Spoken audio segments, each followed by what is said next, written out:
I'm easy. All right. Okay, we're live. Ladies and gentlemen, what's going on? Can you hear me? Oh yeah, can you see me? You can see me, you can hear me. All right, see? This is what we look like on camera. God, I'm beautiful. All right, yes, fantastic. And we have a very special broadcast today for you folks. I am in the heart of Dublin, Ireland, and we just got done at Trinity College.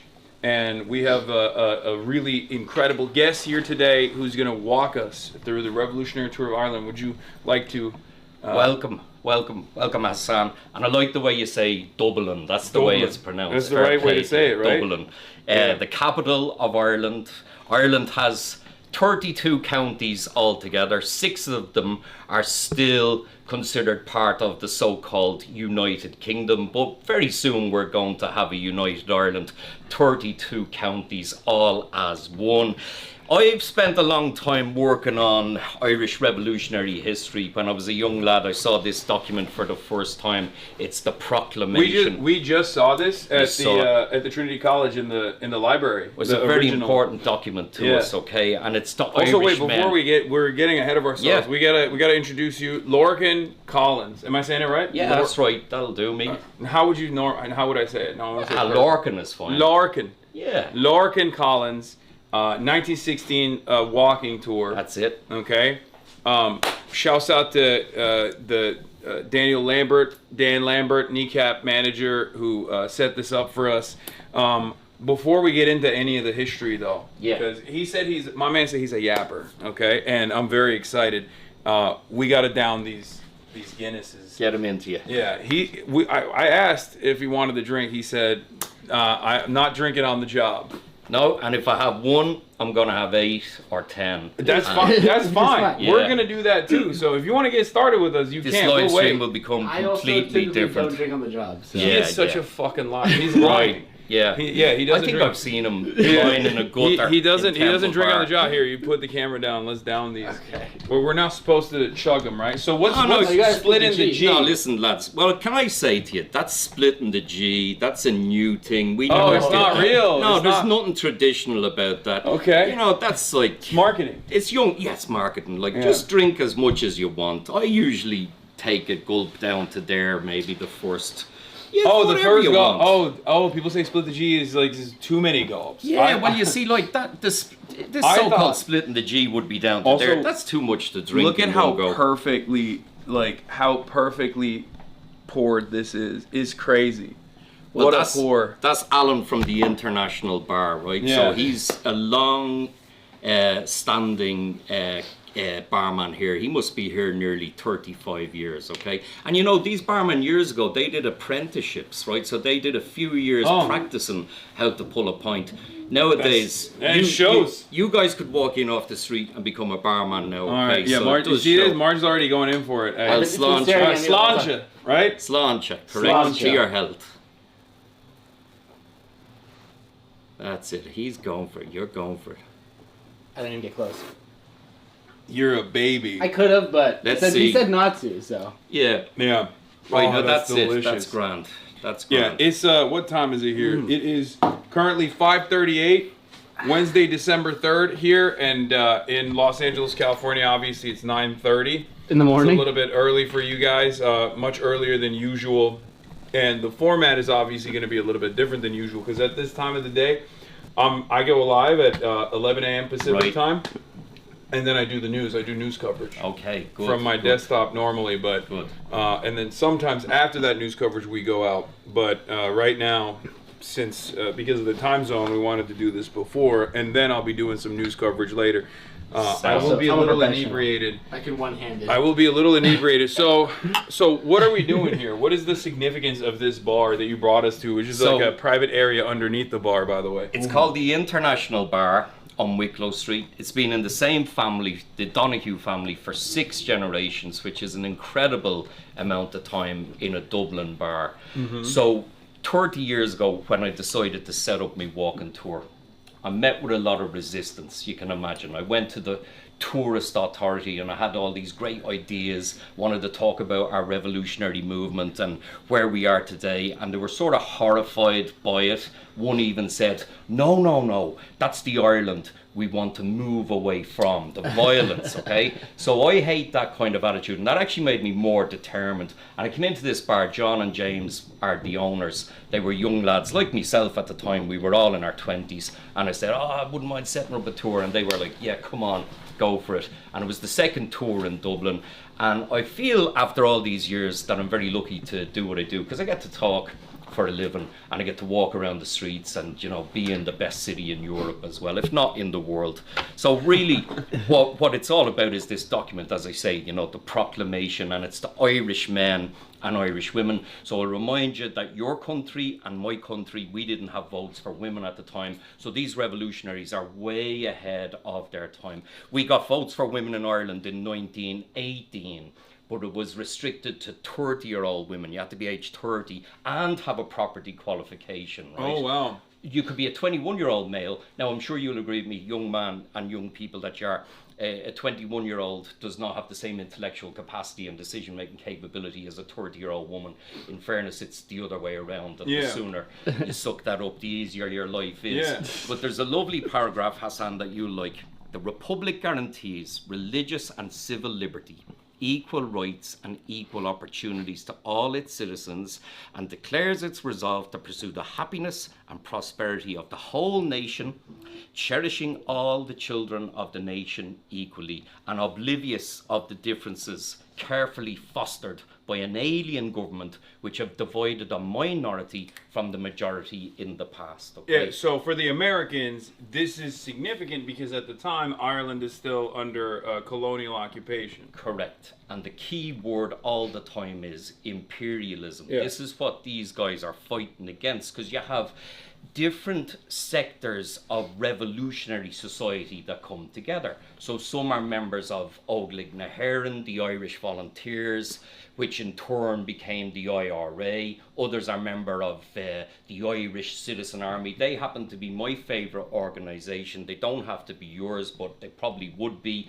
They're called Socialist Republicans. There's a lovely phrase, Socialist Republicans. Yeah, bring it on. And there's others who are members of Fianna na hÉireann or Na Fianna Éireann, the Warriors, the Scouting organisation, and of course Cumann na Mán as well, the Women's Volunteers, and they all came together.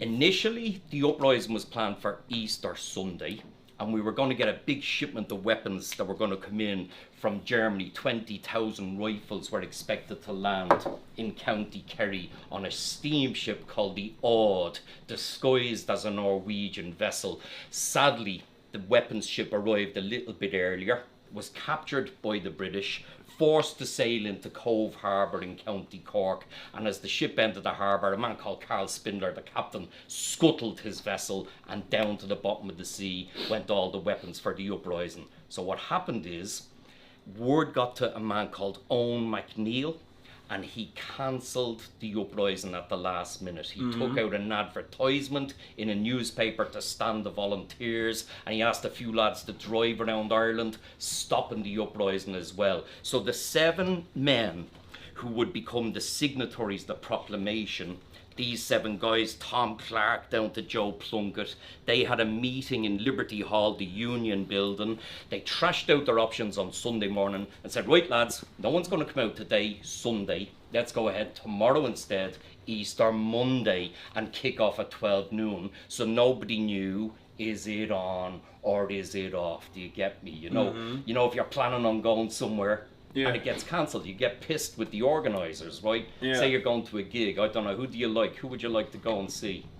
Kneecap. Kneecap, sure. Right, and if the boys cancelled the gig at the last minute, you'd get annoyed with them. But if they said, come on, we'll have the gig tomorrow night, you'd still go and I'd still go, but a lot of people would say, I'm not going to give them a second chance. So we say about those who did turn out that Easter Monday morning, they were the best of the best. And in our language, in Irish, we say, Ní bhaile héad ann arish. Their likes would not be seen again. The best of the best. Would you like to see these bullets I brought? They're from the bottom of the sea. He's got a bunch of stuff for us. Also, when I'm looking down, I'm not being rude, I promise. I'm looking at the chat because chat is giving us feedback as they're watching. So, remember, we are going to be doing a revolutionary tour of Ireland, and he's showing us a bunch of...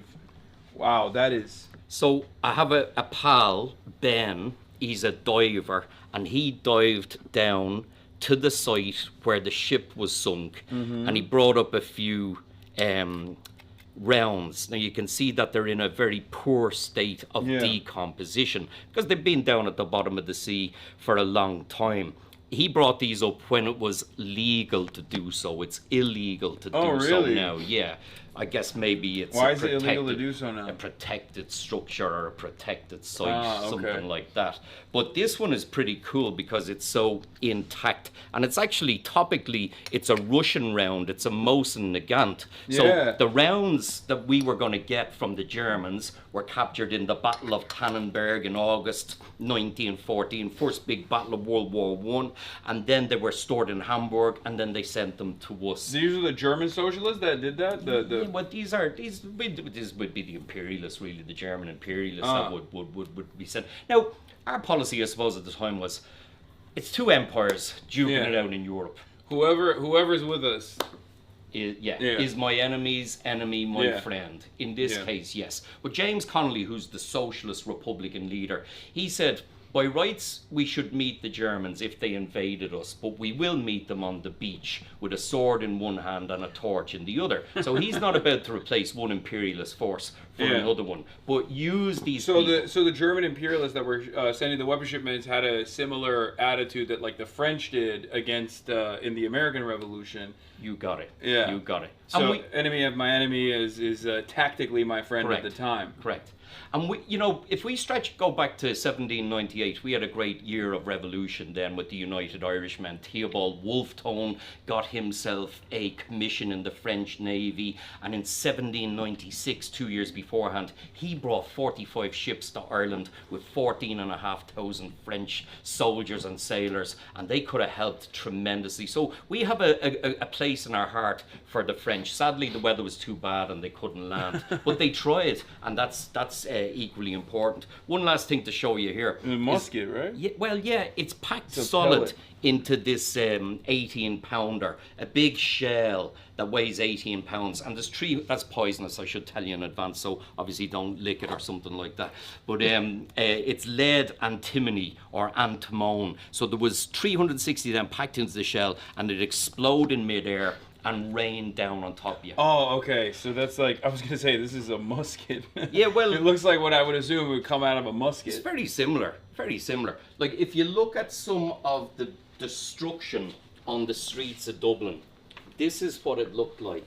Complete bombardment, and a lot of fires, of course, that raged around Dublin as well. I mean, this looks like what Gaza looks like at the moment, right? Yeah. Now, but this was restricted to a few streets. It wasn't It wasn't the way this it is in Gaza. I'm not This I'm is not happening comparing in them. 1916. This is 1916. But what all this destruction of the city and the executions of the leaders, altogether 14 were executed in Dublin, and Roger Casement was hanged by the neck in Pentonville prison, and a man called Thomas Kent was executed down in Cork. So 16 executions, and that helped to change public opinion.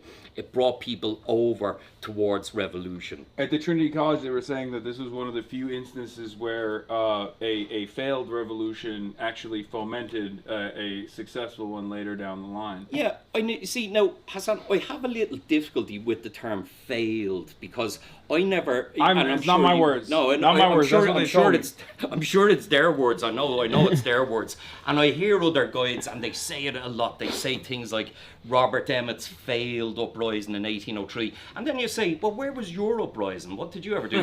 True. You know what it strikes me like? People who are critics. You know what I just realized? And they never make a movie. It's right here. I was going to say that to you. I was going to say that to you. Yeah, the cross-section of an 18-pounder shrapnel shell, lead antimony balls. That's right. That's from a friend of mine, Kieran McMullen, over in America, who was in the American military. I think he was in the army. So he's very good on all this, and he told me that there's a time device here that you twist before you put it into the cannon, right? And then it sends a message through the cordite to a bowl of gunpowder down here and then explodes, and the pressure sends the shrapnel and the balls in your general direction, you know.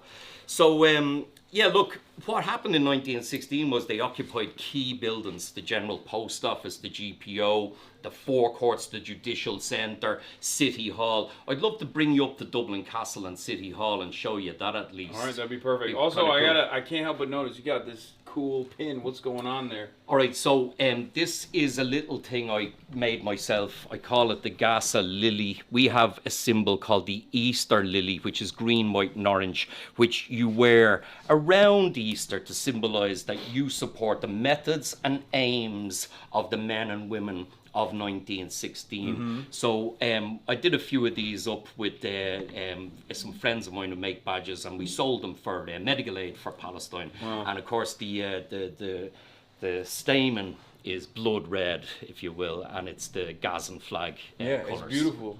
Well, thanks. Well, guess what? I have one for you.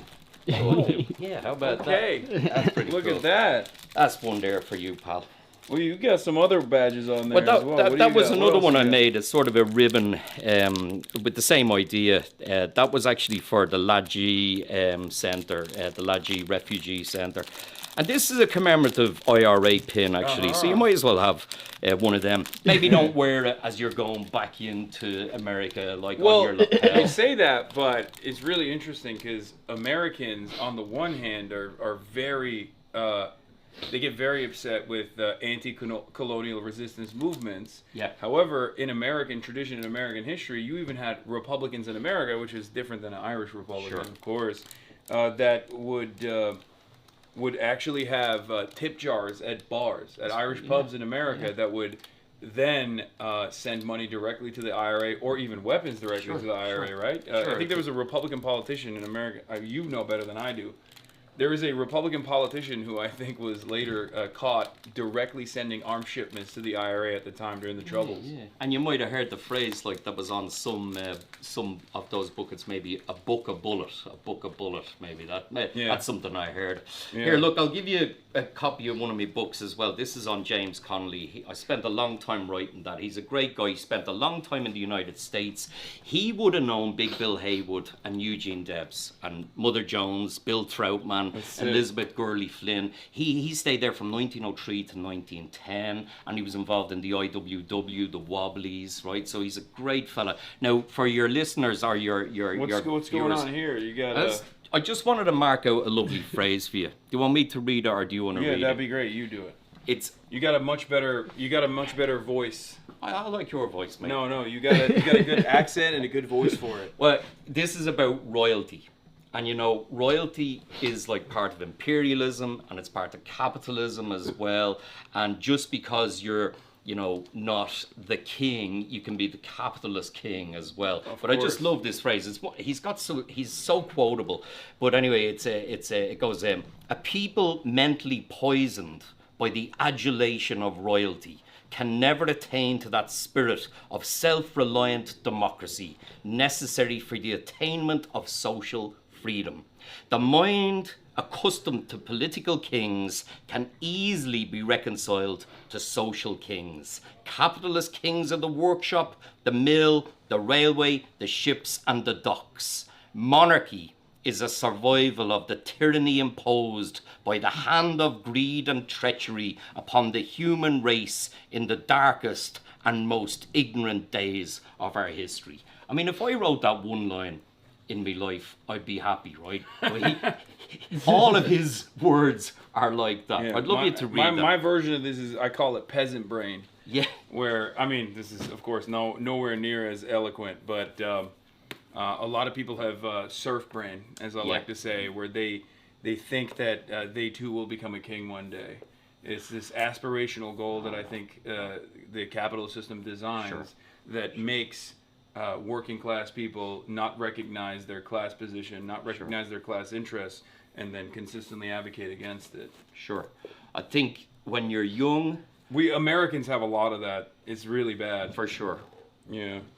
What were you going to say? I was going to say, for sure, when you're young, you know, somebody dangles this carrot in front of your face and says someday you could be a millionaire if you work hard. Yeah. Well, you know, freeing yourself from that as an aim in life is what we should all be aiming for. Yeah. Because it's such a useless goal in life. Yeah.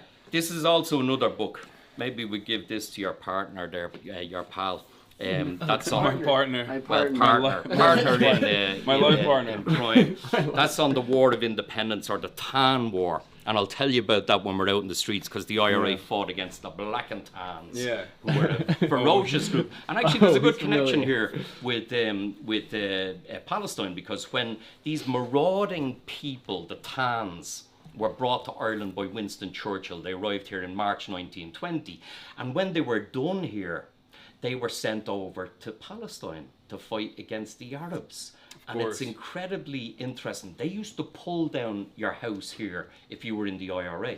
Like Michael Collins's house, they pulled it down, his little family home. And the same trick they did over there in Palestine, and the same thing the IDF were doing to Hamas people. Is that why they say, what is it? Come out and fight. Yeah, come out and fight me like a man. Come out, you Black and Tans, come out and fight me like a man. It's a Show great them song. how you do. Tell them how. Tell them how you. Tell them how the IRA made you run like hell away from the green and lovely lanes in Killashandra. Sounds way better when you say See, it. now Yeah. I'm glad I wasn't drinking, because if I was drinking, I would have started singing that song. Okay, now we got to get another. See, speaking feel of like which, we need one more. We need to get topped off here for Yeah. sure. Well, do you want to go out and have a running look on. at the streets as Yeah, well? so and you then we said can end you up. told us that we have to evacuate this area that they Yeah. so graciously and so wonderfully allowed us to take advantage of for the time being, because there's going to be a band performing here, There's right? some, you see, Ireland's very open now to people from all around the world coming here, Mm-hmm. right? So we have a Brazilian band playing here. There's 10 of them or something. I don't know how they're going to fit, but This place is sick. I mean, yeah, show the rest of the. well, this is a real bar as well. You know what Yeah, I mean? yeah, Like yeah. there's fake bars in Temple Bar. There's two. Oh, good that's the one that all the Americans in my chat were like, you got to go to Temple, you got to go to Temple. Every Irish person has been like, do not go to Temple. There's two good bars in Temple Bar. The Palace is a great bar, and the Halfpenny Bridge is great, but the rest of them are all run by corporations. They're massive.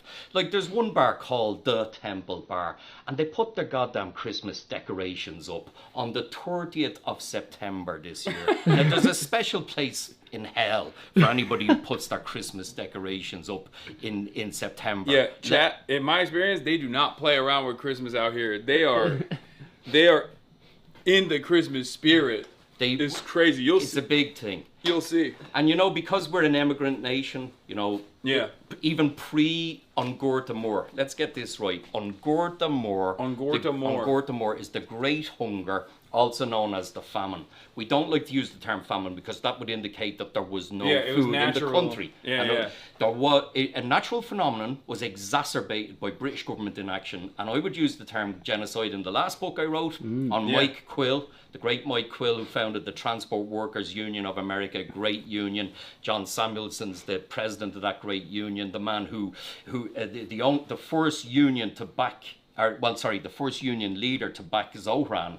The first union leader now, not union, okay? But anyway, I digress. But the fact is that food was exported out of this country while people starved to death. Yeah. And in that little book I wrote on Mike Quill, I At said the time, this is a I've genocide. heard that there were indigenous populations that were sending food shipments to Ireland, and also the Ottomans as well. From what I, not to insert the Turkish people in here, You're correct on both counts. You're But correct that's on what both I've counts. heard. That's all Yeah. I've heard is that there was great respect for there's like I'll tell you the name of the people who sent us money. Yeah. Choctaw The Choctaw, Nation. yeah. They sent us $170. Now everybody says it's this amount and that amount. I know exactly how much it is. $170, right? Mm-hmm. And a few years ago, that's a lot of money for them. They'd only been on the Trail of Tears themselves. Yeah. And they were stricken by they were affected by our plight, I suppose. And a few years ago when COVID came, there was a WhatsApp came with a GoFundMe for the Hopi and Choctaw tribe, and at the time they had about 200 grand in it, and we sent them back about $6 million from Ireland. paid So it we back. never forget a slight, but we never forget a kindness either. And that is nice payback. And I believe, but I've never really read this, but I believe that 2 students who are Choctaw are allowed to come to Ireland to study every year on a scholarship. I've heard that. I can't absolutely say that's true. But there's also a lovely sort of a memorial down in Cork. And it's some tall feathers, maybe 20 feet tall, about your height, and they're in a circle, and it's called Kindred Spirits. Isn't that beautiful? Wow, that is Kindred beautiful. Spirits, like they're beautiful feathers, like so they are. Well, look, come on, let's go to Dublin Castle, right? All right, we're gonna get another pint though before we leave, right? You want to get a pint now? Sure, I don't mind. Yeah, come on, why not? Yeah, I told you We'll be quick about it. yeah, all right. Yeah. You are quick drinkers, all right. Yeah, jeez. Mind your head here. Oh yeah. Because everyone here is about 5'2". You good? Yeah. You'll be all right with another one, will you?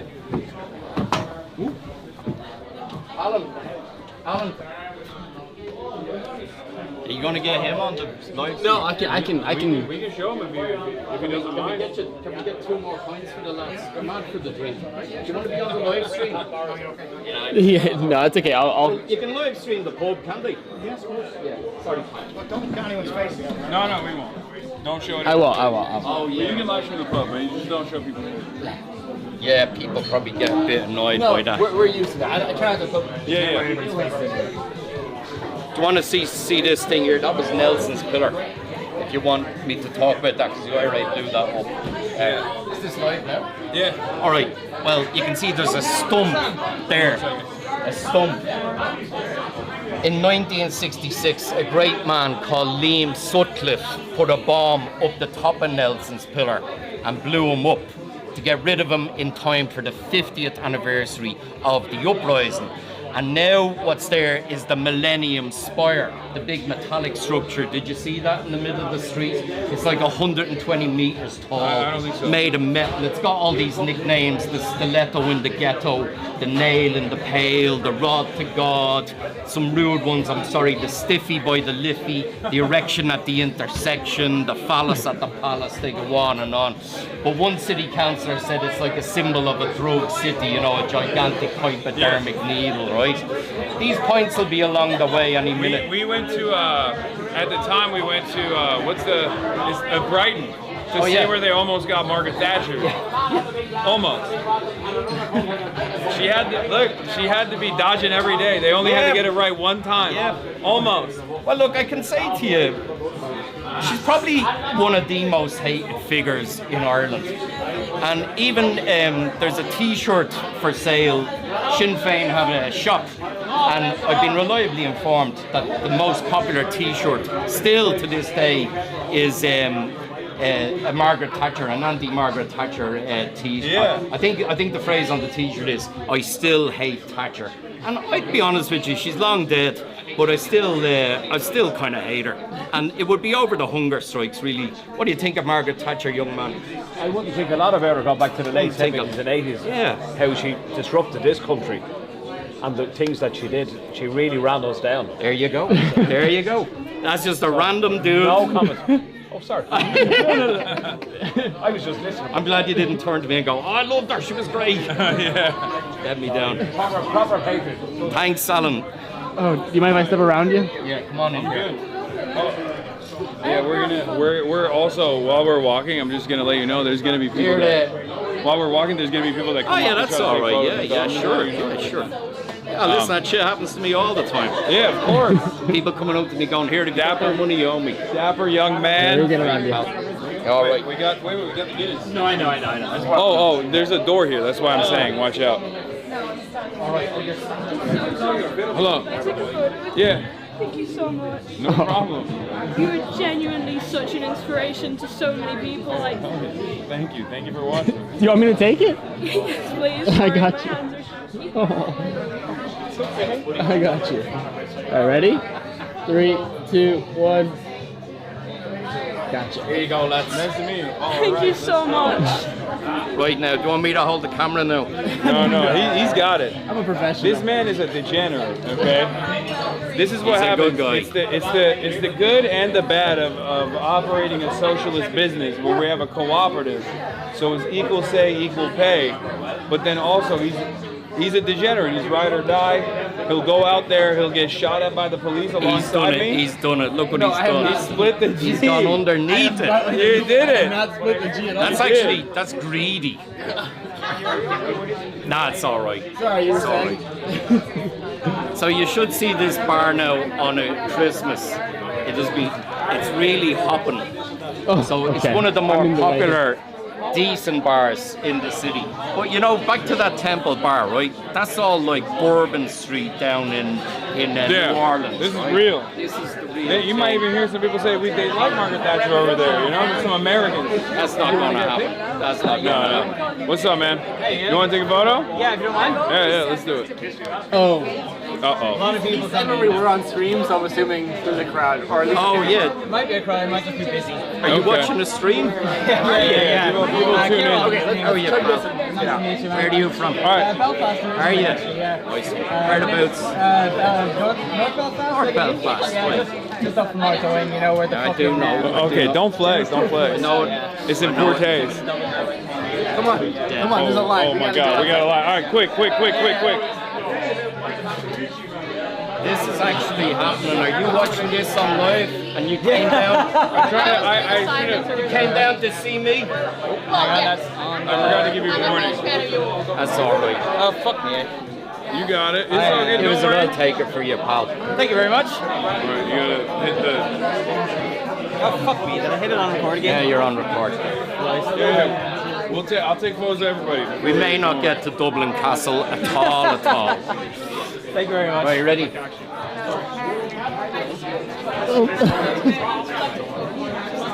That's great. all right. Thank you very much, Logan. He's a big lad, isn't he? Fucking huge. Bigger They than I thought he was. they don't make him like that in Belfast. No, Oh hell yeah! Christ, you're so tiny compared to him, like. I'm a huge fan. I'm actually the younger sister of the Hasan you got shot in Vermont. No, you're good. Wait, what? I'm the younger sister of the guy Hasan. Thank you. Yeah, nice to meet you too. Oh my God! Thank you. Oh no way! I've been a huge fan of you for been great so 5 years far. now. Nice to meet you. Photo and signature. Yeah, of course. You want a photograph? Trinity I College would right there. actually. Here's your camera there. Is it ready to take a photograph? Chat. Just press this. Yep. All right. Dublin-based, Belfast, raised. If you guys want someone to show you around or something, just give me a shout. Well, Sounds he's good. busy right now, so. Yeah, but also, Wait, you ready, lads? might get some right over. What's your Instagram? Oh my. Oh no! No, don't do I'm that. on stream right now. I'd rather. Hi, Yeah. Tyler. You're streaming as well, are you? No, I'm on she doesn't want to say it on stream. But anyway, thank you so much for the Nice to coverage meet you you. for my Of brother. course. And I really appreciate everything you do for Palestinian cause. All right. Shall we exit? All right, These lads want to say hello to Hasan as well. bro. You want a photograph? He wanted me to sign the Gaddafi Green Book. Can I get a picture? So I really like you, man. I'm charging $1 a photograph. I've signed a lot of books. I've never Venmo signed a me. green book. This is my first. Right, a completely unrelated book, but I would really appreciate it. Thank Thanks so much, I really appreciate it. I appreciate it. Oh, thank you. All right. Picture. Right, lads, you ready? We all get pictures here. Squeeze in.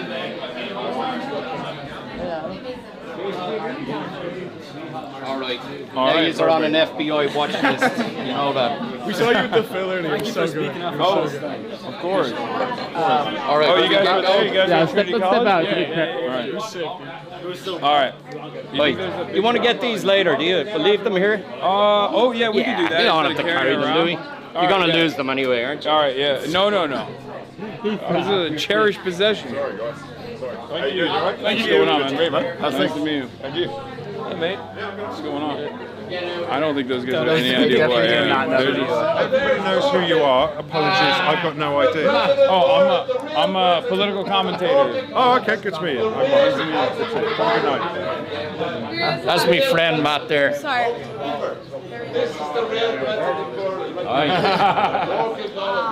I just want to say, it's so nice to meet you, buddy. Nice to meet you. Thanks for doing what you're doing. McGregor was great to see. You want to take a photo? I left you. Is it okay? I didn't want to be an We already asshole. did a bunch of them, so. Oh God, okay. But also enjoy your fucking pints. Of course. And sorry, I have to just. And enjoy them we did. She's a huge fan. Thanks so much. Listen, it's just great to see you find the leftist fight out in the US. Well done. Put it for them. Chat, 1 foot of space in every direction. Oh, listen to that. I love that. No, of course not. Teşekkürler. Çok teşekkür ederim. Okay. A lot of Turkish people in Ireland. You're from Turkey. We were just talking about the fact that it was a Turk who sent shipments of food. I was watching Yeah, the you know that streams. story. Yeah. How were you? Yeah. Right, Have a then. nice trip. And I hope you love the city. Oh, it's amazing. Yeah. I hope. All right, let's do it. Let's get a move on. Right, let's go, yeah. Before we cause a riot over here. Before we cause an international Who's this guy here? I Look. can breathe. Oh, look at that. Do you know this guy? Yeah, I don't know that guy. Donald Buffoonery Trump. in action. Laugh out loud. Oh, so there's comedy here Yeah, happening this as place well. had comedy for maybe 40 years now. The Comedy Cellar, which is upstairs. That's one of their jokes, I guess. Like, so Dublin's great in the Christmas lights as well. Yeah. We're Very we're kind of mad about Christmas. I was going to get back to that with you, but a lot of that has to do with us being an immigrant nation, right? Yeah. So the one time we come back, everybody is for Christmas. So I lived away myself for a few years in the 80s, as most people did. Also, you want to take a photo? And, All right, let's do it. Nice to meet you, man. Photo with you as well. March. Of course, yeah. March, man. even the camera dude is more famous than me. Well, he's not a camera dude. He's like I said, he's a See you, pal. incredibly important part of, I know of he is. everything we're doing. Look Here's at that. Santa He's got a horse, Claus. Santa and Grinch. What the hell? Collaborating.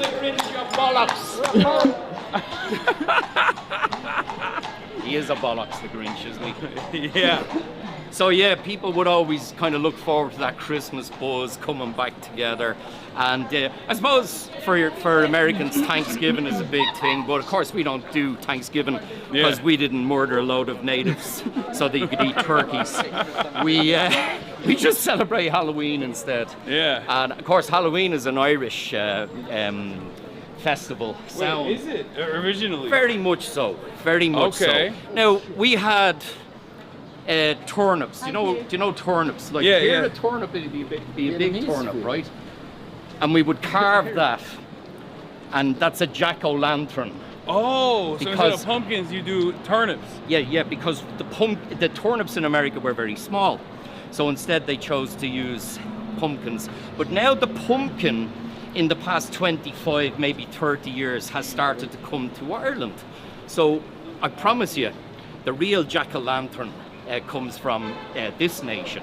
All right. And sure, look, loads of international. What's up? Yeah. Please, I don't have my phone with me. Can we just All right. do Same team photo? Here. Yeah. Right? Hey, free Kaya. Free Kaya. Nice to meet you, man.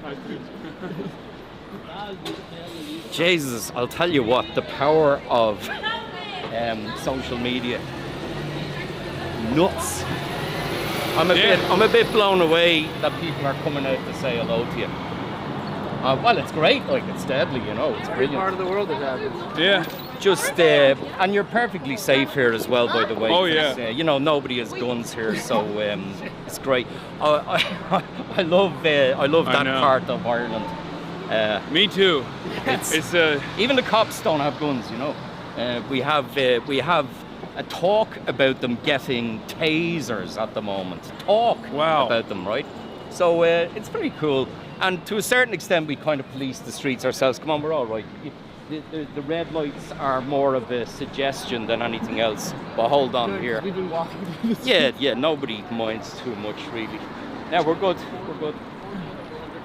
So I'm going to bring you down towards Dublin Castle, which was the seat of the British military and intelligence and police and government for centuries. So just in case nobody knows, we are one of the longest colonized nations, in that the Normans came here in 1169, and ever since then there has been some interference from England.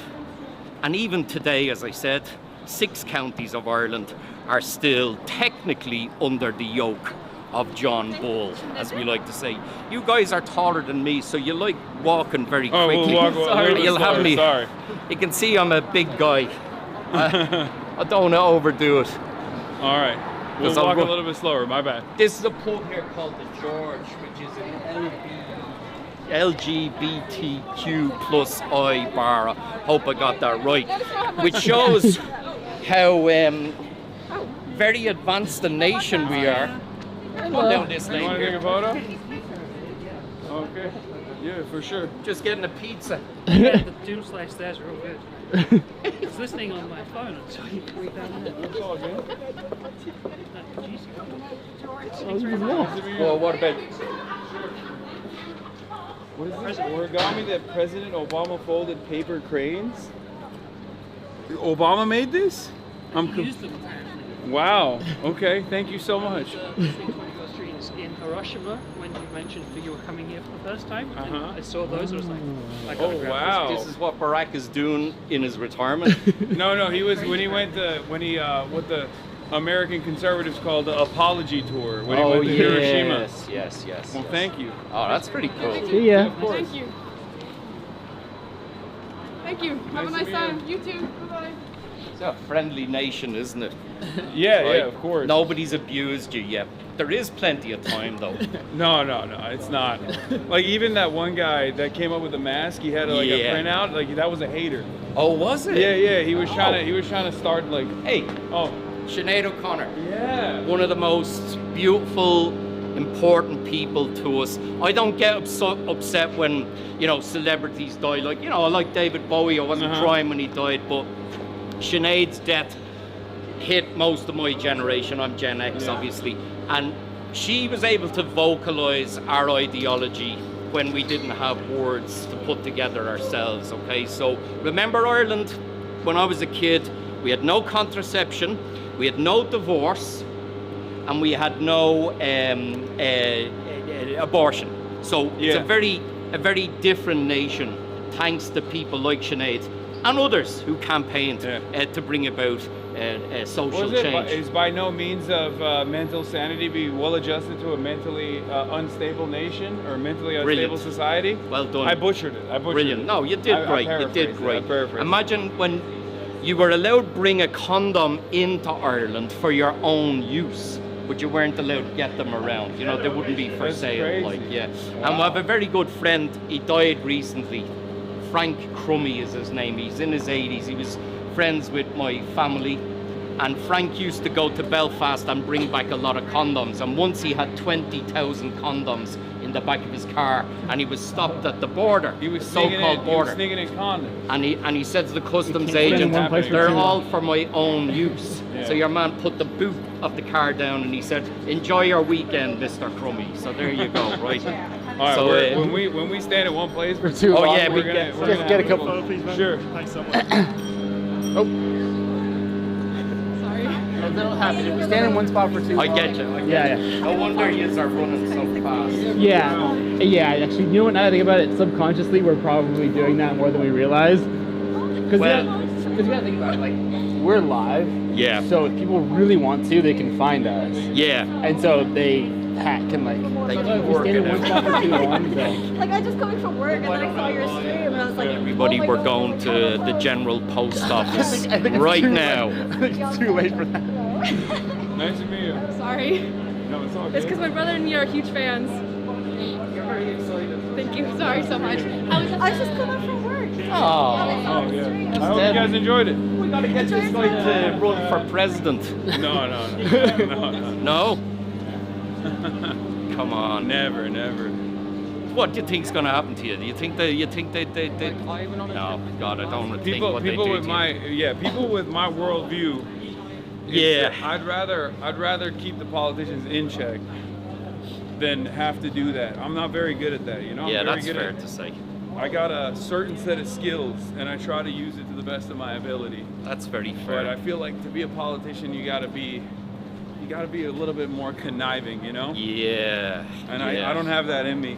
Well, as well in America, you got to be billionaire at this stage anyway to become the president, don't you? Oh, we're getting there. That's a pretty cool place there. Look, Sick and Indigent Roomkeeper Society, 17. Where am I look? Wow. A charity way back there. Come on inside here into Dublin Castle. And again, stress to you, there's a sort of a mix of buildings in here. You've got the very modern, like this is this pretty ugly asbestos-ridden type monstrosity. Thank you very much, Sweden, for all you did for the world. ABBA and this kind of shit building. But this is the great one over here, you see. That goes back to 1229. Now, they start building it in 1204. Then there was a very bad fire and a lot of the rest of the other towers all fell down, they were knocked down and what have you. So when they went to rebuild, this is what we call the Georgian period. Now, as an Irish Republican, I hate the fact that we name epochs in our history after British royals. But Georgian, Edwardian, Victorian, they're very typical things. That's the Chapel Royale that they tagged on. Now, I used to be very annoyed with that, but now I'm kind of glad because I see that they buttressed the tower there by joining it to it, okay? So there were three men who ran Ireland. You've got the Viceroy, the King's representative, and he lived in the Phoenix Park in a lovely house, which our President of Ireland now occupies. Catherine Connolly is our brand new president. Your viewers might be more familiar with the previous one, Michael D. Higgins. But what's beautiful about them taking his house is the other guy was unelected, but now the person who lives in it is elected. And across the road, the neighbour is the residence of the ambassador from America to Ireland. And that used to be occupied by the British, the second in command here, the chief secretary. And then there was a third guy, the undersecretary, who also lived in the lodge in the Phoenix Park. So the Phoenix Park was very important in that respect, that the great representatives for Britain living here all lived out there, okay? Now, they wrote to each other because they were separated because of the war during 1916. They were, the chief secretary was over in England, but in their correspondence, there's lots of mentions of Sinn Féin. Sinn Féin. So they say things like, the Sinn Féiners are up to something. So Dublin Castle was quite aware that some sort of trouble was coming about in 1916. They just weren't exactly sure what was going to happen, but they did have an idea that trouble was brewing. Do you get me? So Sinn Féin, before it was an established political party, was a movement. It was an anti-colonial, anti-imperialist movement. Do you know what? In 1905, when it was founded first, it was just a very small political party who wanted a Buy Irish campaign. They weren't into violence in any way, but they got the blame for the uprising and rose phenomenally. Now, to give you an example for America, how small Sinn Féin was in 1905, imagine the Green Party of Texas, 1974. You get me? And then imagine they became the #1 political party within 2.5 years. In December 1918, in the post-war election in Britain and in Ireland, there were 105 seats available for Ireland for Westminster, and Sinn Féin got 73 seats out of 105. And of course, they didn't go to Westminster. They abstained. They said, we won't go over there. Why should we go over to London when we're Irish Republicans? And they founded their own political institution, Dáil Éireann, which means Irish Assembly. And of course, the day that sat for the first time, the 21st of January 1919, happened to be the same day that Dan Breen and Sean Tracy and Sean Hogan and Seamus Robinson, a man who had fought in the GPO in 1916, they jumped out on 2 policemen and shot them dead, thus starting the War of Independence proper, if you will. Actually, you could look up Dan Breen on YouTube and you'll see an interview with him. I think it's Cathal O'Shannon interviews him, and he says, Dan, do you have any regrets about shooting the 2 policemen? And he says, shot enough policemen? Yeah, this is what he said. He said, regrets? I have regrets. I regret the fact that 6 policemen didn't turn up. I wanted to shoot 6 of them. I thought we needed to start the war and we needed to shoot someone. And we chose the police as the armed wing of English imperialism in Ireland. So we did, yeah. Wow. Now I'm getting jumpy when someone comes behind us Oh, now. yep. Yeah, are you looking for Hasan? What's up, man? Yeah, it's fine. Someone take a photo? How did you know we were here? I was watching the stream. There's Should I- we're No, you're good. You at can hide. every moment. Sure I will, yeah. It was a sure I good will. speech. It was. I was still learning about my own history. Thank you. Deadly. There's a heap there. Thank you. All right. Okay. Enjoy your stay in Ireland. Yeah, it's amazing. Hi, nice to meet you. You're my window into American politics. So Oh, it's really amazing. Oh, well, to I'm meet you. sorry. I'm sorry about No, that. it's a good thing. It's a good thing. That's a lovely phrase. Say it again. You're his. Window into America. That's great. Thanks Love so it. much. Nice to meet you. Where are you studying? Minute. Minute, Yeah, fair play. yeah, yeah. Knew you were studying all right. I just got off work. I'm good. Great. Keep up the good work. Thanks, man. Nice to meet you guys. Thank you for watching. You got one? Nice to meet you. I'm Hi. Nice to meet you. Sorry. How are you? Oh, okay. Can I get a photo, please? Sure. Yeah, here. Thank you. It's all positive. Cool. Are you a student? No, I work. Where are you working? I don't want to say. Don't want to say. Yeah. Probably for the best. Yeah, we don't. Happy Remember, days. Nice to meet you. Yeah, Send us some money. This is also a scene from a movie called Michael Collins, right? Now, Michael Collins is kind of a sort of a popcorn introduction to Irish Revolution, okay? Because that movie has Julia Roberts in it, and most movies that have Julia Roberts in it, with the exception of Erin Brockovich, tend to be, you know, a little bit. Yeah. Because you're providing them with data. Except for Pretty Woman, because that's my favorite movie. Okay, I love I gotta the get a shot of this. the beautiful message to sex workers. You know, hang in there, baby. Someday you're going to meet a rich, handsome millionaire, and that's true, of course. You're missing gold here. I'm missing. No, I'm telling Mark. No, they Because can when still he hear moves that. away, because it's a shotgun No, mic, they can so still when, hear it. when he moves away, it's just like you can barely hear it. But, So look, you'd recognise this movie because there was this so-called, and I don't like this phrase, handover when the British give Dublin Castle back to the Irish in 1920. why don't you like the phrase? Because they actually brought Mick Collins in here and some of the cabinet, showed them around for 20 minutes, and then the lads walked back out. This is January 1922, and then they don't really hand it over for months after, right, till really August, okay? Now, They were just holding on to it for a little bit longer. and also, there was no handover of Ireland when 6 counties were still held onto, you know? Yeah. So the split in our nation comes in 1920 when the British introduced new legislation called the Government of Ireland Act, and they invent this fake geographical region which they call Northern Ireland. I don't know what that is. We just know it as the north of 6 Ireland. counties, or the north, yeah, Yeah, exactly. the north of Ireland. I like it, and we don't like. But you know, language is funny because it insidiously sort of sneaks into the vocabulary of people, Yeah. and it comes out all the time because there's newspapers here that use the phrase all the time, and the TV stations that use the phrase all the time. But most of us who have half a brain always recognise it as the 6 counties. Yeah, we'll be in the north of Ireland tomorrow in Belfast. Well, great. Yeah. Well, I'll talk to you about some people to talk to as well, okay? Maybe off Let me off get a shot of camera. this real quick. There's a statue up here of Justice, and you can see she has her back to the people of Dublin. And there's a great phrase about her, a great poem. The statue of Justice mark well her station, her face to the castle and her arse to the nation, that there would be no justice to ever be expected from here. And if you look over there in the middle row, in the middle floor, there's a room in at the back called the Connolly Room, where James Connolly, having been wounded in action in 1916 in the shoulder and in the ankle, was brought to be looked after by the British Army, doctors and nurses, and they had a trial around his bed, a courts-martial, and he was sentenced to be executed like his other comrades. And even though he was wounded, they brought him up by ambulance to Kilmainham Jail on the 12th of May and strapped him to a chair and executed him. It's a 12-man firing squad.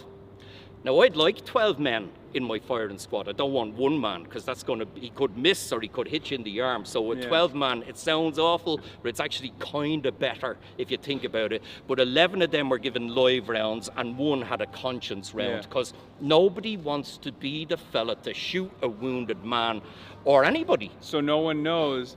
It's a way to abdicate the moral responsibility of being the person that commits the deed.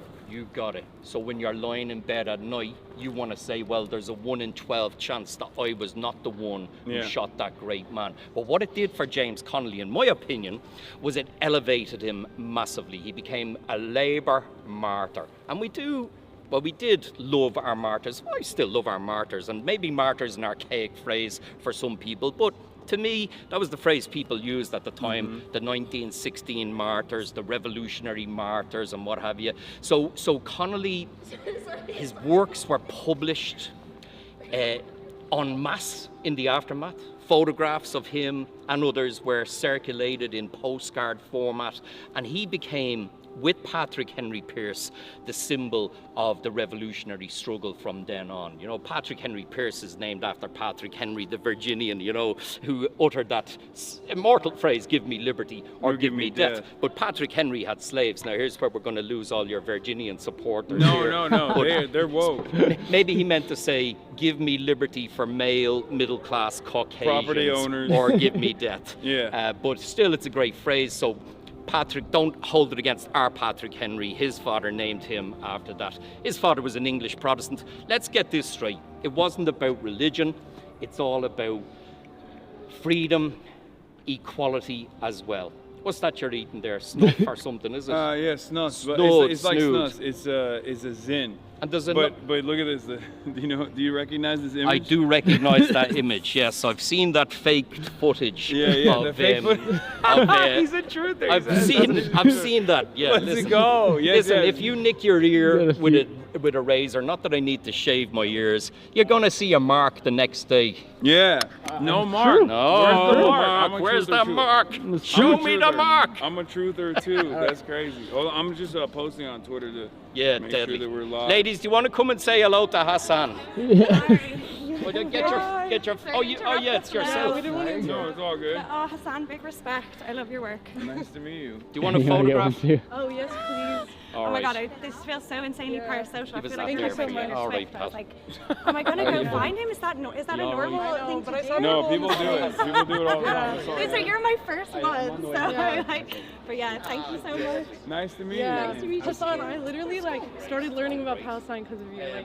Back in, I don't know, 2021. And now you're here in Ireland. Now I'm here, yeah, I'm studying here. This is the most pro-Palestinian Western country. Yeah, it is. There's Palestine flags everywhere. Yeah, it's crazy. Yeah, could I get a picture with you? Of course. It's okay. Thanks. Yeah. All right, deadly.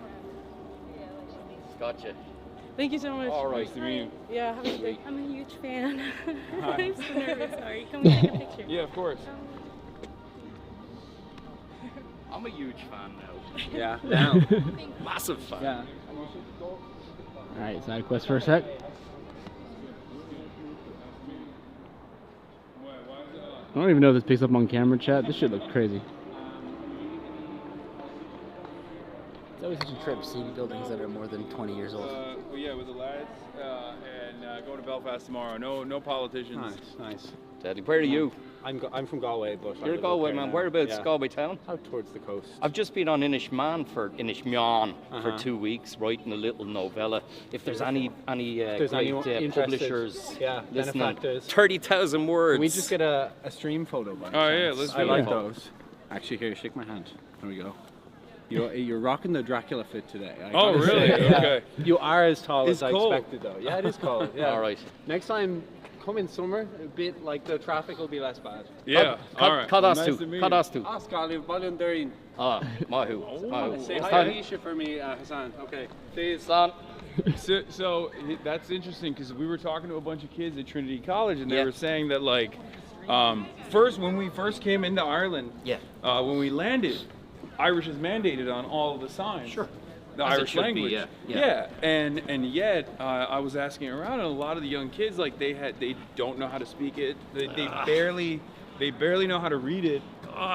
it just depends. It just depends Yeah. on who you meet. Hang on a sec here, because this, like, look, the language is so important, because what the imperialists try to do is destroy the language, tell you that what you speak is backwards, your poetry is backwards and foolish. And if they destroy the language, they destroy your soul. And it was Pierce who said, Tirgan Chonga, Tirgan Anam, a country without a language is a country without a soul. And what did they do when they went to America and to Australia? They destroyed the language and the culture and made people speak the common language of English, which, you know, it's great that we can communicate, you and me, all right? But it's also important that we try our best to hang on to our language, because if we lose the language, we lose everything. Right? I know That's very few. I know only a little bit. I know the is it Slancha, and then I know Chucky Arla. That's all. Our time will come, and cheers. That's all you need to know. That's all you need to know. If you're going to Belfast, you've got it down to a T. So you see this building here is City Hall, and it was occupied by the Irish Citizen Army at 12 noon in 1916. A great man called Sean Connolly, no relation to James Connolly, but he came leading his men and women around the corner. Remember, they're the Workers' Defence Force. There was a policeman standing at the gates, Constable James O'Brien was his name, and he was shot dead. And about an hour into it, Sean Connolly was shot dead, and a man called Sean O'Reilly took over, and he was killed. And then a woman called Dr. Kathleen Lynn was the one who had the honour of leading the garrison and surrendered them after a day and a half. Now, Dr. Lynn is a Protestant, and obviously she's female, and she found it very difficult to be accepted as a doctor. She had to go abroad to study, but she's also gay. She was a lesbian. Herself and her lover, Madeleine French Mullen, she fought in the Rising as well. So there are lots of women, especially, who may not have kind of fitted into the, into society at the time. So it's very important to recognise that we know now that people obviously were gay at the time, but you know, they weren't shouting about it, if you will. But again, they'd be attracted to the radicalism of James Connolly in City Hall. It's no surprise to learn that most of those people were associated with the Irish Citizen Army. As you're standing underneath our flag, it's very important to point out, it comes from a great man who was in America later on, Thomas Francis Marr of the Sword, from the Battle of Antietam and bloody Friedrichsburg. And on St. Patrick's Day, 1848, he hoisted that flag up outside the Confederate Club in Waterford. It's green, it's his invention. Green for national sentiment and Catholicism, white for peace, and orange for our northern brethren, the Orange Order, the Orange Men, the Protestant. So it's a flag of peace and reconciliation. Now, a month later... That's why orange is the color the Unions used too, right? Correct. Still. Correct. Because of William of Orange from the Battle of the Boyne. But a month after that, he was over in revolutionary Paris, you know, the Second Republic. And the French women sewed him up the flag of green, white, and orange, and he brought it back and he presented it to the mayor of Dublin. Wasn't it a French woman for the American flag too, or initially? Well, most republics' flags are based on the French colours, the tricolour. But now we're going to get bogged down in a discussion about whether or not America is a republic, and it's a very difficult decision, because you have to start talking about different things then, don't you? You know, a confederation of states or whatever. But most other republics, a lot of people think that Gandhi chose the colours for the Indian flag over our flag. That's not true. Gandhi's flag is saffron and the land, you know, orange, and the land is green. However, it's a nice story, but God help anybody from India who comes here, because they'd be cornered in a bar by people telling them that Gandhi loved Ireland so much he chose our colours. Like, Gandhi's a great bloke, don't get me wrong. There's plenty wrong with him as well, though. I mean, sleeping with your nieces is a little bit fucking dodgy, if you ask me, even if he is just trying to test himself. But, you know, that's wrong. Let's get that across to people. It is wrong. But other things about him were quite good, weren't they? I want to know what you would be like if you had a couple pints in you at this point. That's crazy. No, it's fire stays. All right, you guys want to take photos? Speaking of interruptions, I was going to say, pouring in the bar, I was just saying to these folks here, we maybe just take quick one to not take up too much of your time. No, it's all good. Thank you very much. No, it's fine. You can do it. You can do singles. It's all good. It's okay. No okay, problem. keep rolling. All right. So my friend Elaine is watching back. Here, will I take a photograph for you? That'd be great. Oh, if you don't mind. Hasan, she's after drawing a lovely card. Sure. That's way better than us. How do I read 1,000 welcomes? Yeah, How do I read it? Show chat. Cape Mil Falcha. Cape Mil Falta. And the inside's written Irish It's and also, English. you cut this out? Yeah, Did you make I this drew it. yourself? Yeah. No, I look should at have been that. studying, but Oh, yeah. Wow, this is sick. This is beautiful. Thank you so much. You're welcome. All right, who are we doing? Okay, let's do it. All right, ready? Don't want to be mean around, but what did you bring for me? I'm sorry. My love and appreciation. Oh, thanks. I'll take them. These look great. Yeah. Thank you. No, I'm getting no.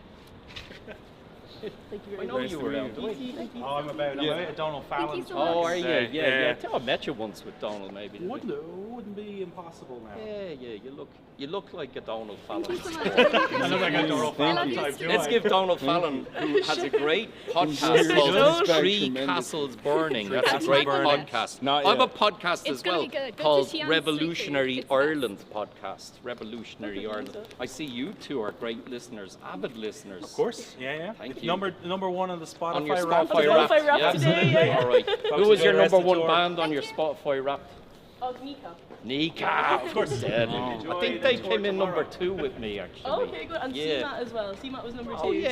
Shout out CMAT, we deadly. love her. Yeah, she's great. Do you know who CMAT is? Have you Oh, heard Oh, of you her? need to know CMAT. Yeah, she's huge here, and she has millions of people on Spotify. But she's great. Irish people are some of the best musicians in the world. Yeah. And it's part of colonialism because there's an expression of artistic endeavour comes out. It's no surprise that Joyce is from Ireland, the greatest writer in the world. And that was a vote. You guys weren't around in the millennium in 2000. Well, you're probably around, but you didn't. There was a vote, Yeah. and we Joyce. didn't participate. You didn't vote. Joyce was named the greatest writer of 1,000 years. Okay, we've got Beckett, Samuel Beckett. We have Seamus Heaney. Yeats, and modern writers as well. So to me it's a fallout from colonialism. Do you want to come around the corner? Because I'd love to show you a All right, place let's do where it. 3 men were tortured and murdered by the British. That's insane. That's a crazy switch off. Yeah. Yeah. Joyce is the greatest writer. Well- Also, let's go check out the place where 3 men were tortured brutally. Welcome to my ridiculous brain. So right. come on down this way here. See these cobbles? They're set stones. We call them cobblestones, but the proper term is set stones. And the old streets of Dublin all would have had this sort of rickety style. Lethal on a bicycle or a motorbike in the rain, but very, very beautiful, much more beautiful than Tarmacadam.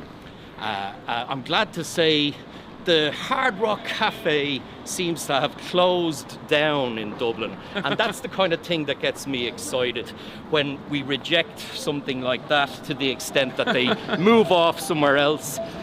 We have a campaign against Starbucks and McDonald's as well going on. Pretty BDS. successful. You want to see some women's names here? Come here.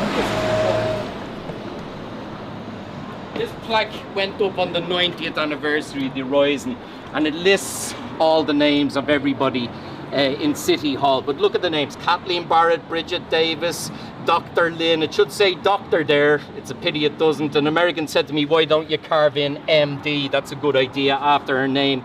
Bessie Lynch. Helena Maloney used to go around the town and she'd meet other women and she'd have a chat with them for a few minutes, and then the next thing is she's linking them, bringing them down to meet James Connolly in Liberty Hall.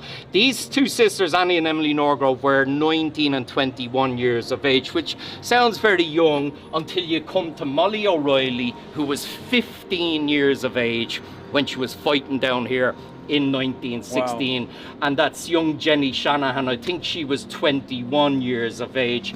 Incredible altogether. These are some reinforcements sent from the GPO to City Hall. And look at this name, George Norgrove. That's their dad. And he came along here. Now, what do you think your dad's going to say to you if you're a young lady? He's going to say, honey, I'm very proud of you, go on home. But he just gave them a cheery, how are you girls, and fought alongside them, because he's a socialist Republican, so he believes they have every right to fight for their freedom, as well as any young man had as well. Isn't that kind of cool, isn't it? Yeah. Who else is there? Let's see. There's a young man here. Where is he going? I see Arthur King, Samuel King, and George King. Now, there were two of them brothers, I think, and one was a cousin, and they were all together in Richmond Barracks. They were lined up, and an officer shouted out, "Line up! Give your names to the commanding officer, your surname followed by your Christian name." So the first one of them says King Arthur, and then the next one goes King George, and the other one goes King Samuel. So there was a bit of murder until it was sorted out because they thought they were taking the mickey. But listen, a lot of these guys gave false names when they were arrested, and then they were sent to prisons in England and Scotland and Wales. And there's one specific prisoner of war camp in northwest Wales where 1,800 men were interned. Frongok, and we call Frongok the University of Irish Revolution, because those who came out of that jail were confirmed revolutionaries, and the nucleus of the IRA was created there. So maybe tomorrow in Belfast you might meet some people who are in Longkesh, which we call the University of Irish Freedom. That's from the 1970s and 80s and 90s as well, okay? Yeah. Anyway, come on around here. I hate these noisy street sweeping machines. I'm old enough to remember when there was a man with a cart and a brush and he swept the streets whistling a soft tune, and now someone came along and said, I can make that more imposing and noisy and efficient as well. Yeah. Well, guys, which way am I going? This way? On through here, yeah. Excuse me. So if we just go down here a little bit, we'll come down to a plaque. For a moment there, I thought that crowd were for you, Hasan. I thought you were going to be mobbed. So Bloody Sunday happened on the 21st of November 1920, but we have more than one Bloody Sunday. We've really got 4 Bloody Sundays in Irish history. I'll run through them with you. We won't go right down because there's some people who live here and I don't want to disturb them. But there's a plaque to 3 men, Dick McKee, Peadar Clancy and Conor Clune. Now McKee and Clancy were top IRA volunteers. They were the brigadier and the vice brigadier. You're standing a foot above me there already. It'd be better if I stood here. Now we look like kind of normal. I look normal. But they were arrested by the auxiliary division. They're like the Black and Tans, but they're worse.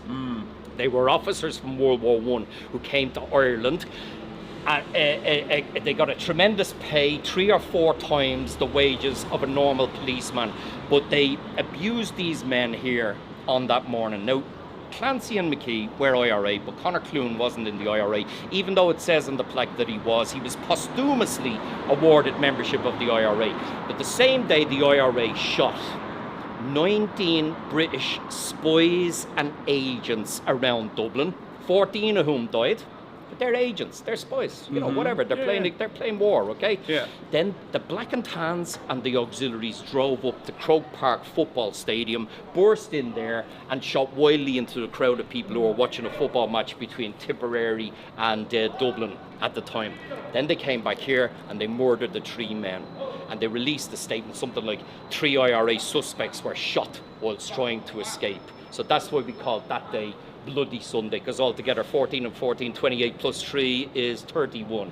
But another Bloody Sunday more recently is the 30th of January 1972, when the Parachute Regiment of the British Army murdered 13, and 1 man died later, as a matter of fact, so 14 on the streets of Derry.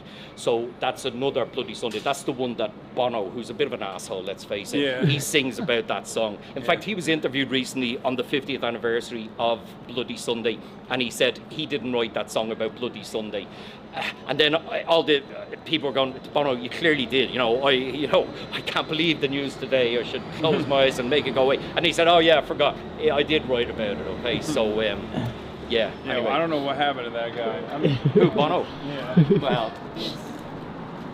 he's just a lula. I've always had smoke for Bono ever since iPhones had to forcibly make you listen to U2. Yeah. His latest statements on Israel were definitely the death blow, I think. Yeah, well, look. What's going on? Yeah, it's fine. Cheers, thank you very much. Do you want me to take it off the tree? That'd be lovely if you wouldn't mind. Cheers. So, a big fan, man. Just nice to meet you guys. What did you buy in next? I got a new suit, Christmas party. New suit? Yeah. What color? Black. Ah, sweet. Always get Fun, black. guys. Nice to meet you. How are you, pal? Can we get a picture? Yeah. You want me to take it for you guys? You want to go in? Sure. Yes, please. Thank you. I knew there was a reason why I was here. Thank you. Deadly. All right. Thank you so much. See you guys. Deadly. Have a good one. All right. Mooch on. How do you feel about this constant thing, which is like fun, but It happens. It's normal. You just The get way I used to see it is, look, I'm just one guy. So without my community, without my fans, I would be, I'd just be screaming into the void. Well, people grab a selfie, so sorry to intrude. I'm a huge fan. Especially because, like, without, I am totally understanding of it because. Hey, thanks so much, man. I've been a fan for 8 years. Whoa! Nice to meet you. So, when I come to places like Dublin, it's like there's no guarantee that I'm gonna come back. You don't know, so it's like, so you wanna get it all in. Yeah, you wanna come and you wanna take a photo, and I totally get it. Let me show this to you, especially for your younger viewers. This is a thing called a mailbox or post box. So before Snapchat, you had to write your message and you put it in here. You never put your hand all the way in there because you don't know, you could be pulled in there by a clown or something like that. But all of these were read in Ireland in 1916. And when we got the Free State in 1922, they were painted green. We always joked that the only thing the Free State government did as regards change was to buy 200 tons of green paint and veneer over the red post boxes and stand back and go, now we have a nation. But how I know for sure that that was red, because it has ER, Edward Rex, Edward 7th, VII. Sometimes you'll see GR, Georgius Rex, and the worst of all, VR, Victoria Regina. Let me repeat that in case people think I said the wrong thing. Regina. And she's the famine queen, as Maud Gonne called her, because she presided over on Gorta Moor, the Great Hunger. She did donate £500. Big deal. Big deal, right? That's nothing to her. That's like, I don't know, who's rich? Elon Musk. Is he rich? Is he a rich guy? Pretty rich. He's pretty rich. That's like him giving, 20 grand or something like that. Yeah. Okay, so big deal, right? Let's bring you down. I'd love to show you a little street here called Eustace Street, where we have a plaque, a memorial. Is there also a place where we can pee? Oh yeah, I gotta piss so bad. Yeah, I've been holding it Sure. in. Those 2 pints are coming out of me fast. We'll go and find you somewhere to pee. We go into Patter Carney's. Nice to meet you. You made me aware. Thanks very much. Oh, okay. Cheers. Bye. We went to Patter Carney's. They'll be. Come on, we're all right. They'll be all right with you nipping in there.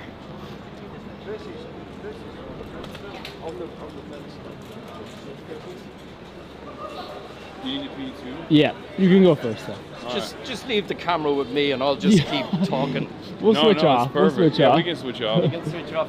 Well, come into the pub anyway and see how they react. I'm not gonna point the camera at anybody's face. Here, you can turn off the light probably. Yeah. Just for now.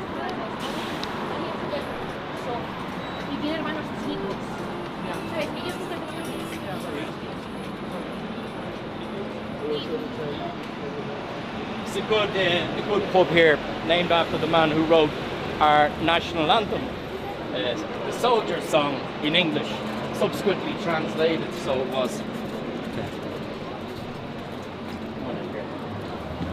Pointing the camera down, chat, as to not disrupt anybody. They say we need to buy, we'll get another Guinness. If you want to get one, that's fine. Alright, we'll get another. You want to get another one? Marsh, you want another Guinness? I'll take it. Where we at? Or do you want to come back? We go around to Eustace Street, show you the thing, end the live stream, and you can come back here. Well, we're not going to end it. We're going to go and meet up with Dan. You're going to keep on going? Yeah, we're going to meet up with Dan after this. All right. All right, you go first. Yeah. Who are you meeting up with again? Sorry. What's up? Do you want to go to the toilet first, and I'll get your points, right? No, we'll get it. We'll get fine. Where's the gents? All right, you hold. Right. Will I hold the camera? No. He goes first. Who are you going to meet? We're gonna be with Dan, Kneecap Smith. Oh yeah, right, Yes. right, yeah.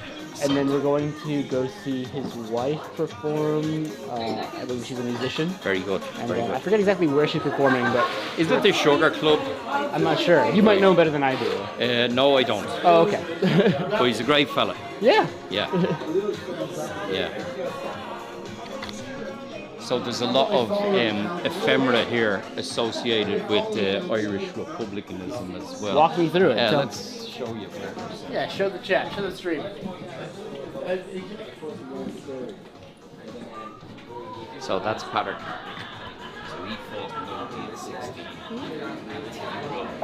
Our song, which was subsequently translated into Irish, Euron Naveen. The soldier's song, and it's a great song, and it kind of means a lot to us as well. Yeah. And it's so important that people know the words of it and they sing it. People are always up for singing it, aren't they? Yeah. You know the song. You sing along, don't you? When Euron Naveen comes on somewhere like that. Where are you from, pal? I'm from Tipperary. From Tipperary. Yes. Nice to see you. Thanks a million. You're a Dublin man yourself. I'm a dub. Yeah. Where are you from in Tipperary? I'm from Cashel. From Cashel. Fair play. We were talking about Dan Breen and Sean Tracy yes, Dan Breen. and Sean Hogan as well. The hurling cup in Munster. Yeah. The hurling cup in Tipperary is still named Dan Breen. Still named after him. Yeah. Fair play. Great fella. I thought there was more. There is more here. Sorry, I'm just going to show you. I seem to be somewhat confused about how much there was in my mind when I was here last. There was loads, but anyway, it's good enough that there's a photo of him there. Here's Hasan now, if you want to go and relieve yourself. Yeah. Here, will I hold that and give it to Connolly? Oh, hell yeah. Thank you. Sorry, I'm a wee bit nervous, but... No, get your picture. I'll take a picture. That's a great book you brought along there, Labour in Irish History. Probably his seminal work, wouldn't that be fair to say? He also wrote a great little pamphlet called Socialism Made Easy, which is very important because too many books Put it down here. should be called Marxism Made More Difficult Than You Could Possibly Imagine. And what Connolly did was he wrote for the people, didn't he? I like your shirt, very good, fair play to you. That's very good. Oh, wow. Yeah, sure. He's like the Mao of Ireland. Yeah, he's a great fella. You want one, right? I won't bother you guys for too much longer, but it's nice to meet yourself. And Nice to see you, pal. Thank you. All the best. All right. All the best. Let's go grab two right. Guinnesses and Well, then... yeah, look, do you want to talk to your people and I'll go and get No, a no, drink? no, I got it. You want me to talk to You the talk to people? them while I go get it. You want it? No, I'm all right. I'm all right. Just don't know what to say now. I'm going to clam up, haven't I? No, it's Hasan is doing a live broadcast with me. Yeah, it's live now. You know, this is like when you're having one of those nightmares in life and somebody says to you, here you go. It's like that fella who came for the job in Channel 4. Do you remember? He wanted to be a cleaner and they brought him on to do the news or something like that, which is pretty good. I don't know, the internet. Instagram, I'd say. Something like that. So, I might as well tell you, my website's called 1916rising.com. That's 1916rising.com. And here, check out my Instagram as well, which is called 1916 Walking Tour. And I have a shop online, but it's closed at the moment. But I think I'll open it tonight. It's called lorcancollins.com, LORCANCOLLINS. Let's see. I have 83 new followers on the Instagram. Well, thanks very much. I'm delighted with that, so I am. So anytime you come to Dublin, I'll give you a walking tour. I'll walk you around the streets and tell you a few stories about our revolutionary history, which is so important to us, isn't it? There's Hasan there. I said nothing while you were gone. Oh, all right. Well, except to promote myself. The guys that are sitting over there apparently are fans too. But they were just like random. No. Who is it? We were just the guy sitting over there. We were just randomly. They were at this bar already. Oh, is it? But The boys here on the left. no, the Dudes group here. here. Oh, But I don't he poured the Guinness, and it was all head, right? All right. And I was about to pick it up. He goes, no, it's not ready yet. Yeah. You gotta pour the first bit and leave, say, this much space, and then let that settle, and then top it back up then like that. Right. What's the gig you're going to tonight? Do you know? Yeah. Thanks, pal. Thank you. Do you know the name? I don't want to say the location we're going to, okay, but I think I was wrong about what I said earlier on. It wasn't there where I said. Oh, okay. Yeah. Right. I'm sure. Is that razor that you have hanging around? It's not sharp, is No, it? it's not. It's kind of worrying me a little bit. No, it's not. Well, wait a little bit until it goes completely black, because I don't know why. It's just the rule. It's kind of got to settle a little bit more, it's so fine. it does. Yeah. The way it makes it taste better. Right, it does. I was just saying I have 83 new followers on my Instagram, and I'm so delighted. You've doubled my Instagram. Okay, that's not enough. We got to get more. We'll get them. And what else are you on? YouTube? We're on every social media platform. Yeah, even Twitter. Oh, Zora met with. Unfortunately. Before it was the cesspool of racism and fascism. Exactly. Right. Good for you. Well, I'm kind of sorry I left as well, because I did have a few on there. You know, I had a reasonable number, but I just kind of got a bit tired of it. No, I feel you. It's so bad. It used to be a pretty solid social media. It's so bad. Yeah. It's not worth it. I just stay there because I'm stubborn. Yeah. You're and I hanging in duke there. it out. Hoping somebody will buy it. Well, even if, it's not even that. It's just, it's a fascist cesspool for sure. At the moment, but for sure. It's not even about hoping someone who buys it out. It's just someone's gotta stay in there and keep yelling at these people. You know, tell them they're wrong. Yeah, I suppose otherwise you just hand it over, don't you? Do you want to sit down for a little bit there? Do you? Sure. A couple more here.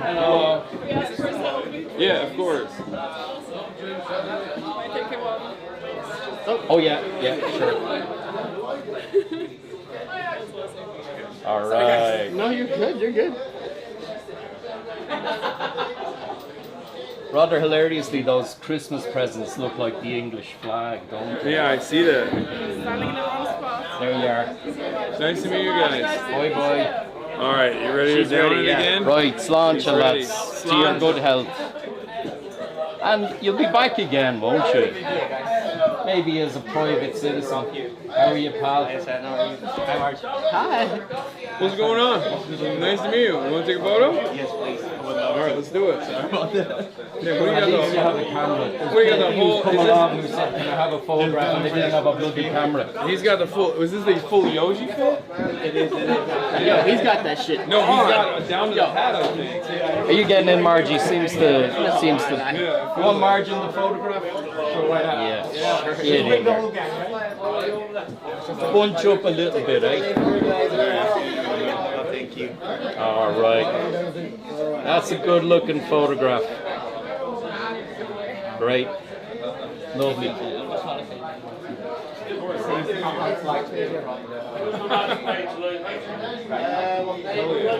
Nice to meet you. Thank you for watching. I did some selfies for you as well, pal. Thank you very much. I know you're too shy to ask for a photograph. Nice meeting you, man. I would love to take your picture. I'm sorry you came. We go to Trinity. We tried to see in the film. We were a little too late to class. Yeah, it was slammed. It was crazy. That's awesome. You want to get a picture real quick? Yeah, of course. Let's do it. I also have a gift for you after this. Oh, really? You're gonna love it. I promise you're gonna love it. All right, the two of you together? Are you going in, March? No, only if they explicitly ask. All right. Explicitly ask for March, or I'm going to go. But I have a gift for you real quick. He still didn't get I carry this around because a good friend of mine gave it to me a long time, a couple years ago. What is that? It's a woke mob card. And I proudly walk around with it. I want to give it to you. 1621 Cancellation Boulevard, San Francisco. Is this a real phone number? Yes, sir. Yes, sir. It is a phone number for a certain university. A certain university that we don't want to expose them, but like, are you really still on the stream? Yeah. Oh wow. Okay. Sorry. Hi everyone. I'm sorry. A certain university I don't want to expose, but it's pretty fun. I hope you appreciate it. Thank you. But yeah, it's great to meet you. I appreciate you. Thanks for coming out. Love Dublin. It's awesome. We're gonna grab a drink. Is that? Yeah, go ahead. Yeah. Awesome. Thanks. Did they ask you if it's a kid? He just, I don't know. He was just like, which way is it? You know, the great thing about this is I now own your man's phone. Like, he just basically left me with Wait, his did phone. he leave the phone? Yeah, so I'm just gonna... I need to ask you what the moral situation is. Should I return it to him, or will we go for it? What's up with you, dude? Hey, dude, I'm sorry. Is that my phone?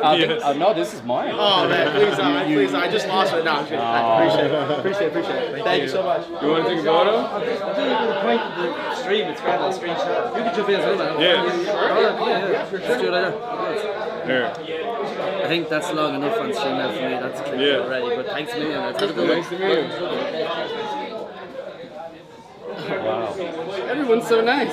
Wow. No, Ireland. Yeah, I'm delighted everybody is nice. And I mean, the majority of people in this town are bang on, they're deadly, they're cool. And the nation, you know, I'm so Dublin-centric, I'm sorry, but... well, the thing is, like, we know this is... Oh, you're Thank you, sorry. We got, there it is. There's the proclamation. So you know you're in a good bar when the proclamation is up. Yeah, exactly. That's good to know. And also if you go into somebody's house and the proclamation is in their hallway, it's the kind of a good house. I always feel more relaxed in somebody's house when that's hanging there. So that little proclamation I gave you got to put that into an A5 I'm going to put it up. thing, stick it in your, just above your bed, eh? Yeah, I'm going to put it in the entrance. So presumably you have marks and angles above your bed though, I have right? a bunch of stuff, Yeah. but yeah. I should tell you, and my wife will kill me for this, but we have a massive portrait of James Connolly above our bed. And I must be the only Irishman who gets away with that in the bedroom. Why don't you come over tonight and we'll do a live stream from my bedroom. Might be, we got some other stuff. You're busy, eh? Yeah. Okay. All right. Are people still tuned in? Also, we have to go to the other place too. So let's finish with me. I'll show you this plaque to Frederick Douglass and just tell you that because that's a pretty important. Yeah, no, absolutely. I'm very proud of that plaque as well. I think it's a cool thing. I never saw two lads to drink so quickly. In all fairness, these are great. Yeah. What were you going to say? Well, we're on a tight schedule, you know. Yeah. How do I get the books back? Oh, I'll drop I'll take you to my hotel. It's near. Yeah, it's by where we were at. We'll work out some. Yeah. I have your number. You see, I didn't forget. Yeah. I'm still on it. Are you coming back to Dublin? Or sure, we'll swing by the bar. It's only close anyway. The International. Yeah. If we can. Oh, is it close to the next location that we're going? Where are you going? Oh, you don't want to say. Well, yet. I mean, we're going to the hut. Okay. Yeah. All right. It's good. See you, lads. Are you two married? Your brother and sister. Well, definitely don't get married. And shit goes down in Tipperary, all right, but not in Dublin. Thanks, guys. See you, lads. That was close. Luckily, I didn't say anything stupid.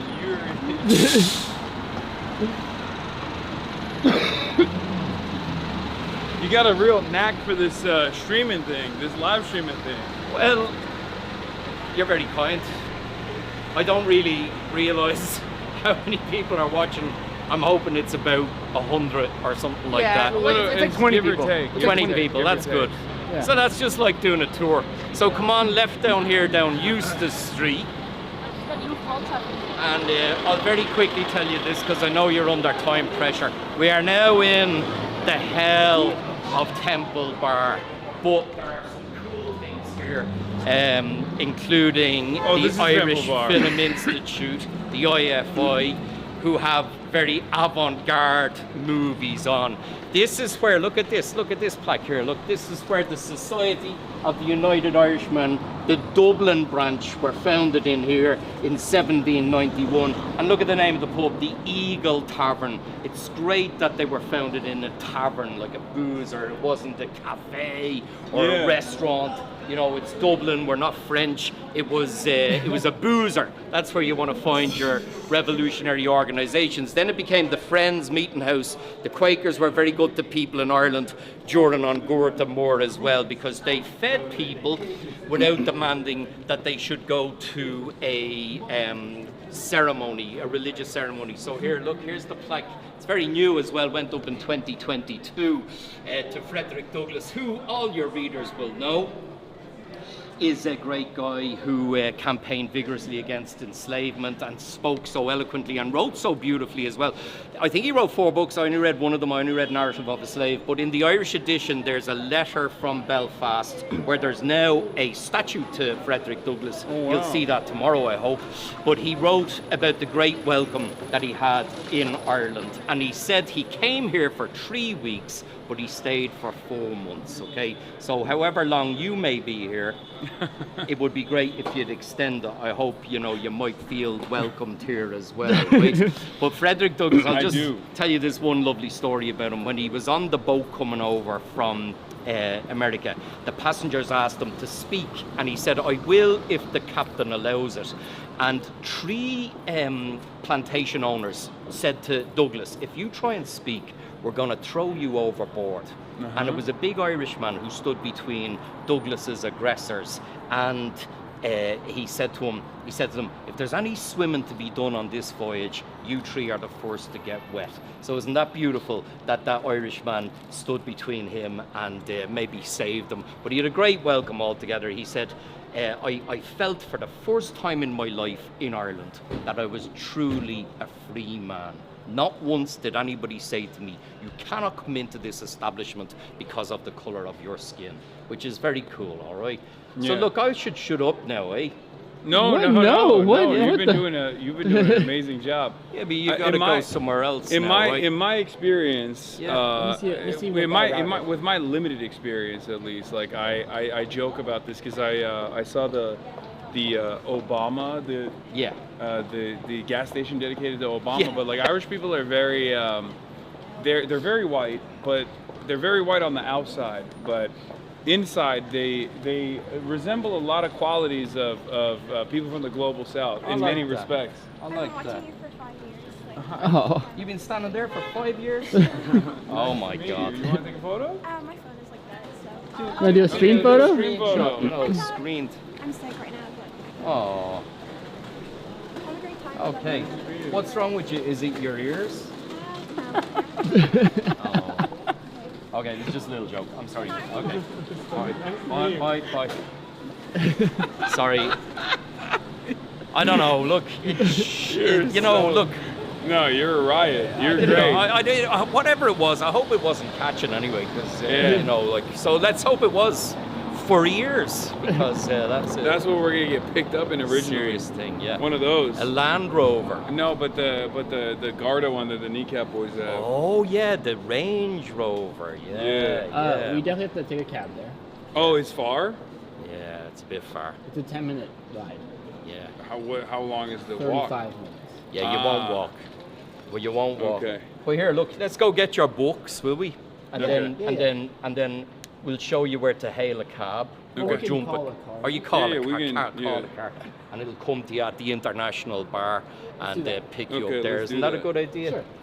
Knowing you two, you probably have another pint.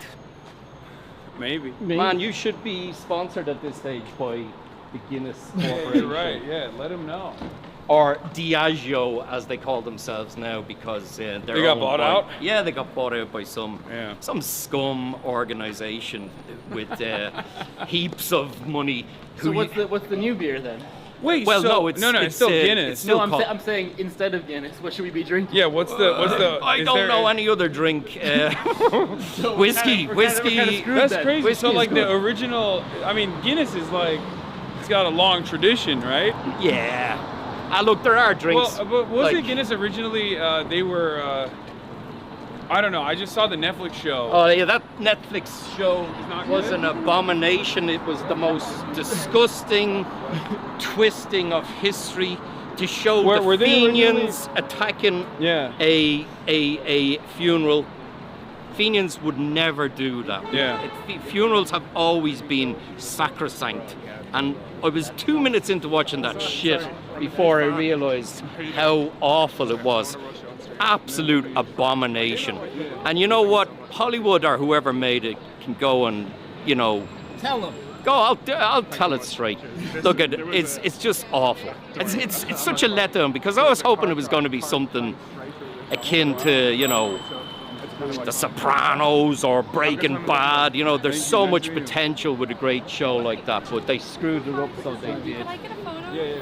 You want me to take it? Yes, While you're please. talking about the Fenians who would never attack a funeral, there's people that were snapping pics in the background. All right, let's do it. Apparently, a car crashed into the store a week ago. Yeah. That's right.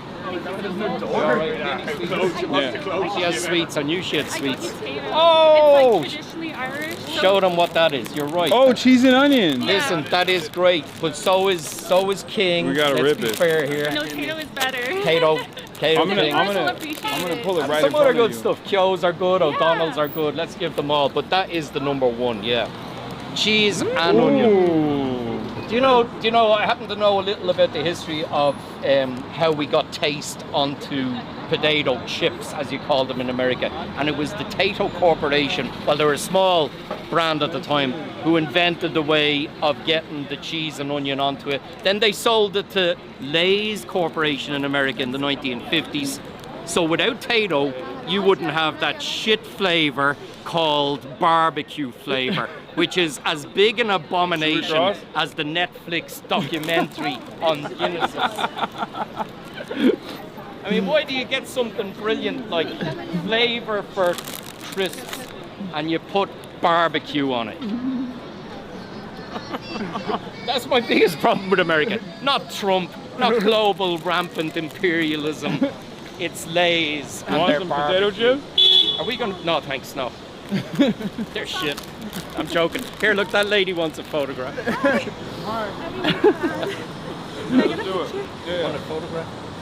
I got more shit as well. I got you. Yeah. Thank Motion. you. Right, ready?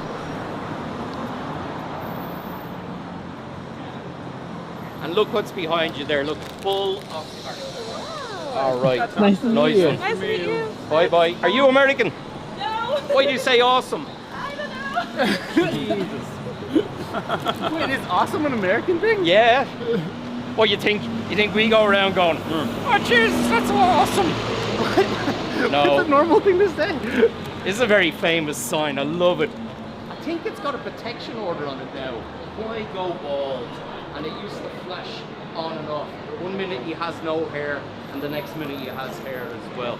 Famous in The Butcher Boy, a great book and a great movie as well, as a matter of fact. They're very good with points, by the way, the Tato. And look at this. Yeah, it is. Huge Delicious. proclamation, you see? Yeah. See how important it is to us? There's a little mistake in the original proclamation. There's an upside down E. Oh yeah, right there. Where? Very well spotted. And I like it because, you know, Persian bookmakers used to put a mistake in on purpose because only Allah can do something in perfection. So they would point out where the mistake was. Do you get it? And like this, I think that the upside down E is for a little humility.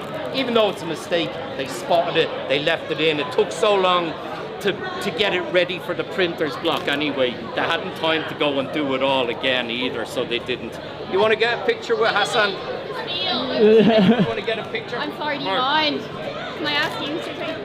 Yeah, it's what I've been I'm doing. so sorry, I didn't want to interrupt. I'm holding the camera. No, I'm saying like here. Take I'm good. some. I'm good. All right, ready? I'm just these are the photos I'm taking with Tato. Did you bring a gift? No. You want my bag? No. He's joking. Cigarettes, money. I like this word. It's a Wednesday. All right. Thank you so much. Nice to meet you. Come on, let's go.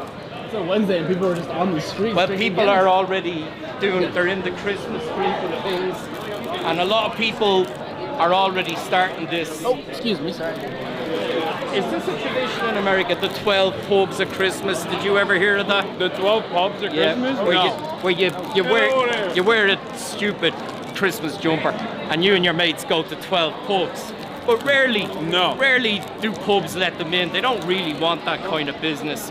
And also, by the time you're at your 8th pub, you've all separated into little groups, and you know the worst drinker amongst you is lying in a gutter dying. A pub crawl. Yeah, it's a pub crawl, but it's called the 12 pubs of Christmas, like the 12 I think days they do of it. They do Christmas. different versions of it where they dress up. All right. I think they do it for Halloween and they do it for Christmas too. I think, but it's All not right. the same as 12 pubs. Yeah, well, it's a big thing, and it kind of happens around about now as well. So yeah, it is a Wednesday. Is it a Wednesday or a Tuesday today? Tuesday or No, it's a Wednesday? Wednesday. Wednesday. So people are already in the Christmas buzz, I suppose, getting stuck in. So you like Tato crisps? I do. There's a place. It goes great with Guinness. There's a place called Tato Park, which is like not a Disney place, you know, like roller coasters and stuff like that, right? And it's where they make the Tato.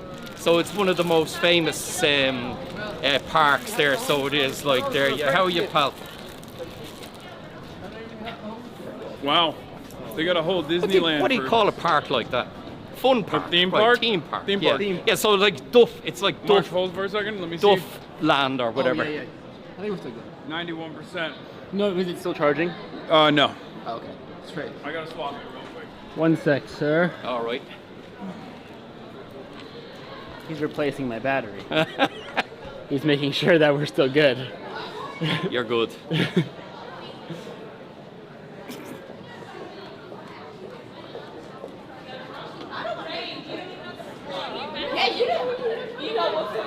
So I meet you about 5:30. I've been going on for a long time. I'm sorry. Holy shit! No wonder your batteries. No, you've been great. No wonder your batteries are dead. I've reached the magic 100 followers, new followers. The 100. The 20 people in chat have been loving you. Where can people find you again? Say it on say your Instagram. My Instagram is 1916 walking tour. 1916 walking tour chat. Yeah. Go follow him right now. That's it. Thanks, pal. And if you're ever in Dublin, yeah, check it out.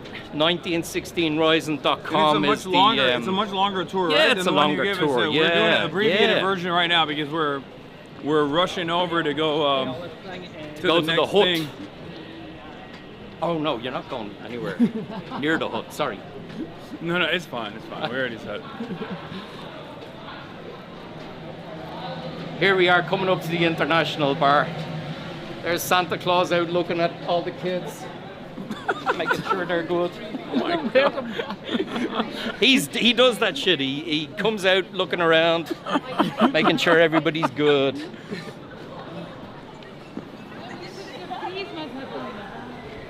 Right, we're back to the International Bar. You grab your the books and then we call the cab, right? Hello. Right. Okay, I'm gonna point the camera myself to not film any of the patrons. Of course not. Do you want to pee again? I'm good right now. I can wait. And that guy's the man. Yeah, it's awesome. This is why I said, like, when I met the Kneecap Boys, I was like, automatic. You rarely ever meet someone automatically and you're like, oh, they get it.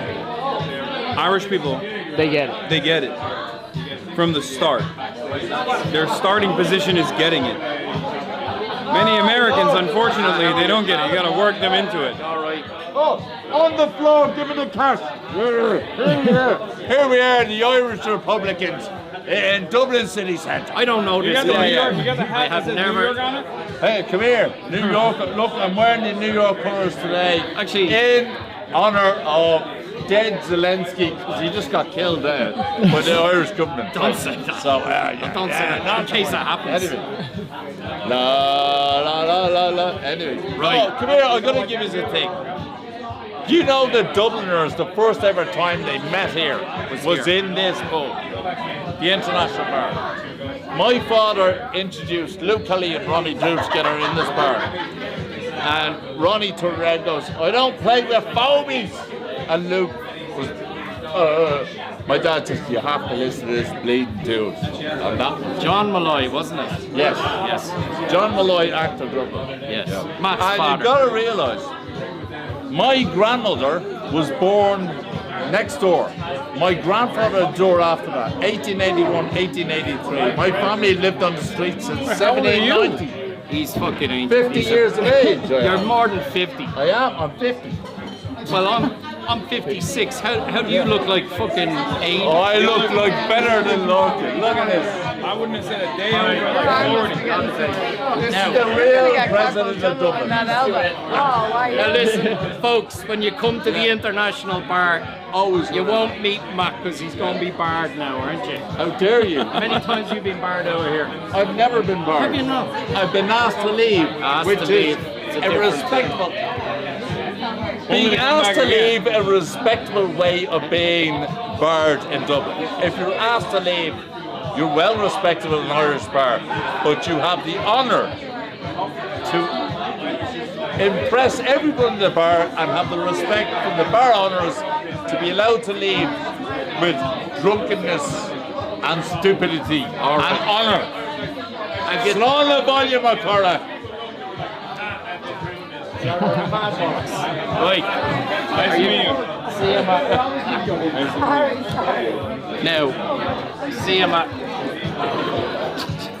Do you want to have another point or get the fuck out? We can step out. We can step out. Because we'll probably have one at the next place anyway. Matt's a legend in Dublin. A legend. Good, nice to meet you. Can we get a screen from? Yeah. You want to take? it. Yeah. Screen it. Hell yeah. Thank you, man. You got me into politics. Hell yeah. Oh. Nice to meet you. You enjoying Ireland? Yeah. Yeah, it's been amazing. Oh, okay. Hello. Hi. All right, let's start. Let's start with you. Hasan, I'll call. Are you gonna call it? Nice to meet you. Hey. All right, let's do it. Would you bike over here? No. Want me to take yes, a picture of you? Because those selfies Thank are you. always, they're always a great disappointment.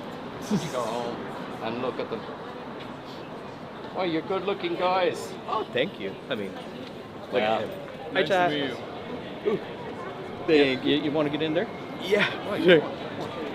Ready? Oh, with me? Yeah, love it. Love it. Thank All you right. so much. No worries. How are you, pal? Oh, good. What's happening?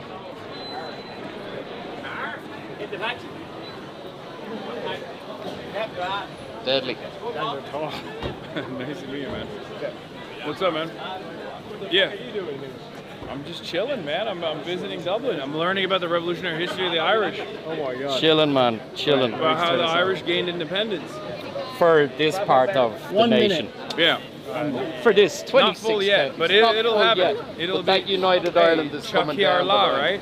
You got it. All right, perfect. Nice to meet you. Good to meet you. Thank you for watching. There you go. What's Aw. Oh, I'm enjoying it. Nice to meet you. Oh no, my forearms are strong. We're going to Belfast tomorrow and then leaving Strong on as nuts. Friday. Okay. Because we got a See ya, pal. award ceremony today. I'll hold this to the protest. Streamer Awards. Do you want me to take a picture of you? Oh no, I'm grand. You're grand, are you? You must be working for the You don't government. want to take a photo? No, just chatting to know. All right. Aw. Nice to meet you, man. Nice to meet you too, bro. Yeah. Welcome to Dublin. How are you, Welcome pal? to Thank you. Thank you for watching. Did you run here? Ah, I Jesus. spotted you earlier on. Monkey D. Luffy. Nice. Yes. All right. You want to take a photo? Cool. Yeah. Did you ring a cab? Yeah, let's do it. Yeah. I might Deadly. get lurking. 1 minute. Nice Yeah. to meet How you are you, as well. pal? Hi. How's it going? And you, I love your Thank you. moustache. I tried to Thank grow a you. moustache there recently, but I looked like a fucking nonce, you know. Yeah, it's tough to pull It off. really is. Oh, wow, that's cool. Good advertising for Butler's Chocolate Cafe as well. All right. Great. Thank you. How are you, missus? All right. Yeah, that's Hasan. Nice to And meet we you. met you at a Bernie rally with my daughter. We just love you. You met me at a Bernie rally? Yeah, my daughter did. Oh, your daughter did. We love you. What are you doing here? I'm just visiting Ireland, learning about Ireland's struggle towards independence. Yeah, and you know that how pro-Palestinian you are. Oh yeah, no, I know. Yeah, it was great. We've Can I been get a chatting. picture of you? What before book my did you buy daughter? in Hodges? I bought. Somebody I'm going through the New York Times. I'm going to go back on Proust. Believe it or not, I'm going to start. Jesus. Hang on, hold on. This is ridiculously Sam, intellectual. I'd love to get you a book. Fair play. Have you read? I got so many. Extremist? Look. All he wrote needs, that all one. he needs in life is those two books. Yeah, he wrote this Tan one. War and James Connolly. Learn everything about the whole world. And a bit of Proust. You ready? You must be teaching, are you? Well, my daughter, we actually live in Los Angeles. Yeah. So yeah. Hang on. So I can't wait to send this to my daughter. Just look wait. at that. Thank you for your work. Thank you course. so much for your That's work. us. That's really cool. That's us right there. All right, Oh, last there you one. go. Last Nice one. Thank you. Bye. All right. That's our. You're brilliant. Our car is here. We gotta go quick. Look at this badge this dude has. Tom Clark. Oh, it's not. No, that's a Guinness. Just a Guinness Shit, thing. I'm seeing And a things. communist star. Thank you. That's our car. All right. See You you, were man. amazing. You've been alright. You were amazing. spectacular. Thank You're you great. so much Thanks for everything. having me. You know, it's brilliant, right? Shout it out Such for a the pleasure. shout Shout out. one more time. I Your hope to Instagram. see. The Instagram is 1916 walking tour. Don't do the Twitter. Don't do the Facebook because I had a Facebook, but I can't remember what it is. But the Instagram is what's cool, isn't it? All right, well, and thank you so much. I hope to see some of your viewers on my walking tour, 1916rising.com. They'll be I wish blowing you up. guys the best, all right? All right. Say hello. I'm going to Thank text you. you some people in Belfast All right. that you should go and see. Thank you. I'd love you to go to the James Connolly Visitor Centre. Really brilliant place, okay? All right. You meet We're some gonna great do heads. a black cab tour. Yeah, you do a black cab tour as well, for sure. Yeah. All right. Mind yourselves. Goodbye. Thanks a Have million. a great night. Thank you All so right. much. Chat. Everybody give love to Larkin. That guy was awesome as fuck. Not gonna lie. From Mauricio. Yes. I had the big guy here with me too. Sure. All right. Last one. Have a good one.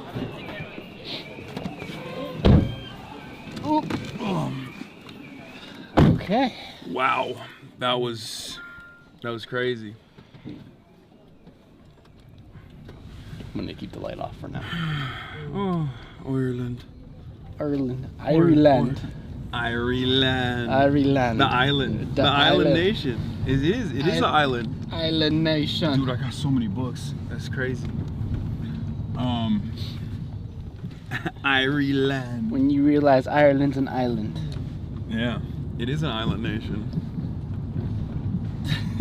Dude, what a tour, huh? That was sick. What a tour guide. That guy was awesome. That's what I was Larkin. trying to. Yeah, what I was trying to say is like the automatic, the starting position is for Irish people is goated. God, he was so cool.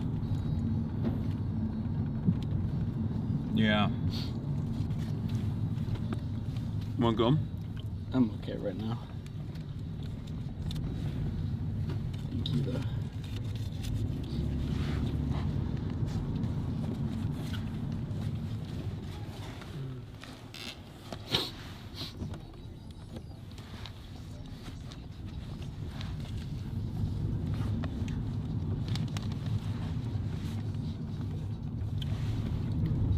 The Irish guerrilla campaign. 1919 to 1921, Ireland's War of Independence. By Lorcan Collins. Wrote a whole ass book. I think he wrote multiple.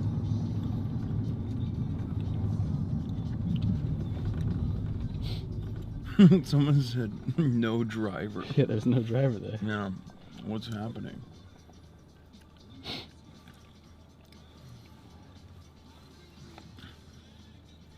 It's another British holdover. Driving on the wrong side of the road.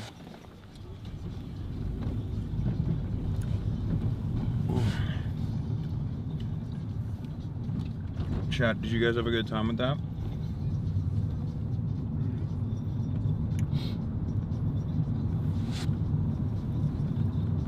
We can see your iPhone. It's fine. Now where are we going? We're gonna go get some. We're gonna go listen to some traditional Irish music. I'm gonna pee again. Tiny bladder. They're calling you tiny bladder. I mean, we down what 4 Guinness? Like it's nothing. Like it's nobody's business. I haven't eaten since breakfast. I had an Irish breakfast this morning, and I was waiting.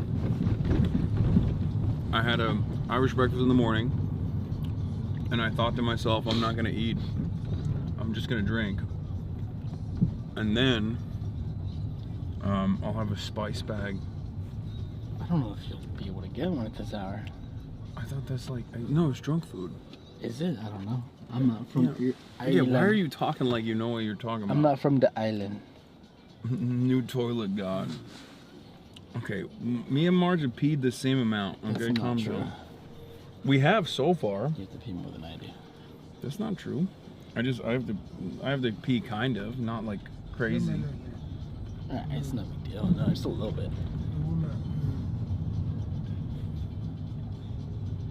I can go for another Guinness. Yeah, we'll get another one. We'll rip another one. And then after this this stuff is done, we're gonna go back to the hotel, and I will do a regular live stream where I do the news coverage after. Yeah, we get our money. And I will be toe up. I'll be fucking hammered. Why did Marchie pull a Jamaican accent there? The island? Because it's an island nation. It's an island nation. Yeah, Ireland. I'm an island gal. What you mean? Yeah, you are. If you're Irish, you're an island gal. You're an island boy or you're an island gal. Peak content incoming. Buzz news stream. Oh my god, there's still a motherfucker in the chat going, and then dispatch. Garda. Classic. Island gal.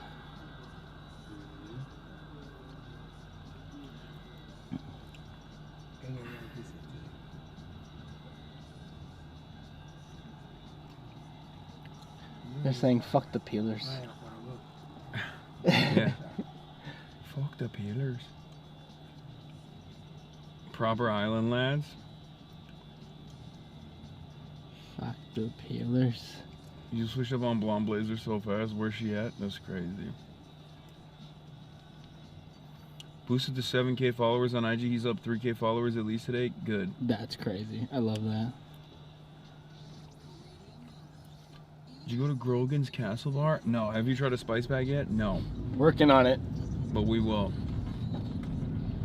Kneecap when? In Belfast. Tomorrow. Tomorrow? Next street. Tomorrow?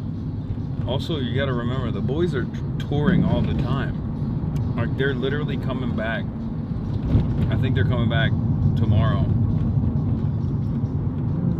And we're still linking up with them. Why are you FaceTiming? What is happening? My friend FaceTimed me. I was like, I'm live right now. That's crazy. He doesn't know I'm on the island nation. You zooted, bro? What's going on? What do you mean? That was behind the lens. Nobody saw anything. You're a little hammered? A little hammy poo? Nah, that's one of my boys. He knows. He knows better. He said, oh my fuck, I just missed you. You should do a tour led by former Iron members in Belfast. Who's to say that we won't be doing that tomorrow? It's an interesting suggestion, chatter. Perhaps that. Maybe there's an early stream tomorrow too. Perhaps that may be in the works already, and it'll be a much earlier stream tomorrow actually, because tomorrow we're going to do a Black Cab tour, and we have an incredibly special event for you guys. It's going to be at 2 p.m. Belfast time, so that is going to be like 6 a.m. or even earlier than that LA time. So wake up early. So wake up early for that one, and the reason why we can't do it later is because unfortunately Belfast is a little bit trickier to do that kind of live streaming in at nighttime, or at least the places that we're going to be going to, and therefore we won't be doing it at nighttime. We can only do it in the daytime. So it's probably going to be 6 a.m. or something like that. What's 2 p.m.? Around like 6 or 7 a.m.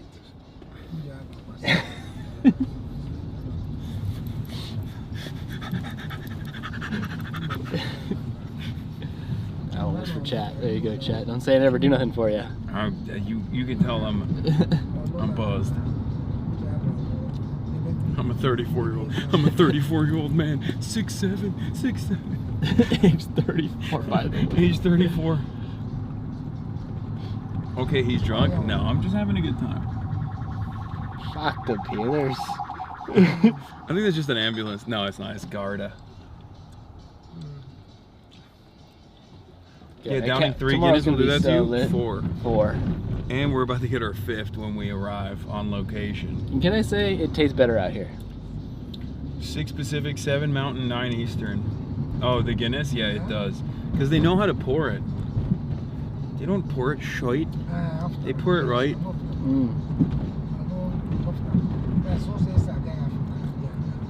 Motherfuckers always policing a man having a good time in the chat. It's true. I'm saying.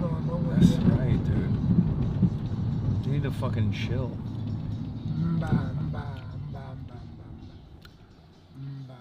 How far is this fucking place? Should be there in any minute now. We are so late. Yeah, is that bad? How late we are. Okay, to be fair, we're late because of the person that set us up with the other person, so they can't be that mad, right? Yeah, hopefully it's not rude.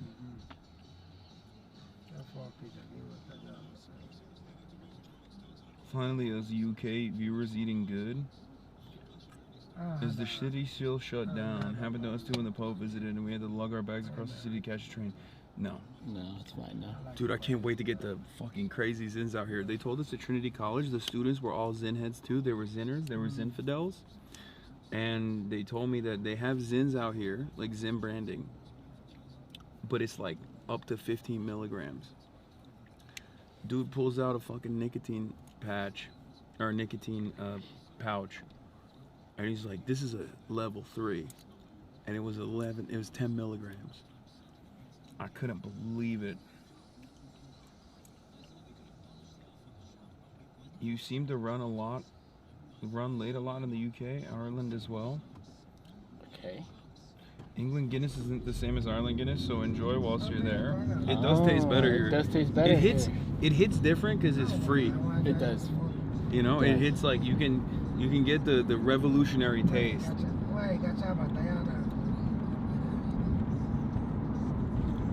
This is the house for spice bags, my friends. Xi'an, right? I don't know, I guess. Yeah, that's what they were saying. It's Chinese food. We were just in China. It's not Chinese food at all. It's an entirely different thing.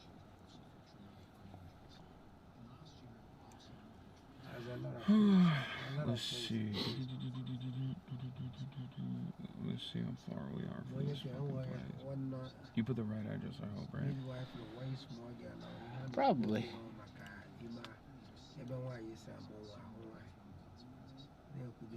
Yes. 2 minutes. Yeah, 2 minutes. You're not wrong though. It is far. This was not walkable. No. This is the first time that it's not walkable.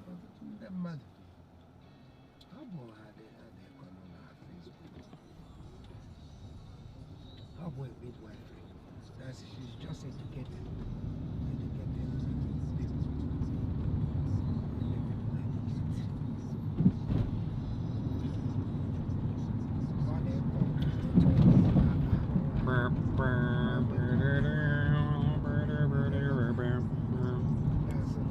Oh my God, you're gonna get a Chinese, the brownest food? What?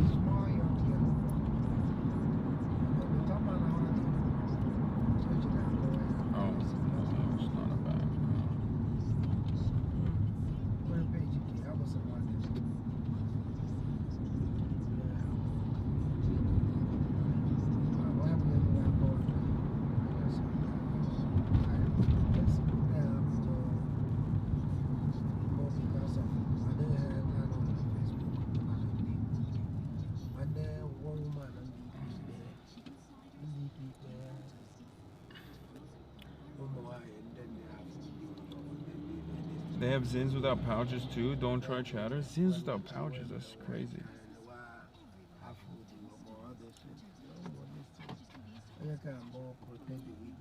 The Irish tour guide was so cool. Thanks for taking us along. Of course. Can this be the format of the show forever? Fun stuff first, news last? No. That's how they say it over there. Going to get a Chinese or going to get an Indian doesn't sound right to our American ears. Going to get a Chinese? That doesn't sound right. I don't like that. Did the cab driver voted for Zoran? Yeah, I don't think he did, man. I think that'd be really strange if he was able to do that. Be very illegal, it seems. Get the 35 milligrams in, brother. I'll send it to you. It'll send you to the moon.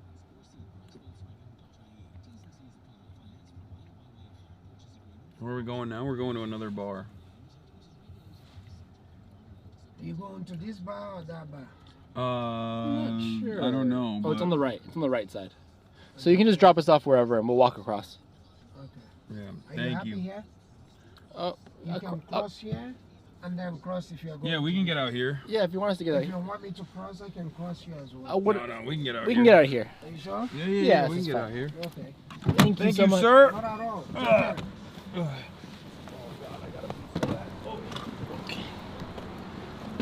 Need help? You got it? I got it. What the? I gotta grab a bag. What do you mean? Oh.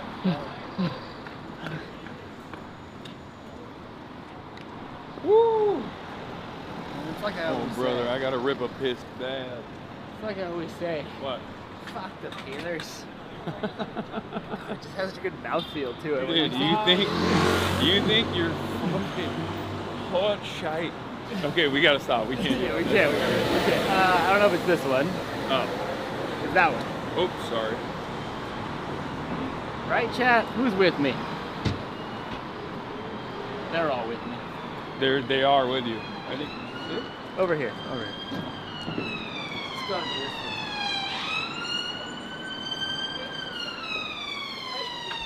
Oh, thank you. Oh, it is. I wonder if this is. Are you sure this is the right place? Welcome to Dublin. Hello. I just saw you there. I was following the stream and I just you Oh. mentioned where you were going. I live literally a stone's throw. Oh, So I nice just to wanted meet you. to We're come- live right now. Yeah, You yeah. want to take a photo? No, it's fine. No, it's fine. Right? Yeah, it's fine. Yeah, I'll let you do it. Oh, right? no, you're right. It's the one on the corner. Oh, it is the one on the corner. Yeah. Okay.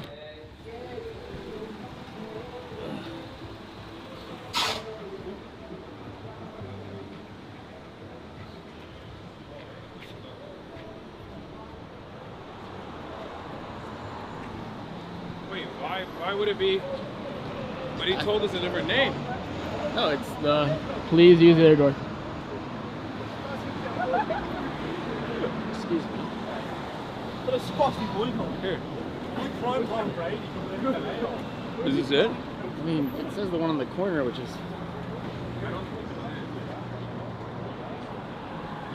Lads, I was. Okay, so it's this, but it's the whole building. So it is where we were? I don't know, it's a little confusing. I think it's over here. Okay. Oh. It says in the snug. Where's that? Maybe it's a different.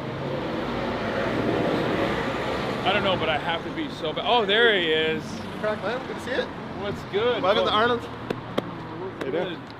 Oh my God. Hello. It has Hey, been man. incredible. March. Nice Dan. to meet you. Hey there. Yeah. It's all sweet. I check with you. You got All some right, good perfect. stuff. Oh, I got so much. I've other stuff for you as well. And this pub is like these are Victorian pubs. Ah. Okay. They all have the same kind of style.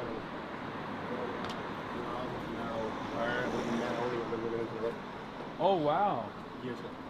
That's crazy. Well, I have to pee real bad. Here, I'll show you where it is. We are 4 Guinness deep so far. I'll order 2 more. I didn't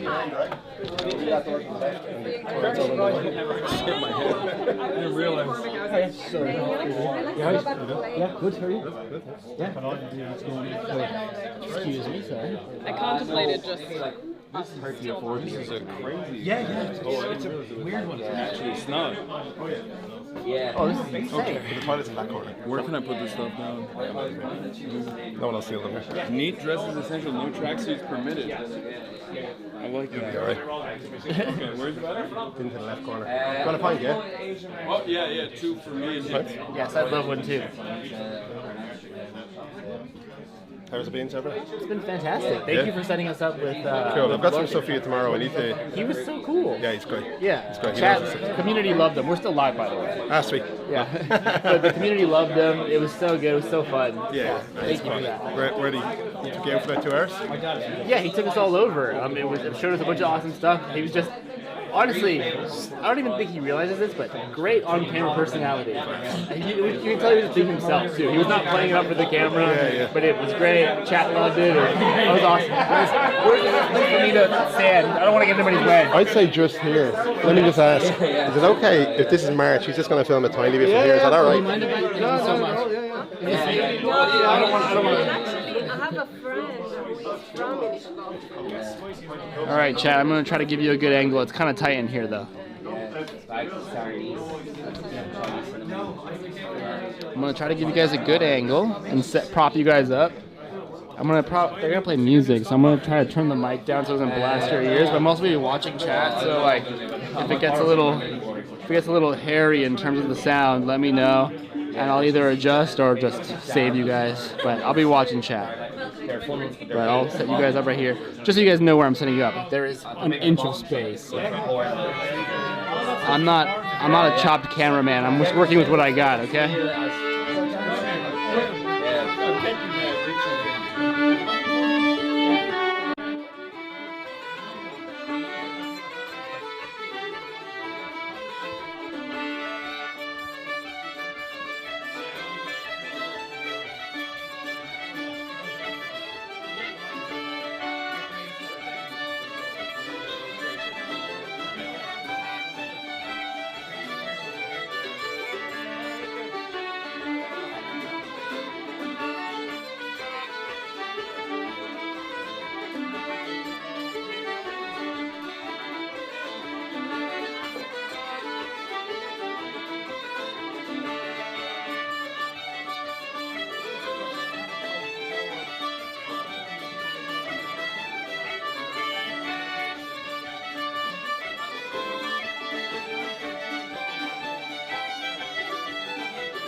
Oh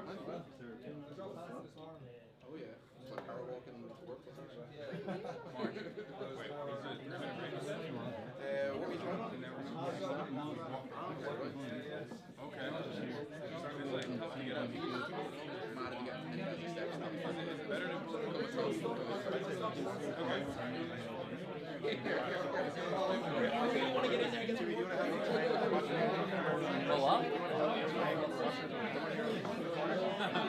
What's it for? Oh, it's a trad session. Where they play tunes and drink pints. This right here, this instrument that he's playing right here, it takes 12 years to train. There's only like a bunch of 100 plus people that know how to play it.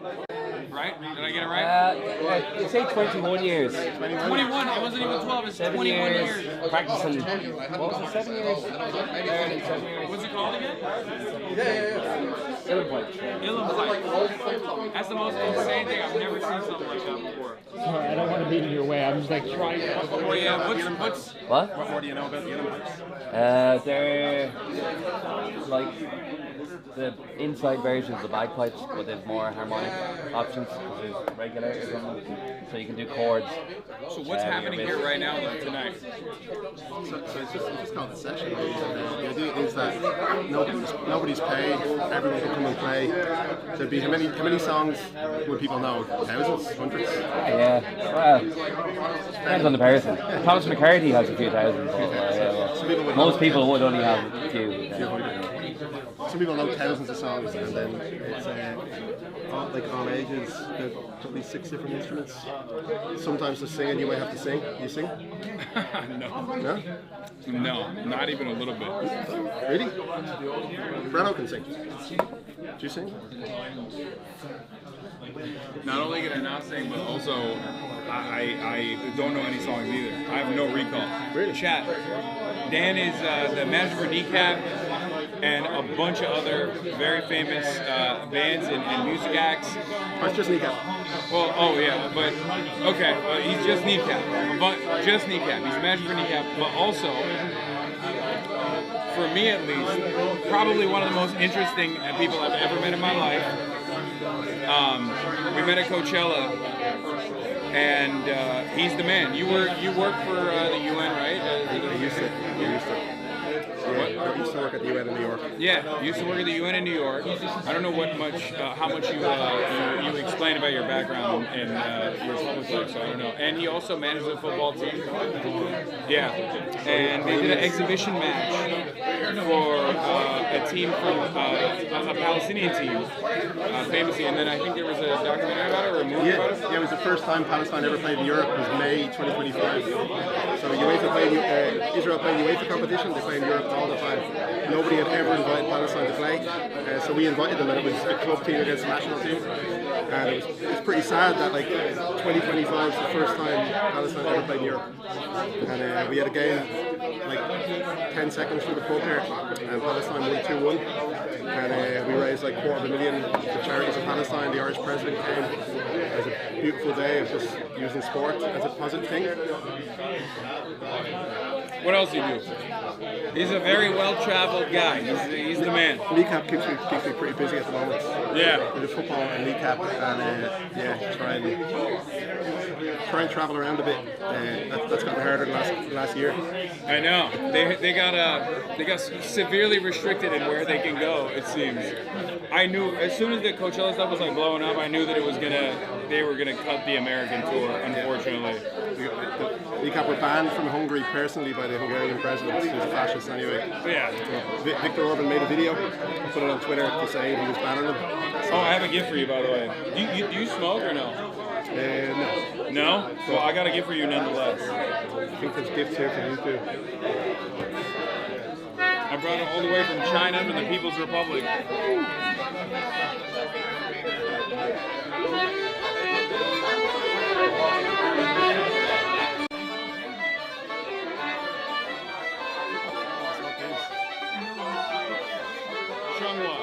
I'll take up smoking just for this. No.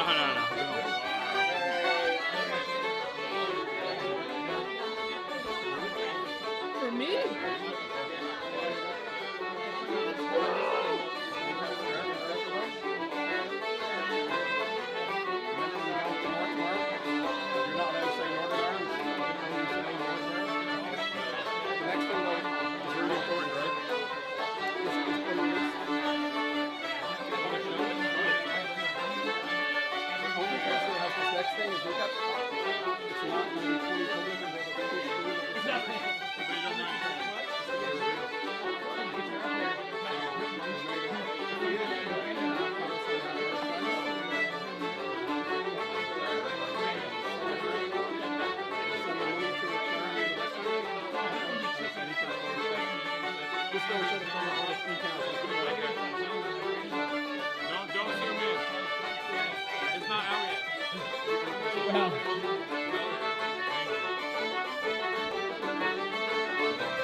Should I go back to you or?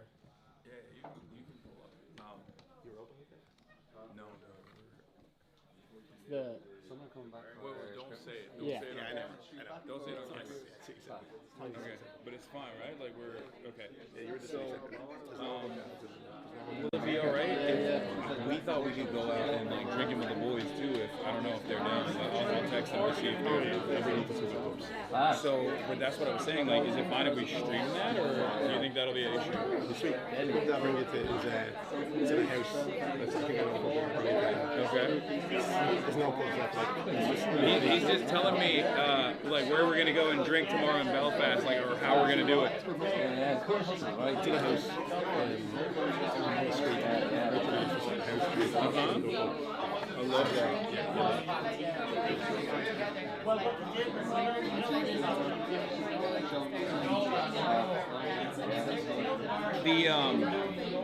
The instrument Dan was telling me that they're playing in the middle that looks like an accordion is called a what, concertina?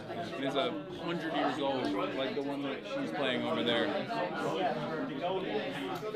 Jimmy, what concertina facts do we have? What kind of, I don't know, there's a German style and an English style. They play the German style in Ireland. The English style, it might be like the same notes in and out, so it's for like singing songs and all at the same time. Yeah. I don't know really know much more about it. Yeah. Lots of them in our house, but I don't play them, so. Yeah. Brady's basically just like, don't touch them.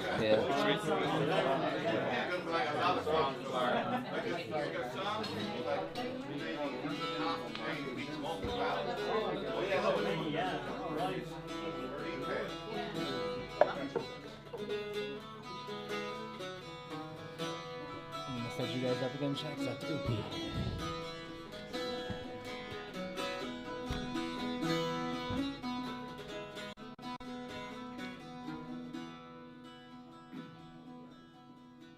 Oh, the holly, she bears a berry as white as the silk.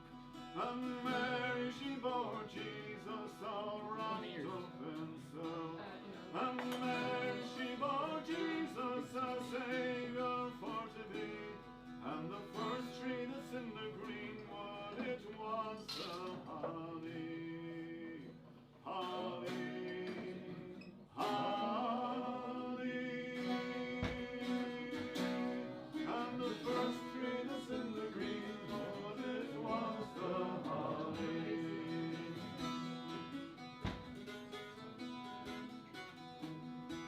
Now the holly, she wears a berry as green as the grass. And Mary, she bore Jesus who died on the cross. And Mary, she bore Jesus, our Saviour for to be. And the first tree that's in the greenwood, it was the holly. Holly, holly. And the first tree that's in the greenwood, it was the holly.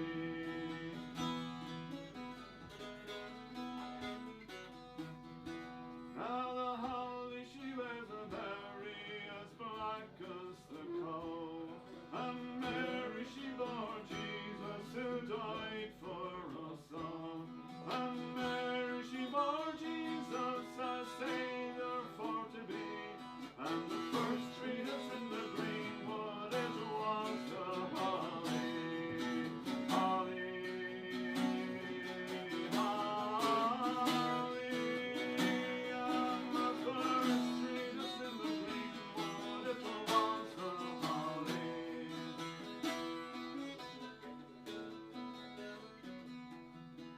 Now the holly, she bears a berry as blunt it is red. And we trust in our Saviour who rose from the dead. And Mary, she bore Jesus, our Saviour for to be. And the first tree that's in the greenwood, it was the holly. Holly, holly. And the first tree that's in the greenwood,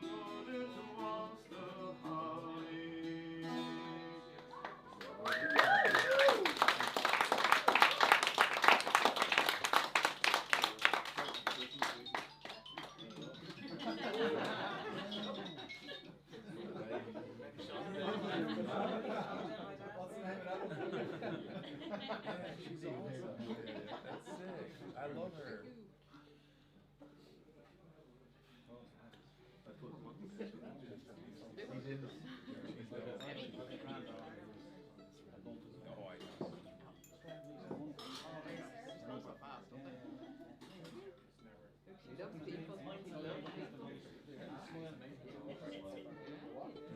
China was.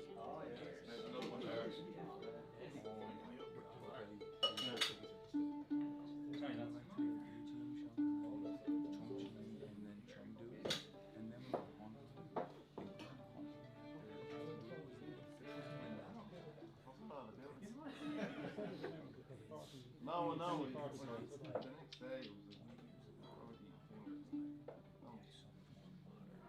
yeah, I'm gonna check that out. Oh no, yeah. Yeah, right. I'll deal with tomorrow. Yeah.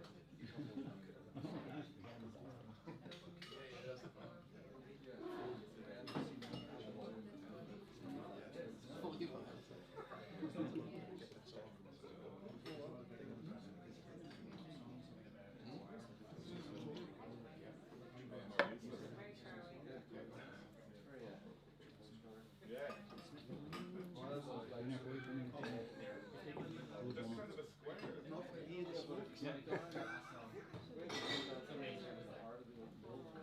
Okay. They have a big cigarette company where they this is what big smoke was learning about how they don't like they know like what man like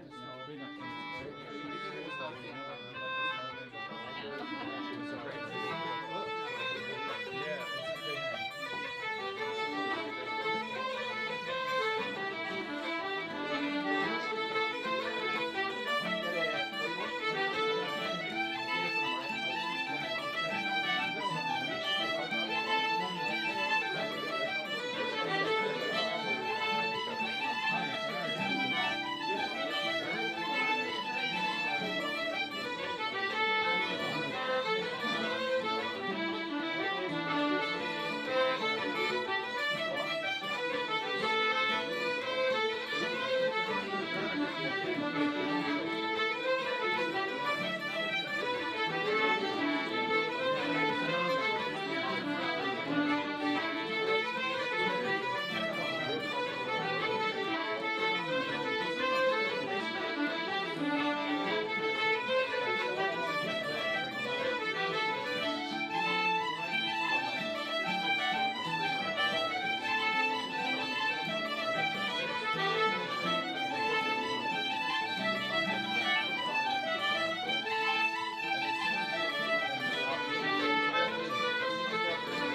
I am. Where's your bed? Right here. I've already moved on to the next. I'm on the second one. Word. All right, so after this. Hold on, give me a second. I'm gonna turn the volume up. One We're sec. gonna go on for a little bit longer, but after this, maybe we'll get a spice bag. If not, we'll probably we'll see what Dan is doing. But we might just move back to the hotel, and I'll start doing my political commentary and a little bit of chatter. Stick with us. Like I said, this is a very special occasion. I know a lot of people make fun of me and say, Hasan, you don't listen to music, but you get to experience something that is very unique and not exactly a thing that you would see. Drunk news coverage? I'm not drunk. I'm not. I'm just a little buzzed, you know. Dispatch leader? Slancha. You doing dispatch leader?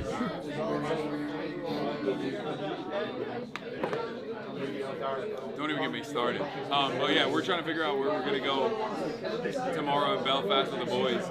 And also the Palestine jersey, the kneecap Palestine jersey that he showed is exclusive. It's not out yet. So don't share it. No, he just said like don't show the little details of it. That's why I was saying don't zoom in. But yeah, that's going to be coming out later. But right now in the world, there's like only 2 of them available, and I have one of them. Right. Fuck that. It's got to be so weird to see us having a good time at 8:30 p.m. here in Dublin when you guys are in America. Having and it's breakfast. Like, what? Having breakfast. Yeah.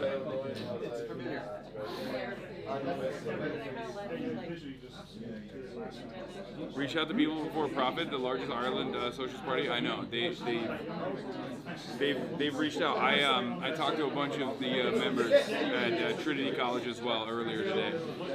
Yeah, we didn't even get to talk about that. Trinity College was fucking amazing. And there will be a vlog. Yeah, and we filmed all of it, and we're gonna do a vlog of our experience so far. I've been vlogging like crazy, so we're gonna have an exclusive HasanAbi in Ireland vlog out as well. Anyway. It is so sick how like their jam session is just in a pub. Yeah.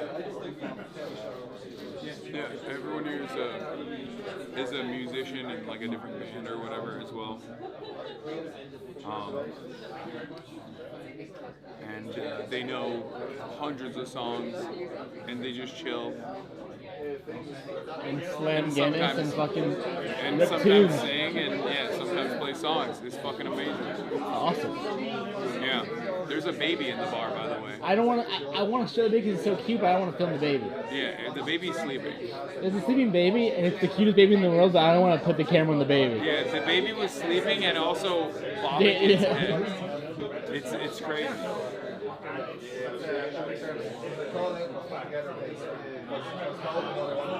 No tisk, don't film the bar baby. Yeah, I'm not filming the bar baby. As much as I want to, I'm not filming the bar baby. That's the coolest baby of all time. Genuinely the coolest baby. Baby's been going to bars since the baby was 1. Not many babies can say that. Oh, baby just woke up. I don't want to film it. Yeah, no. Yeah, we're not gonna. Trust me. Not only do I not film people in general, but I definitely don't film kids. It's better. So yeah, we live down the road. The only way to come is in August. But she loves the music. She loves music. Oh. We were just next door about a week ago, and she was having a great time. Also, we did a football match. Really big football match a couple of weeks ago. Ireland did better than we expected. And she was in the middle of one of the busiest clubs for the goal scored as the whole club erupted. It was crazy. But she said, Alright, chat. Turn the volume again.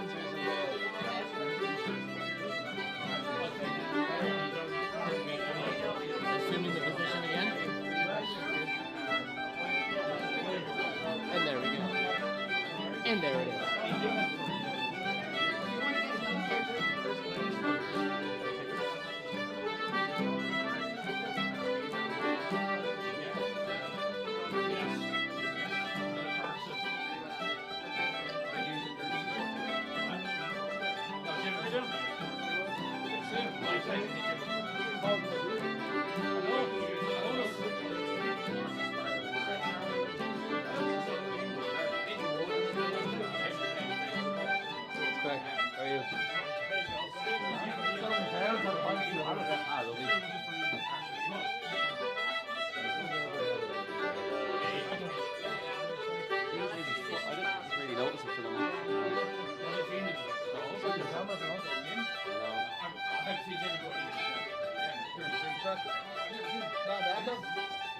What? No, I tried to get them. No, I wanted a guitar. She was like, get the bus. She definitely didn't like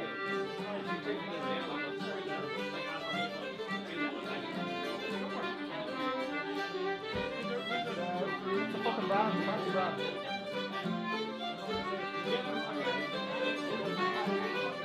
Sing us the air.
It just takes a second. No, it's not working. Give it a second. I got you. Oh. I got surveyed. Alright, I gotta go pee. Alright. No asbestos. In chat, it's like I always say, fuck the peelers.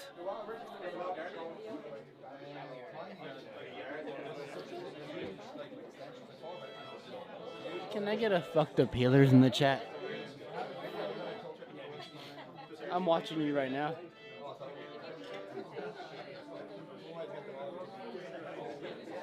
Let me get a goddamn fuck the peelers. That's what I like to see. That's what I like to see, chat. Let's go.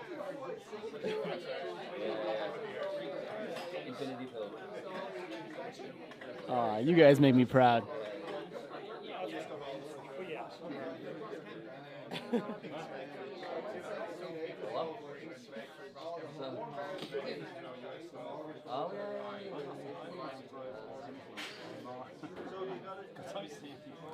I don't know how you guys feel, but the vibes in here are immaculate.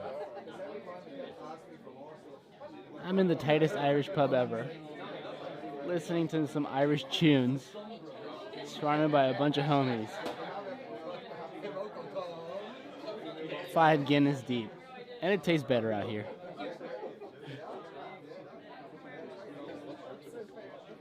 Singing fuck the peelers.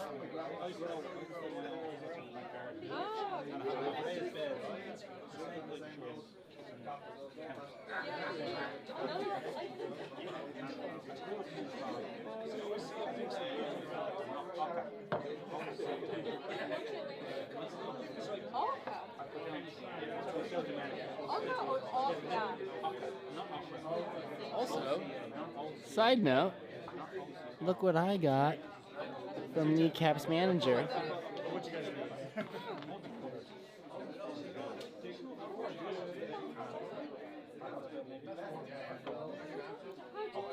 Is that not fire?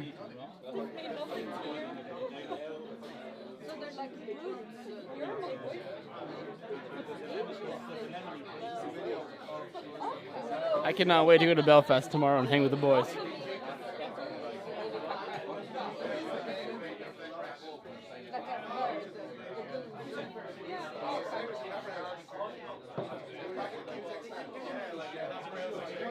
And yeah, politics, Andy.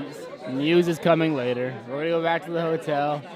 He's gonna run some news, and maybe, just maybe, if I have enough energy left, I might have brought an IRL backpack of my own. Hasan doesn't know. Maybe I'll go run amok on the streets, the main streets of Dublin, and do a little pub crawl on the old Marchie broadcast. How do you feel about that? Give you guys a real taste of Dublin.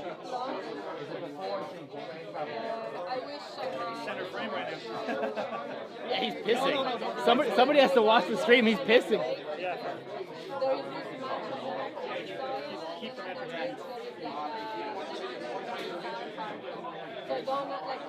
So anyway, no promises, but per slaps.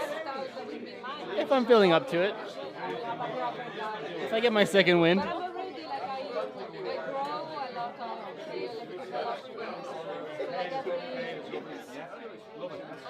Dude wants to monologue Nebraska chatter, I'll kill you. Mods, execute that guy. He's in the back. What do you want from me? You want to just stare at the fucking bar? You want background noise? 4K Irish bar pub, POV? Alright, I got you.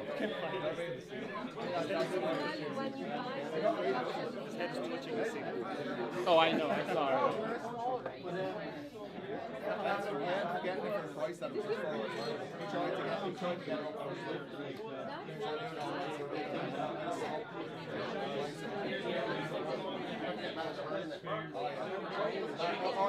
Hey, Rory. There's a bunch of fans waiting right outside of the. Yeah, we might have said where we are. Well, you know, it is what it is. No, they know. They live here, they know. Dan, what do you think about spice bags? Everyone keeps saying we gotta get Hold spice on, bags. let me get this on camera. You don't have to go straight. They are a thing.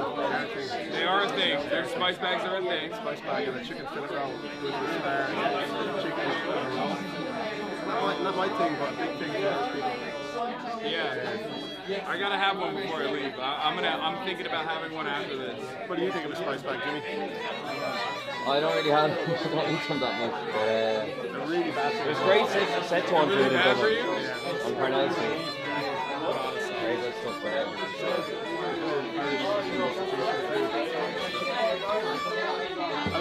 Probably fucking love it. Probably.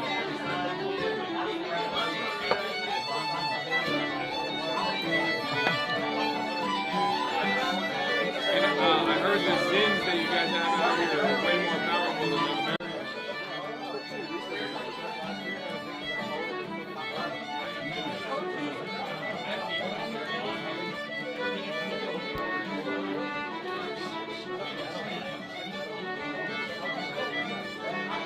I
We got. You said this goes. Will they get Brandon in to speak about Norway?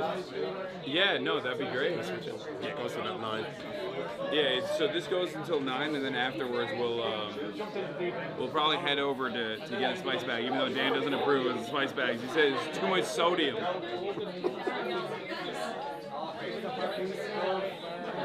Oh wait, or do we have gray boxes, chat? I'll fix it. My phone died. Your phone died?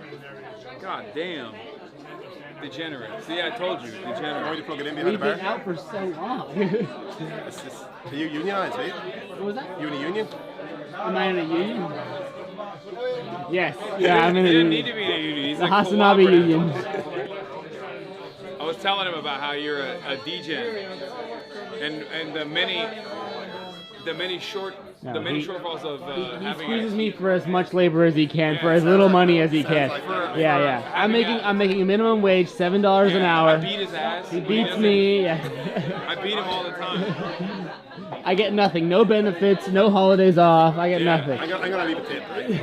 I said there's no one else that would get shot at. Yeah. It's just like, you know. And for getting shot at, my pay is No hazard pay. no hazard pay. I'm scraping by. I'm scraping Free by. Chinese cigarettes? Nope, not even that. Not even that. Oh yeah, okay. This motherfucker went to Japan after I got back from China. He's still. We've been traveling so much this month though. It's been crazy. We went to New York for Zoran, and then DC. And then we went back to LA for a little bit, and then flew to China, went to 5 cities in China, then came here. So it's like, I don't even know what time zone I'm in anymore. Surely this beats China, yeah? Yeah. This is, Okay, Ireland is sick though. Ireland is fucking sick. I mean, I've talked about this before, but like, it's rare. At least with my worldview, with my politics, it's very rare to meet people where you're like automatically you're like on the same page, where you don't need to explain yourself at all. But Irish people are like that.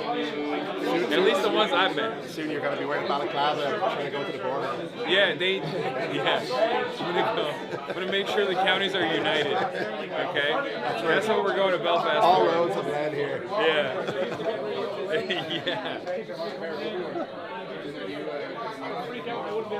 But it is true. I was saying, like, Irish people are like they're white on the outside, but spiritually in their heart they're very they have the same tendencies as like people from the global south. Right. People from developing nations. We're the only country in Western Europe that was a victim of colonization, forced genocide, and food. Yeah. It's like every other Western European nation has inflicted suffering on the global south. Yeah. And we have those. But you can see it. You can see it when you talk to the people here. It's crazy. Except for people who want to LARP as though they're British. Yeah. Even when we travel, There's a little bit of that, but I got landed in Iran a couple of years in Iran or in Kurdistan, or people identify with us as even though we're in the Western system that we're really fighting against at the same time. Yeah. It's sick. Someone said, let me ask you a question. What went wrong with Conor McGregor? Nobody likes Conor McGregor. This is did you see the new Republican thing? Like there was a video. Oh my god, that was so embarrassing. Nobody likes Conor McGregor. It's really important. He is the most taken person on. Yeah, he didn't win shit. He was trying to go for president. Nobody fucks with Conor McGregor. I gotta pee. I'm setting it up again. All right.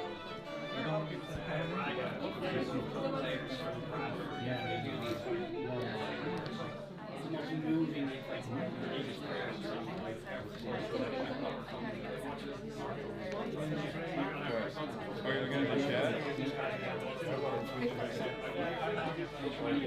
Yeah. Well, it's a weird time as well for us. It's super early. Alright, chat. I gotta pee. I'll be back. Yeah.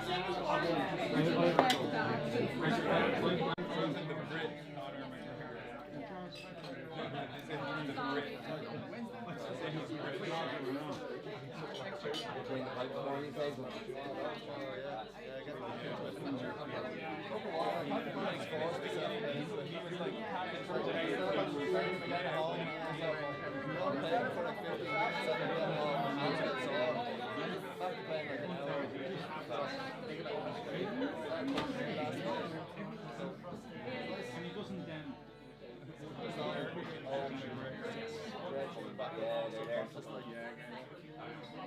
I didn't realize how many Irish fans I had though.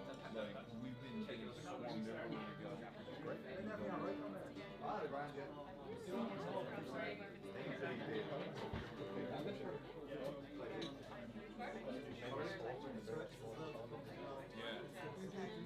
No, it was great. Yeah, Alicia, you'll have a good time with Alicia. Oh no, I know. I'm very excited to see all that. Even my dad was like, my dad was like, oh, I'll take that.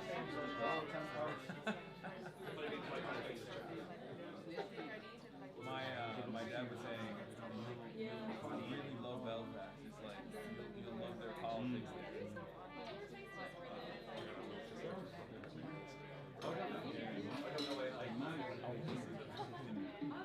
The wall, emails the wall where it's like, they celebrate the Confederacy and that idea.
Sorry, big drummer there.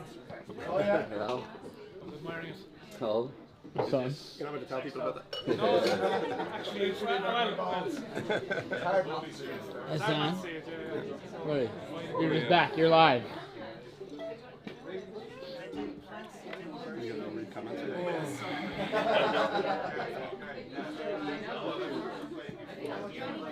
Always on that damn phone. I'm looking at the comments and the He's looking at chat.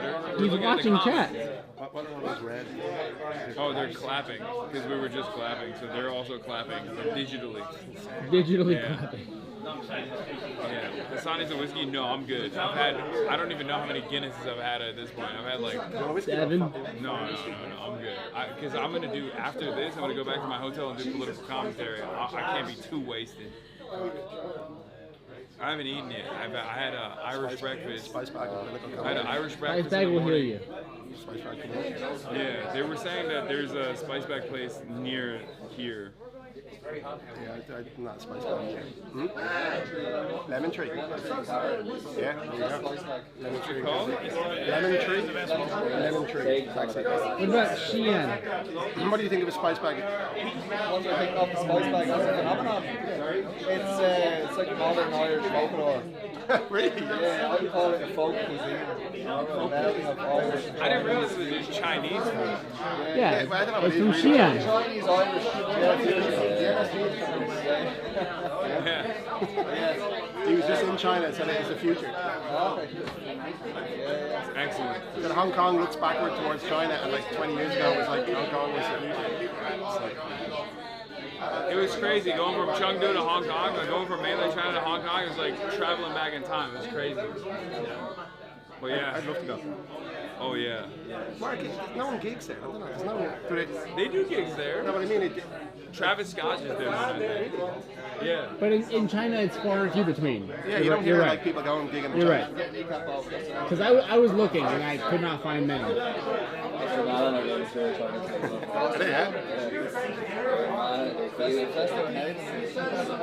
Christy Moore's doing 7 nights for the Chinese New Year. They're also very friendly. Like the Chinese people are so friendly. Chengdu. Oh, fantastic. Most people have English. Yeah. Well, I mean, depends on where you go. If you go to Beijing or Shanghai, a lot of people speak English. You go to Iran and everyone speaks English. It's amazing. They have good English. Yeah. They're really super smart.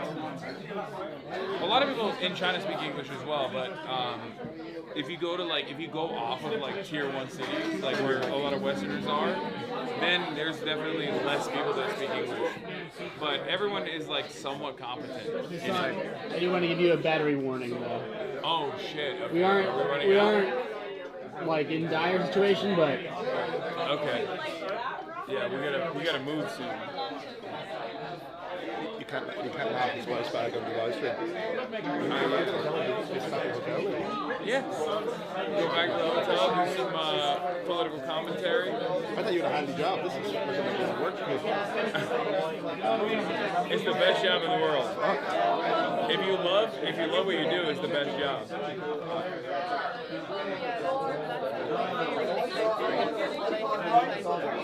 But this was an amazing experience. You brought your viewers right into real Irish. Yeah. You will not get this anywhere else, chatters. This is a real fun time in Ireland. This is a local spot. No tourists, no temple. Now it's fucked. Yeah, now it's ruined. Everyone's gonna come here. They can't. oh yeah, it's too ruined. small. It's fucked. Burn it now. You it's fucked over. it. If you just showed it. I'm gonna be. You're gonna disown me now. It's so sick. So this is like the female part of the bar, originally. Originally, Snug's going to be hungry, and then you just got served, and look at the toilet, and then you see little Snugs around the place. So it's where women could drink without following Up until 2018. 2019, I think. Yeah, before woke. Before woke ruined it. Who the fuck would want to go to a bar and not be around women understand though. I don't understand that. I feel like that's like kind of the point. A big part of it, at least for me. Where does the word come from? Snug? I'm not fucking no idea. See on the door. Yeah. I thought it was because it's a snug fit. They always have a hatch, so you don't have to walk around. You can just... Yeah. They serve, the same bar serves both of the bars. Yeah. Yeah. It's sick. So this bar is like late 1800s, like 1870s or 1870s. That's crazy. Wait, what's the name of the place? Lemon Tree. Well, he swears by Lemon Tree. What's the name of this place again? Lemon? The Lemon Tree. This better be good. I'm trusting you. How long did it take you to learn that? I've been playing on and off for Hassan. Which is closer, Xi'an, Xian, or Lemon Tree? Go to whichever one's closer. Have you ever eaten at Xi'an? Xian. Xian. Like the province in China. Have you? Yeah, Lemon Tree is better. It's better. 100%. It's over. All right, we're gonna go to Lemon. That was recommended to me. I would say satay sauce. Oh, yeah? Go for curry. I think satay.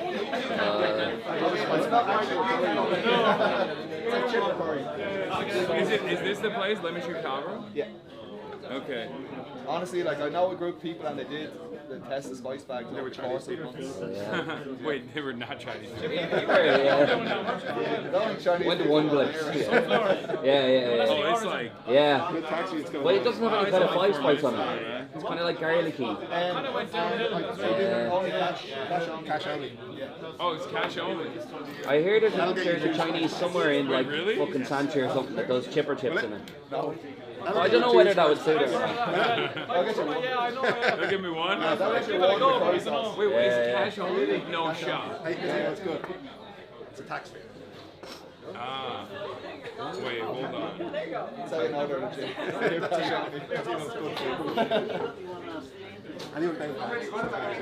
Very good. Do you have any euros or no? I have nothing, brother. We went, This will get you 3 spice bags. No, it wasn't. Dan's just giving me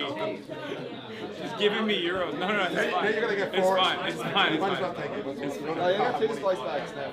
Yeah, you're sorry. All right, There's a lot of meat in them.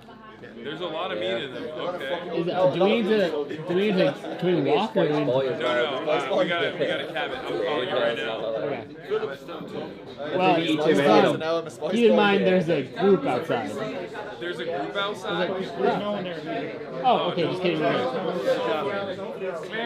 is very loyal to Lemon Tree. So tomorrow, I'll text you. Tomorrow, She's obsessed with the Lemon Tree spice bag. Can't wait to tell her this fellow's getting his work. Just to go to Lemon Tree. he travels to West Bank. He goes to church in the West Bank. And he speaks Irish. Hell yeah. Perfect. I'm stoked. I'm taking the Irish language. Okay. I'm stoked. I'm very excited to see it. Belfast. Only seen it in movies so far, so. Okay, Guinness. Thanks. I'm sorry? We're leaving right now. What did he say? He just was asking when are we streaming till? Oh, very good. That's amazing. Alright. You're not coming to Belfast. Was it live? Alright. Yeah. So this is the last. I might take it Friday. Alright. We'll be back. We'll be back in Dublin. Yeah, I'll drop you to the airport and leave after. Shall we? It's great to meet you. I'll see you on Friday. Have a great time. Thank you so much. Thank you for everything. This was amazing. All right, Jet, and we're off. I got you. I appreciate it. Thank you. Hasan. Photo. Oh yeah, let's do it. Nice to meet you. Ready? 3, 2, 1. Thank you very much. All right. Here we go. Yes.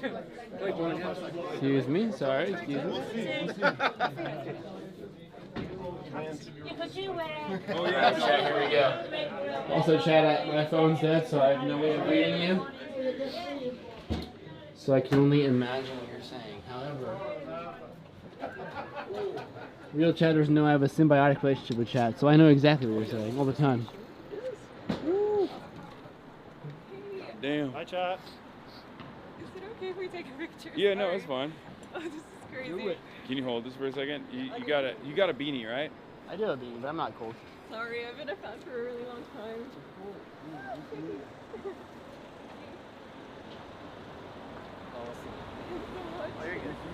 Nice to meet you. What's up? How are you? What's up, man? Can I get a picture? Yeah, for sure. Cheers. How are you finding Dublin? Fucking amazing. It's class, isn't it? Yeah. Expensive. Absolute class. It is class. It is class, for sure. It's the wrong way. Cheers, man. Have a good one. Nice to meet you. See you Alright, later. this is it. See ya. It was us? Oh wait, no, it's not it. Which one? I don't have a phone.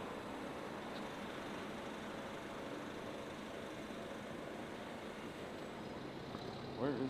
I don't have a phone, so I'm gonna need you to lock in for once in your goddamn life. Lock in. No, I don't know where. Oh, I called it the wrong spot. Not locked in. This way, this way.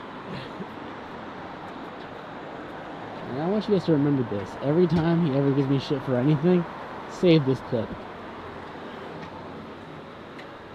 For every 1,000 times I get him to the right location.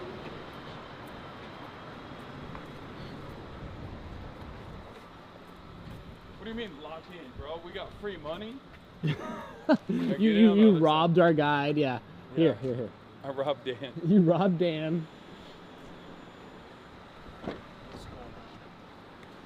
One sec. Please wait, I have a backpack on me. Oh god. Okay, don't. Shut up. You're fucking drunk. I'm hammered, dude. I've had 7 Guinness. Yeah, you're drunk, dude. I'm white girl wasted.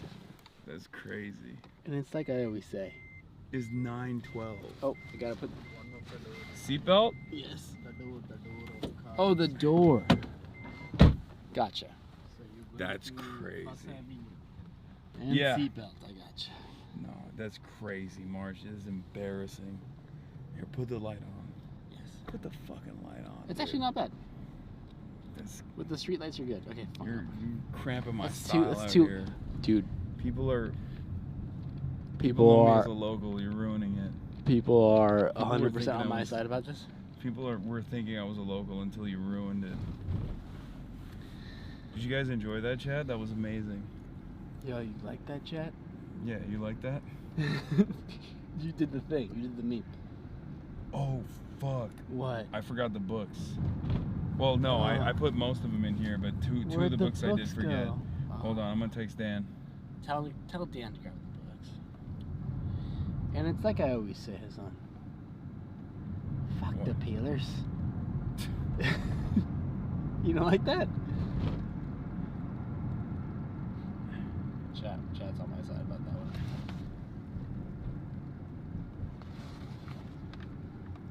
I feel so naked without chat. I can't read them.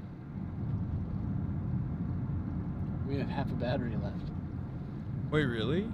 Well, that's crazy. Why are we the burning through it? The back and the camera are on the same battery right now. That's crazy. We'll see how long it takes. We're only at 4 hours. We're not even at 4 hours. We're at 3 hours and 46 minutes. Well, I Why do you mean- think that's the case? Well, the Wait, what's the battery on this though? Yeah. Oh, we- that we goes could for a run it. while. We could run it. I'm gonna disconnect it, let it run on the camera for a bit, and then if we need to, because I don't want it to outjuice The the cold? No, it's not the cold. I don't think it is. Alright, I disconnected it, and then when our backpack is running low, I'll throw it on. I'm so glad you guys are having a good time. We're having a great time, dude. Cold drains batteries faster? I don't think it's that. I mean, it could be kind of that, but I don't think it's that. Damn, I gotta pee again. That's crazy. We drank. Oh, the a good- Chengdu toilet? I'm the Dublin. You're the Chengdu toilet. The Dublin dumper. so much worse. Yeah. So much worse. It's true. Watch foam reflection in the window. It's fine. I'm not looking at anything. The Dublin dumper. That's crazy. You guys, we have like a fucking 8 a.m. train or some shit, right? Wait, we do? We have a morning train, yeah. I don't give a shit. I'll be fine. Oh, I know we'll be fine. I'm just letting you know. It's 2 minutes out. I think this thing is going to...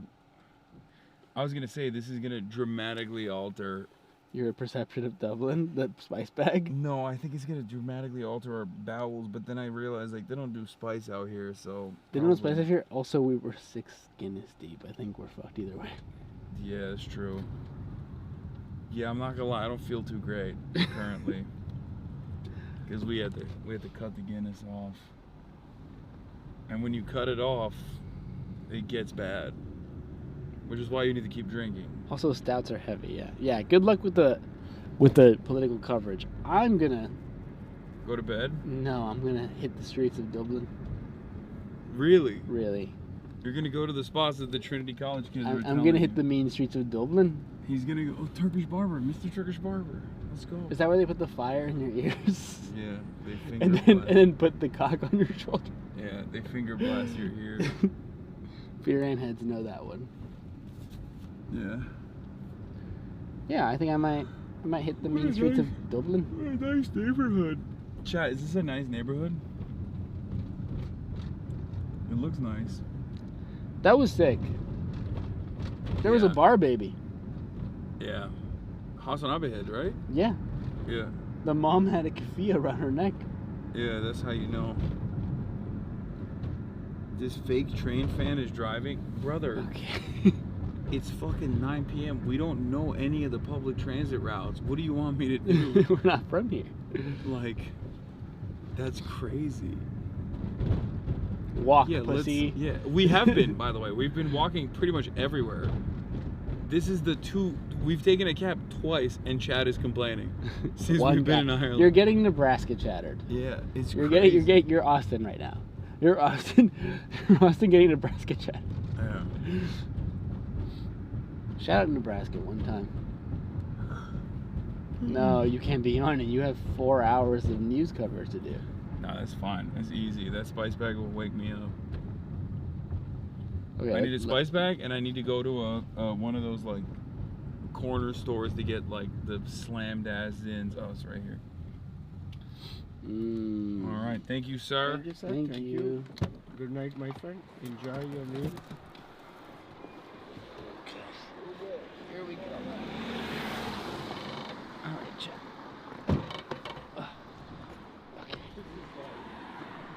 This is some real. Yeah, we're in the hood.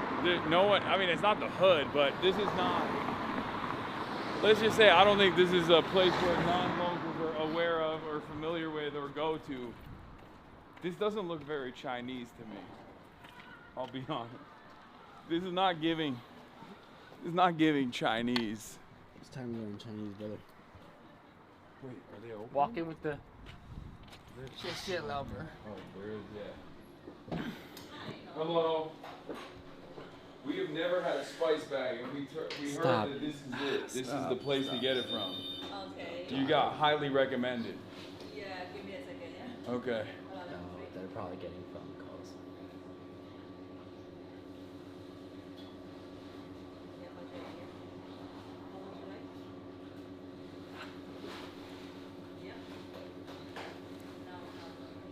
Pull a menu. What we got?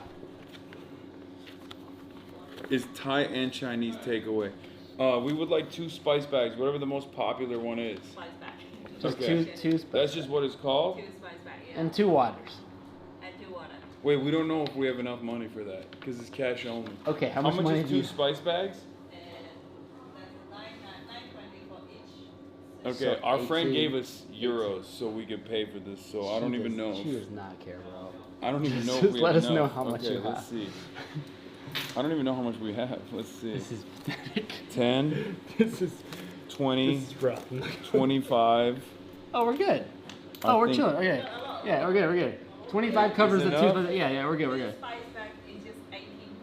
Yeah, and then 2 waters is like a couple of And bucks. 2 waters. In China, it's like, what do you think? 23, 25. Give her 23.40. Give her 25. March. Don't give her any change. She doesn't want the change. No, I want to not take the change. I don't want to have the change. Stop giving her the coins, man. 2. Just take the fucking cash. 2, 3. Okay, this is pathetic. 4, 5, 6. So that's €6. Okay, 23 you said? Yeah. I'm trying to get rid of the smaller currency. Okay, 23 and then a 23.40 you said? Just 23, that's okay. Okay. She wanted this interaction to be so over that she cut the 40 cents. Yeah, we got a discount. Let's go. She was like, please just go away. Vegetable inside, yeah? Yes. Vegetable? Yes. Pepper and onion. Yes. Okay, I love vegetables.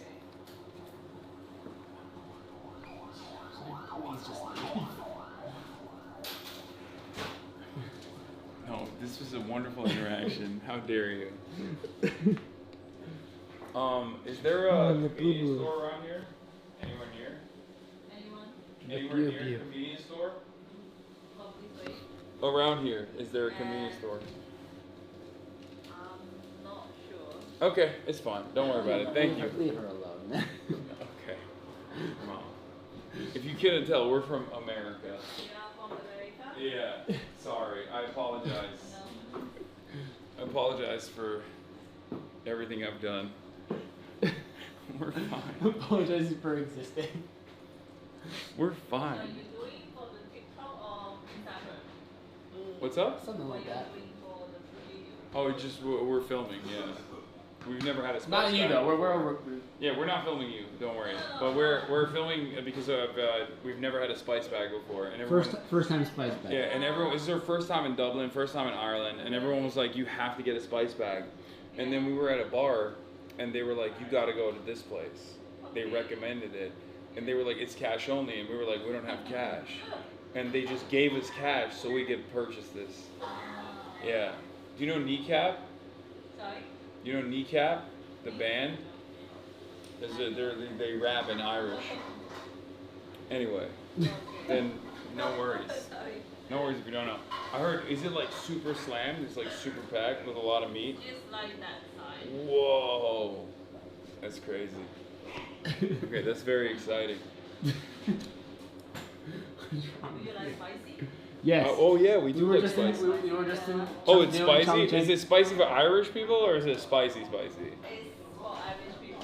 Okay, so that not doesn't really, mean really, anything. He's Mexican. It's not really spicy. He's Mexican. Have you ever met a Mexican before? Not yet. No. You've never met a Mexican person before. No, this is your first time?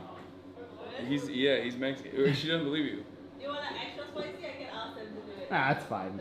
No, we'll do the Irish spicy. We want to know what's spicy for Irish people. This woman has never met a Mexican person before. Yeah. Yeah, she thought you were Asian. She doesn't believe us. She thinks you're Asian. She doesn't know we've had Chongqing spice beef. Yeah, that's true. Oh man. To be fair, the biggest hot pot restaurant in the world, that shit. That was so. I'll spicy. remember that for the rest of my life. Yeah, Chongqing spice is real spice. Sichuan spice is real spice. That was actually spicy. Yeah, we got Alright, yeah, show the haul. What's that? What's that? Kneecap, What's and that? then it's a Molotov cocktail. What's the significance of the Molotov cocktail? It's nothing. It's just cool looking. Yeah, and then Oh, this one. I like this one. This one's my favorite. Yeah, it's not Northern Ireland, North of Ireland. It's north of Ireland. Yeah. North of Ireland. Yes, all good.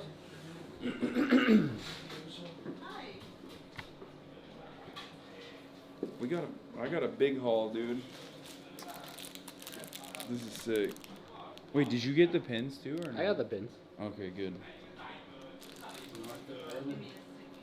Of Ireland. Ireland. We're gonna have some real island spice right now. Yeah. Oh my god. I should probably call the. Yeah. I should probably call the car. Yeah. Now's a good time. Because then it'll wait.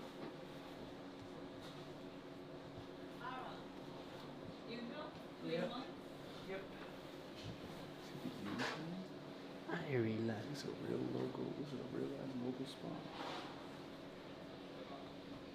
It's the Dominican Republic. Do you hear this guy, Chad? He's out of fucking control. Put 6 beers in him and he's just going crazy mode. Oh, St. Baddy's Day. I'm an island boy.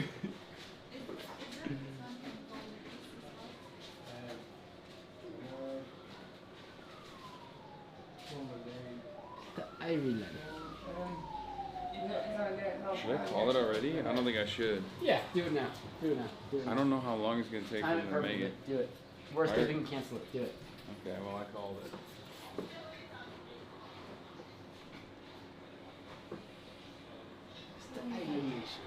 This is the mode I can. You can smell the fry. Smells good. Smells good. Smells like fried food. Smells like a funnel cake in It's here. like good Caribbean spice. You've met Ireland at a very Chinese time in its life. Shishi Laoban. Yeah, hit him with that. Let's see how that goes. Hit Racist. him with that. We don't know if she's Super Chinese. racist. This is both Chinese and Thai. Yeah, We she's don't probably. know. She's like, why the fuck is he? Make sure to get curry sauce. No, I'm getting whatever she gave me. Okay, we should ask for extra sauce. Curry sauce and sweet and sour. I'll ask her. Give her. Just ask for extra sauce of whatever kind. Island nation.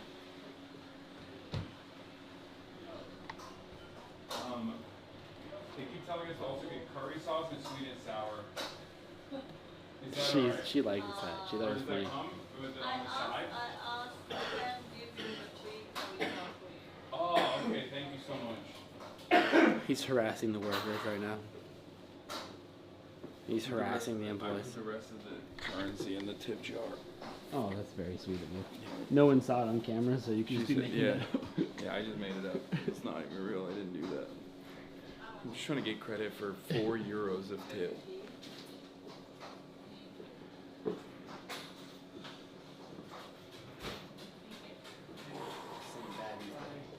St. Baddies. St. Baddies Day. Oh, we're ready? Told you. Wow. Told you. What's up? Central? No.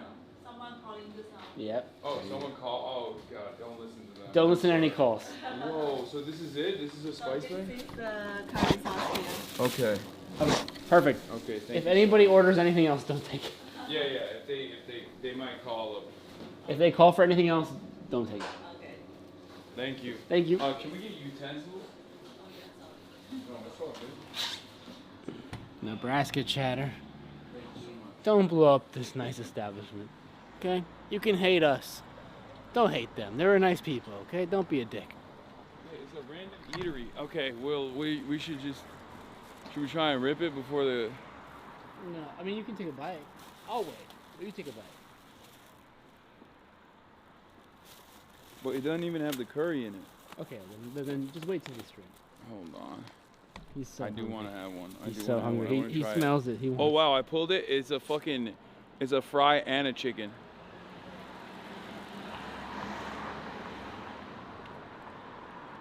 Tread lightly. There's a lot of different flavors at play here. Pretty good. I'll take it pretty good. It's strange. Here, try one. It tastes like the island nation. Yeah. It does. It do be tasting like that. Wow, that's good. It's actually spicier than I thought it would be. It's the most spice I've had. Yeah.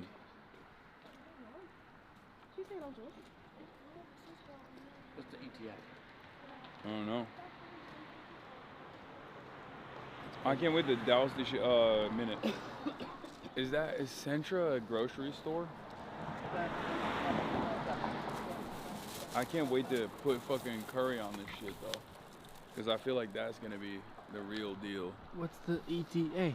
What's the ETA? I don't have a chat in my phone, so. I can't see them, but they're all thanking me for keeping this shit alive right now. 'Cause you're giving us nothing. I know. What's the ETN? What's the ETN? Mm-hmm. 1 minute. It is very good. I can't wait to douse it in curry sauce. Tomorrow. Wait, what? What? Brother, do you want to know what time our train is? It's to Belfast? Yeah, it's at 6 a.m. Yeah. I told We're you that. fucked. No, you're fucked. Oh I'm built my differently. God. See, I'm built differently. You're fucked. I'll be fine. Okay. That's so crazy. The shit that we do for you motherfuckers, chat. Oh my God. You guys don't even appreciate it. We could just literally fucking come out here, have fun, not film anything, just enjoy things, experience the world for what it is. But here we are, eating spice bags. On the side of the road. You can't wait. I'm assuming that's us. No. It's good fried chicken though. It's actually fire. I cannot wait to eat the rest of it. Oh, support this establishment.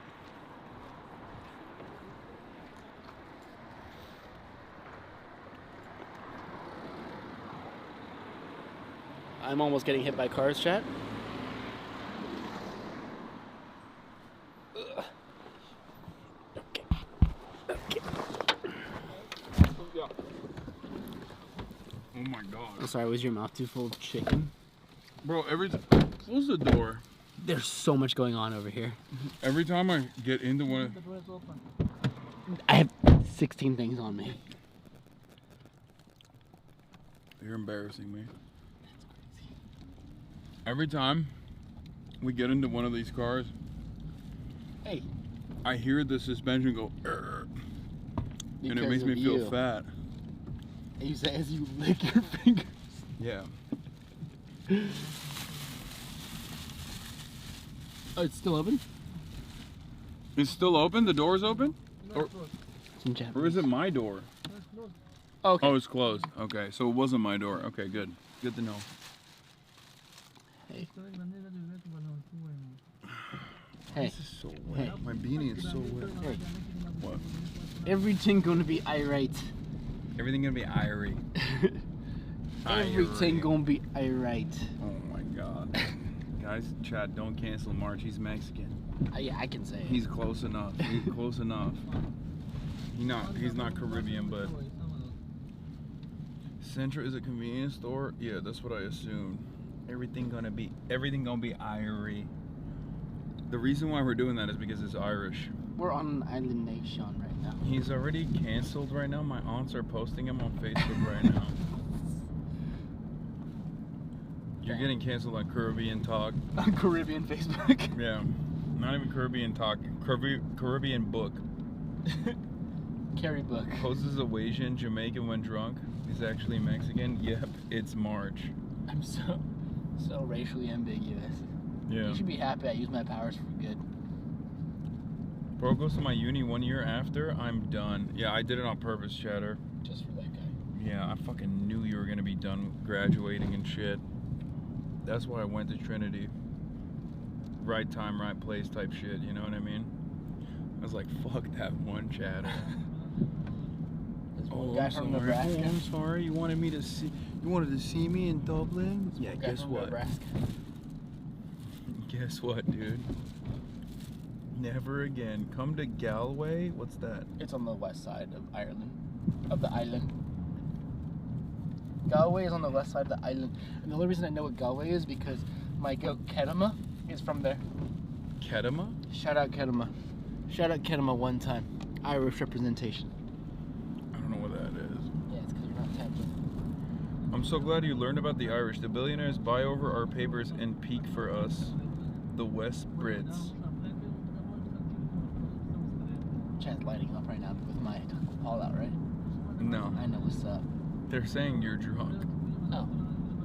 Which is true, he is drunk. Not me though. Okay. Cool. Thought you had my Kedema back, is Jack. coming to Seattle next year. W. Thought you had my back. Okay, cool. Half of the Irish population in New York City is from Galway.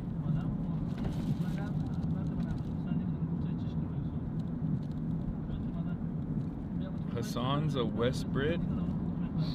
Yeah, you are. I don't know what that means. Do you know what that means? Say what that means. You don't even have a Seems clue. derogatory, so that's you. You don't know that.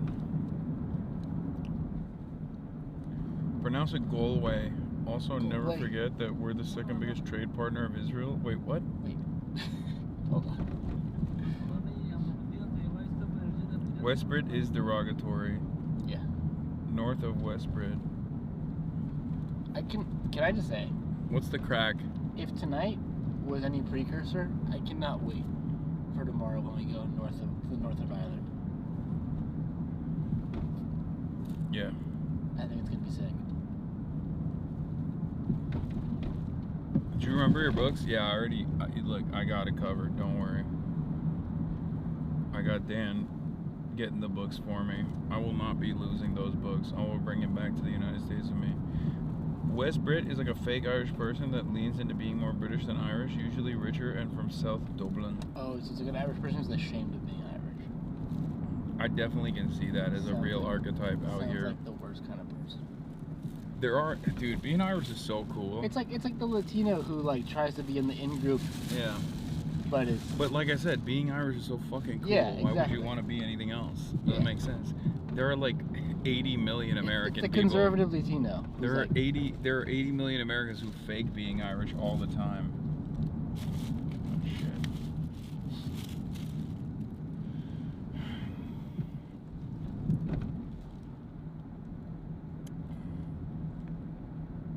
Belfast people aren't angry with you. That's just how they are. Okay, good to know. So like New Yorkers. Belfast, the New York of Ireland. Thank you.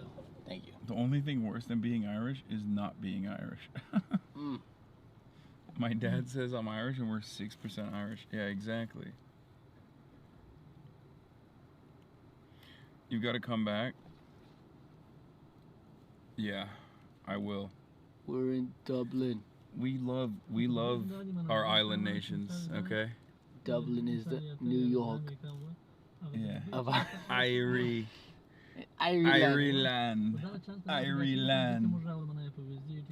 You're an island nation. Is he drunk? No, but I am buzzed. And we're gonna have Good a luck spice. sobering up, you're gonna fall asleep. No. I'm gonna have a spice bag. I'm gonna hit the pubs. I'm not gonna lie. Spice bag? I'm genuinely. Have a fucking What time is it? spice bag? It's only 9:30. I'm hitting the pubs, yeah. Which pub are you hitting? I'm gonna go to that street that those students told us about earlier. Uh-huh. And I'm gonna hit the pubs. I might even go live, you don't know. I don't want to take your viewership, so. Yeah, thank you. I got you. But I might go run amok.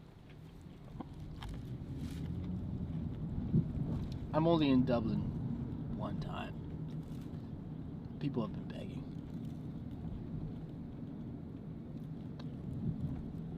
Go do your news monkey. Mm-hmm.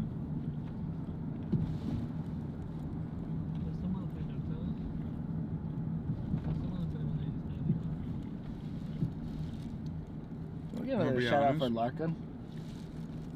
Yeah, that was dope. I'm gonna be honest. Spice bag trash? Is that what you're saying? Is that this coming out of your mouth? No. Because I thought it was great. 7 Guinness is in. Spice bag hits. Yeah, it's drunk food for sure. If I was sober and I was having this, I don't know how I would feel about it, but It'd be alright, but trash, it's fire. yeah. This is specifically designed to be consumed after you drink alcohol. Which is some of the best food on earth. Yeah. Say the same thing about doner. You didn't miss any news. America's still falling apart. Go live, brother. Live mass, as my people say. Is Dublin too Catholic for gay bars? What are you talking about? We walked by, saw. yeah. We walked by a gay street. Irish people are auto woke. Yeah. That is cool. I do like that. I just ate an onion. Are you eating out of both bags? No. Just the right You're one. fucking my bag, aren't you? No, just the right one. Why are you fucking my bag up, bro? I'm not. Oh, we got 10 more minutes at least. Yeah, it's far. We're fucking far away from home, dude. 6 a.m. Fuck. It's like 6 a.m. or 7 a.m. I gotta pack the bag. Oh, you gotta pack the bag up with me in the morning. Yeah. Yeah. I'm gonna wake up earlier. I will stumble into your bedroom. We got early check-in though for the other place. Good. You can also move the train right back if you ask. Because originally the train was so early so we could maximize the time in Belfast, but that was before we were spending the night there. So if you... We could do that. That's a boss call you gotta make though. Yeah. But like... Yeah. Which is fine because NA is awake right now. That's true. Let me ask. Get us a 12 a.m. train. Or 12 p.m. train.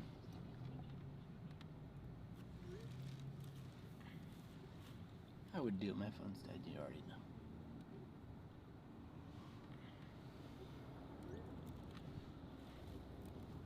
What's going on? I'm good, yeah.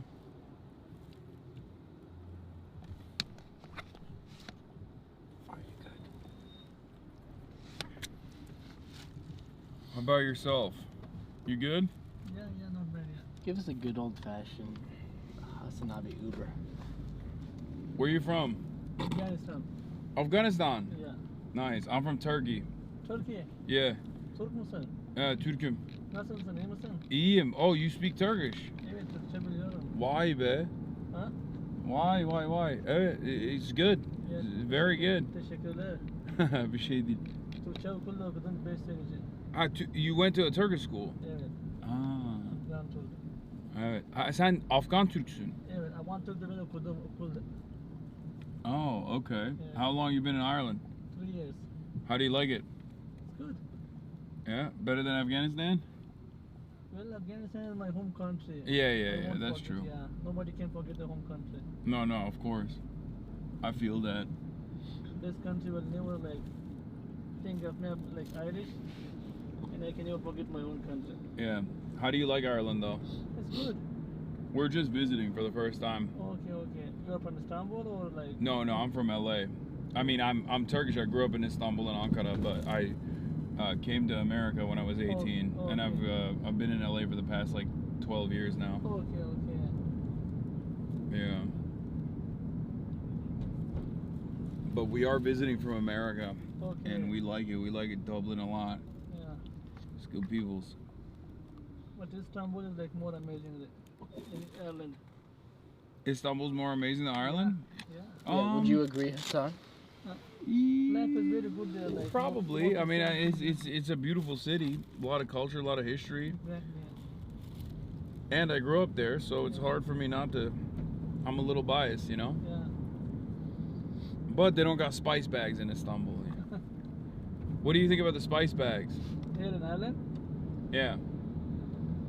Spice bags mean They do I mean, we got them right here in here. It's got chicken. Yeah, okay. Chicken, French fries, peppers and onions. I think there is Istanbul. What? I think you can find spice bags in Istanbul or not. They don't have spice bags in Istanbul. You want me to give you a chicken? You ever had one of these? No. Don't do that, man. Are you sure? Yeah, Stop trying to feed our driver, man. Wait, why not? My man's driving. It's 9:30. Maybe he's hungry. He might want to. Not a crazy hour. It's a very reasonable. Oh, you're going. Oh, you just got out now? Yeah, the home all the Not that crazy of an hour. All right, so you don't want a spice bag. All right, it's all good. Thank you so much. No problem. Where's your friend from? He's also from? He's also No. He's No. Mexican. I'm Latino. Yeah. I'm from Mexico, or I'm from California. Yeah, he's also from LA, but he's Mexican. Okay. Not a lot of Mexicans out here. Have you met a Mexican man before? That's I have met him, yeah. Oh. I take a lot of passengers from Mexico, from Brazil. Oh, okay. Yeah, you ain't special, bitch. Okay. Oh, have you met a Mexican before? I said it, and then I stopped myself from saying it sounded really. Yeah, it's Dublin. We're not in fucking Chengdu anymore. In China, you were unique. Yeah, I felt People special. were like, "Wow, a Mexican. I've never seen one before. It's like a shiny Pokemon." In Dublin, they're like, "You're washed." Look, like, bro, we they don't sell care. burritos in every corner. They're selling real, authentico. Just like Tio used to make? Yeah, exactly. Burrito Just like my Tio used to make. Burrito authentico in every corner. cooked. The Latinos made it to the island. Yeah, this is Ireland. Bro, you're blasted? No, we're just having fun. Shut the fuck up, Chad. Stop getting Nebraska chat. Loads of Mexicans and Brazilians in Ireland. Huh. Cap. No. Cap. Can I get a cap? Someone said, Cappuccino no, on that Mexican one? food in Ireland is so bad and confusing. Yeah, the guy at the bar earlier was like, I've only had a burrito in Ireland and it's swag. Even he knew. You are in the land of the dart, the inspiration for the Chinese rail system, and you're in a cab. Oh my It's because I fucking hate public transit. Nebraska I hate public transit. I was a fake and a phony and a liar the whole time, even though tomorrow we're taking a train to Belfast. Oh, don't tell them about that. Yeah. They don't deserve to know about that. No. And you know what? We're not even gonna fucking film it. We're gonna keep it to ourselves. We're just gonna take a train. Yeah, we're just gonna take it. No film, no camera, no vlogs, just vibes. Just us on the train. Okay? Yeah. And guess what, chatters? You can thank that one chatter. We were gonna film it. Yeah, we were. We were gonna film it. Because of that one guy. I was gonna give you a review of the Irish high-speed rail. Because of that guy, we're not going Because of to. that one guy. How does it feel? You just You got ruined one it. guy. Yeah. One guy just fucking ruined it. Yeah. There wasn't gonna be a train stream anyway, but there was gonna be a train video. Yeah. Not anymore. Not anymore. Not anymore. I really wanted to do it. Really wanted to do it. Not happening. I really should have. That's what you were trying to. Yeah. That's what you were trying to do it. I could tell that's what you were going for. Many people wanted me to do the train stream. I should have done the train. Nebraska chatter, fuck you.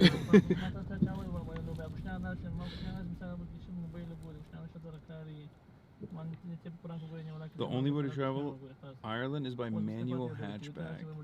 Yeah. Where exactly are your vlogs? We're gonna post these, I think, on the main channel. You're about to be greatly disappointed by our trains compared to China? I mean, I don't care. I'm still an American chatter. Any train is the better. bar's in hell. You forget. Yes, of course it's not going to be high-speed rail. But We were disappointed by China because of the Shinkansen. I speak for Not yourself. you. Okay, sorry. Speak for Sorry. yourself. And even that was Fucking Japanese leagues and imperialist. years and decades above anything we've ever had. Japanese imperialist. Sorry, I forgot who I was speaking to. Yeah, I spit on. I'm Chinese now. For a moment, I thought, never mind. I'm Chinese now. I'm done. We're done with Japan. Shinkansen. Kombini. Come back to Lawson. I don't know what you're Remember Lawson? I don't know what you're talking You remember Lawson? No. Femi Chiki. I don't remember Lawson. Femi Chiki. Futatsu onegashimasu. No. Mauricio Miranda ain't special. Just how Turks are Mexican, Irish are Mexicans, Europe, everyone's Mexican. Oh, okay. Love that. Hasan Were we here? Or Almost. Where are we? Where's the map? It's almost. I think we're here. Yeah, we're close. We're very close. We're not exactly here yet, but we're close. Just don't show it. Okay. Oh, you're getting nothing, Chad. Give him nothing. I'm giving you nothing. I don't deserve it. You're getting a black screen all the way till you get to Hasan's room until you get your little sippy cup of politics. Get your little thimble. Get your little. They want it. They want it bad. We could keep going around town. We Actually, could. Chad has been pretty good. Chad's been pretty chill about not freaking out that we haven't been doing politics. Yeah, it's because what we've been doing has been awesome. But we could be going around town. We could keep giving you the Dublin experience, but instead you're getting your little. Okay, now that you said that, they're gonna fucking freak out though. Yeah, I know. The sun's getting really low, partner. Irish are first world Filipinos? I agree. Okay, we're not there yet. I'll show. We did almost 5 hours of IRL, like straight up. And it, honestly, off rip, it wasn't bad. It was pretty good. There's like 20,000 of you that want this shit.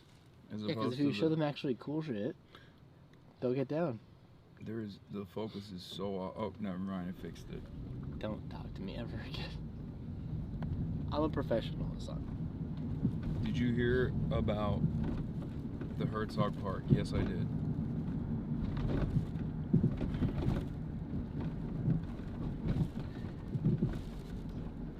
Never blasted off too? No, I did blast off. I blasted off midstream, but I never promoted it. Okay, Actually, now let's see. I'm giving you nothing. Actually, let's see. Let's see how many people actually liked it and interacted with it. Alright, we're here. Get it on your side. Alright, chat, you're getting chest cam until we get back to the hotel. Thank you, sir. Have a great night. Oh, good night. Thank you so much. Okay. Grab your shit. I got it. I'm going on your side. Feet don't fit the door. Yeah. Yeah. Thank you so much. You hear that? You hear the car suspension going through?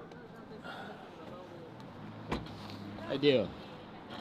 I didn't want to say anything because I didn't want to embarrass you, but yeah. Isn't that crazy?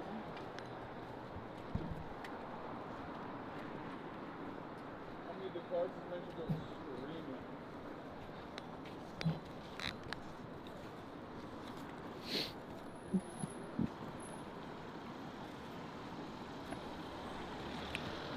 Okay.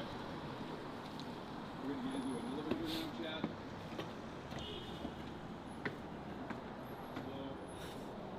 Hello.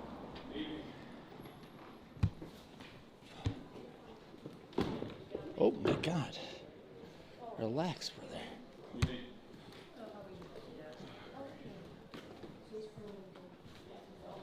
Bro's saying hi to everybody like he's a celebrity. Don't nobody know you though, bro. Bro, everybody know me. Don't nobody know They you. know me out here, bro. They sing my praises. We got motion in Ireland, twin. Fuck you mean? Do you think you had more motion out here than Young Lean? Yes. That's crazy. That was a confident yes. Yes. Well, only because when Young Lean went to Trinity College, when Young Lean... They can hear you. When Young Lean went to Trinity College, he wasn't as poppin', apparently. So you're saying today he might have more motion? Today, probably. Actually, I don't know. Is he still underground, kind of? No. No, Young Lean's huge. Like, it's like SD Kid. People say he's underground, but he's so fucking poppin'. Everyone's talking about Louis V. Sandals, you know? So is he actually underground? I'm gonna hit the pubs. I'm gonna go live in like an hour and hit the pubs. No. Yeah, you don't even fucking... My phone's dead. I can't read chat either. You're old as shit, bro. You're old as fucking dirt. Jesus Christ. They're still live. They can hear you. You're fucking old. You're old. You're washed. Monk. You're on. Just kill myself. It's fine. Fucking.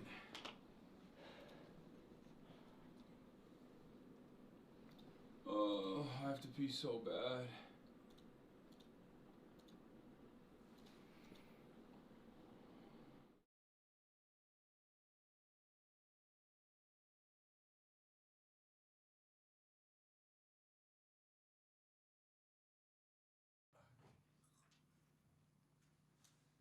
It's on laptop cam right now.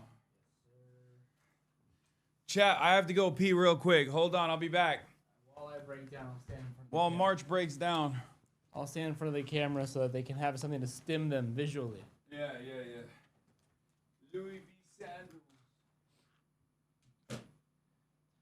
I'll break down and set up the real camera for you guys. Finally, I can see chat. I haven't seen chat in fucking hours because my phone died. And chat, it's like I always said, it's fuck the peelers.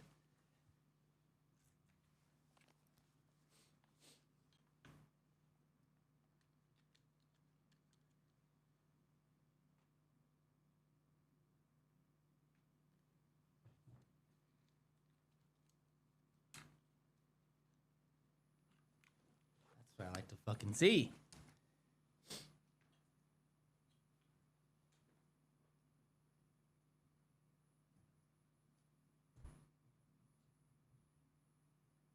That's what I like to fucking see.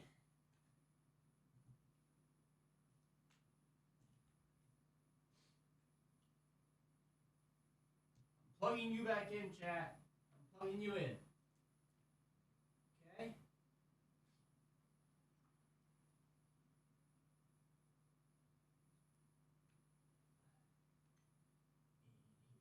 Go.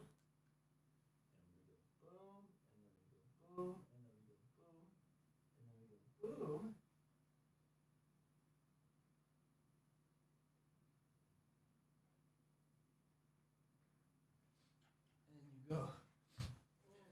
And then you go boom, hold on, don't come. Wait, why? And there it is. And there it is. Let's get you on the right desktop here. And there it is.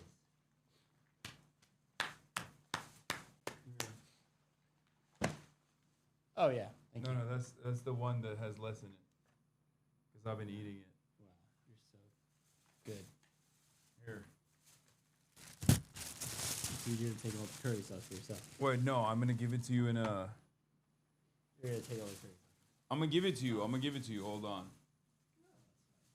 I'm gonna give it to you in How a. about you just pour it over this? No, I'm gonna pour it over a glass and just put it in a glass. No, it's fine. I don't want. You don't want curry? No, I do. I'm just gonna pour it over with the fork. I need a fork that's in there, by the way. You just dumped it in there? That's how you're supposed to do it. That's crazy. You fucking. There's nothing in there. Oh, no, there's a fork in here somewhere. Wait, what the fuck? Is the one in your room? No, there is, yeah. I don't have any forks in my room. Is there only one? No, there's two. Okay. All right, we got a spice bag. And it's like I said, chat is fuck the peelers. So dumb. I'll see you tomorrow. Ugh. Bye, chat. Ooh, god damn, that was crazy. That was a crazy ride, huh? Oof.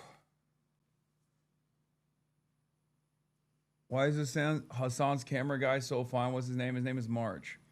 Will you be IRLing tomorrow in Dublin? No, I'll be IRLing tomorrow in Belfast.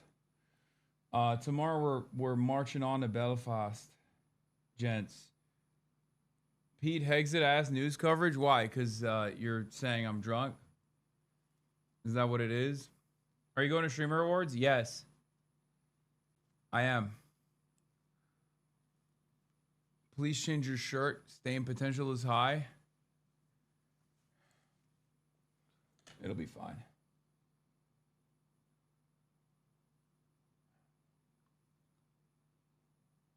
I haven't gotten the extra strong zins yet, but I'll get them tomorrow, hopefully. Oh, Themasius, you got the playlist? Let's go. Let's take a look.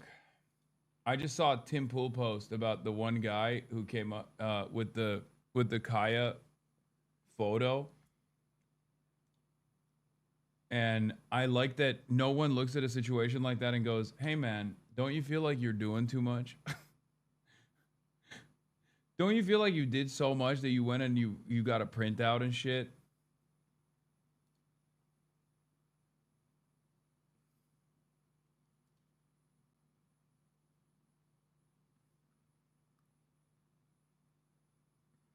Stain potential, more like risk take for content. Thank you. That's the way I like to think about it.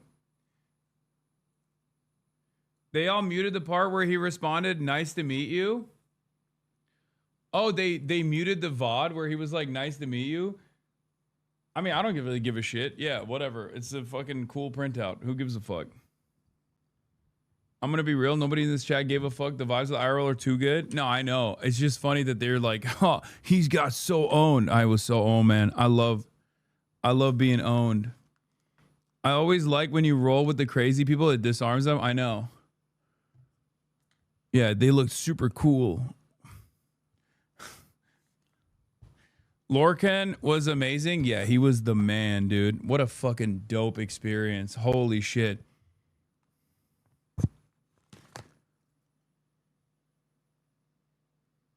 They're all nutting over it. I mean, I don't really give a fuck.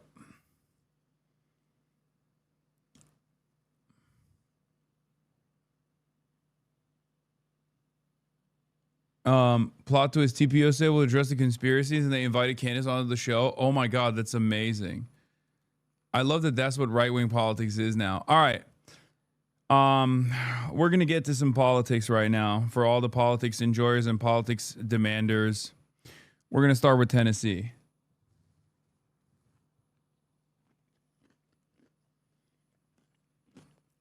I'll eat the spice bag. This curry does not taste like curry, I'll be honest with you.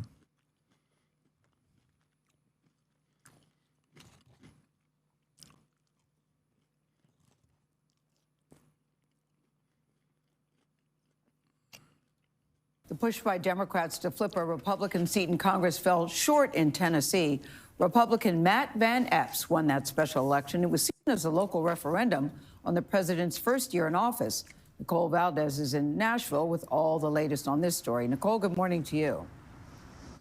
Good morning. A big win for Republican Matt Van Epps in a district that has historically been red, but this time around the election was surprisingly competitive. The first-time GOP candidate won last night by single digits over Afton Bain, a Democratic state representative here.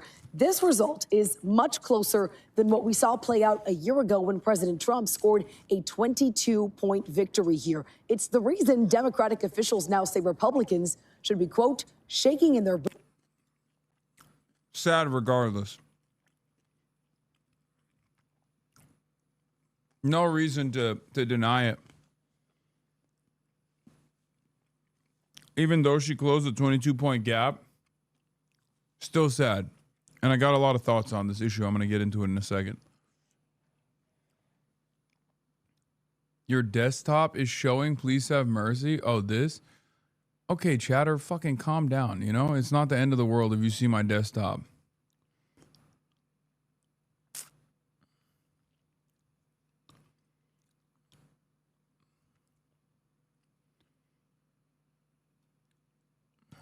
Yeah, from 22 to 9 points. Pretty good. Ahead of next year's midterms. The tight margins led to a massive amount of money pouring into both campaigns. In fact, a CBS News analysis found at least $8 million was spent on the race, with more than $6 million donated by outside groups. Van Epps received more than $1 million from President Trump's super PAC, and support for his campaign surged after getting the president's endorsement back in October. Now, Van Epps last night said that Trump's endorsement, quote, made all the difference. He will be finishing out the term of retired former Representative Mark Green, but will have to run for re-election again in 2026. Nicole, thank you. Overnight, there was a special election for an open house seat in the state of Tennessee, and the Republican candidate won. And a win is a win, right? Well, still, Democrats seem to be smiling this morning. Why? Because the margin of defeat was much slimmer than Republicans have been doing in that district. With us now, CNN chief data analyst Harry Enton. Let's talk about the numbers. Let's talk about the numbers. Republicans should be running for the hills this morning because the blue wave is building, my dear friend, Mr. Berman. What are we talking about here? Well, Matt Van Epps, the Republican candidate, he won it by 9, but this is a district that Donald Trump won by 22 points, 15 points, 17 points. This is a 13-point gain for the Democrats in terms of the margin, and excuse time for Republicans is over, because I hear all about these special elections. Oh, the turnout's so low. It's not representative of what happened in a midterm election. The turnout last night in Tennessee's 7th district was equal to the turnout in the 2022 midterm election. So the blue wave, it seems to be building right out of center of Tennessee. Interesting. I mean, so in terms of the numbers, the turnout looked like a regular midterm election, not a special election. Exactly right. Exactly right. And of course, we have, what, about 11 months? All right. What have we seen in terms of trends in all the special elections the last year? Okay. You know, I wouldn't necessarily give a hooting and hollering about one special election in Tennessee. I love the people in Central Tennessee, but Central Tennessee is nothing special compared to the rest of the country. But what we see happening is, take a look here. Okay, 2025 U.S. House special elections. Dems outrunning Kamala Harris. A lot of blue here, a lot of blue, which is what I think the nation might look like a year from now if these results hold. Arizona 7, you see a 17 outperformance of Kamala Harris. 23 points in Florida 1, 16 points in Florida 6, 13 points in Tennessee 7, 28 points in Texas 28, and then 17 points in Virginia 11. So we've seen it throughout the nation, whether you go from the suburbs of Washington, D.C., all the way to the southwest in Arizona, whether you're looking at Texas, whether you're looking at Tennessee, whether you go down to Florida, we have seen the Democratic outperformance of Kamala Harris happening across the political map.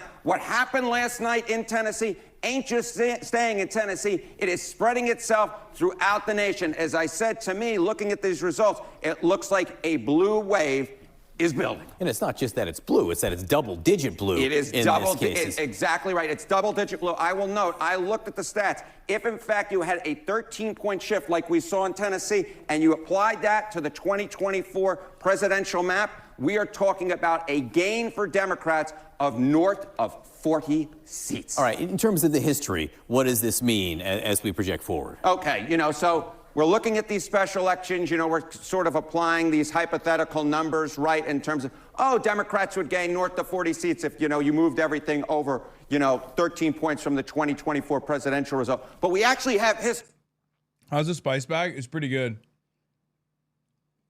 But then again, I've had alcohol in my system.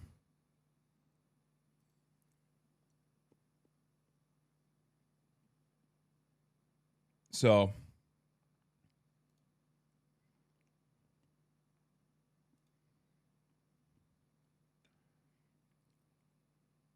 but yeah,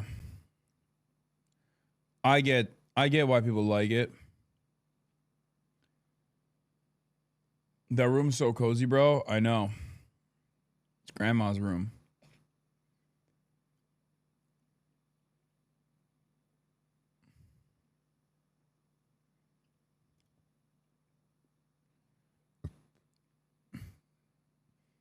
An Irish buddy of mine says it's the best hangover food. Yeah, I had pints. I had a spice bag. I'm fucking Irish now.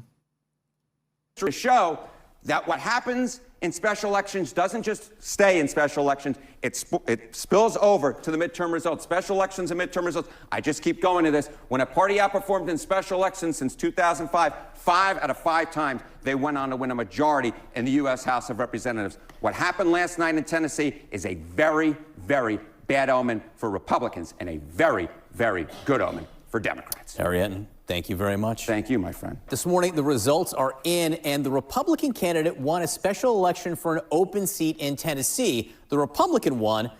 So why are Democrats smiling? You're looking at the results here. Matt Van Epps beat Afton Ben by about 9 points. But this is a really red district. It's a district that President Trump won by 22 points last year. With us now, CNN chief political analyst David Axelrod. And Ax, when we look at the list of special elections over the last year, this was a 13-point swing in Tennessee. Swings of, 17, 19, 16, 12. What's really impressive is I did all that math on the fly. But what do these trends tell you? If you're in the party right now in Congress, what are you thinking? Well, first of all, a little noted fact about this election was the Republicans came in like gangbusters at the end to save Van Epps, and they were successful. What they needed to do was they needed to pump up the turnout, because the lower the turnout, the better her chances. The turnout yesterday in that district was unusually high for a special. So it really mirrored a midterm election. Yeah, that fucking sucked. So let's think of it as a midterm election, and their candidate ran, 13 points behind, where even with a favorable turnout, where you'd expect a Republican or where the last Republican did in the last midterms. This is, look, I think they're relieved, and Democrats are encouraged. They're relieved that they didn't lose a seat, but I would not, if I were advising the Republicans, and I'm sure that election could have been won if it didn't become a nationally significant campaign. By the time I got around to it, the Republicans had already decided that this was a nationally significant campaign.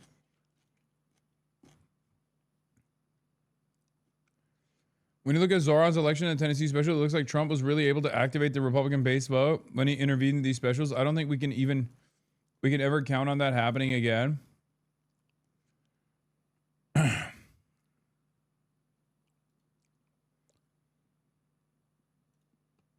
Like, as much as I love shitting on Matt Iglesias, I don't think he's wrong about this necessarily. I think he's wrong to shift the blame over to like liberals who were excited about the race.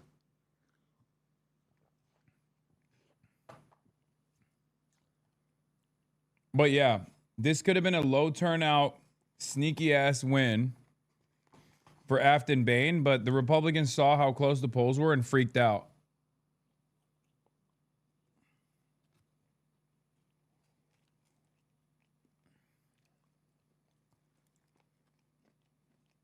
And I think that's the reason why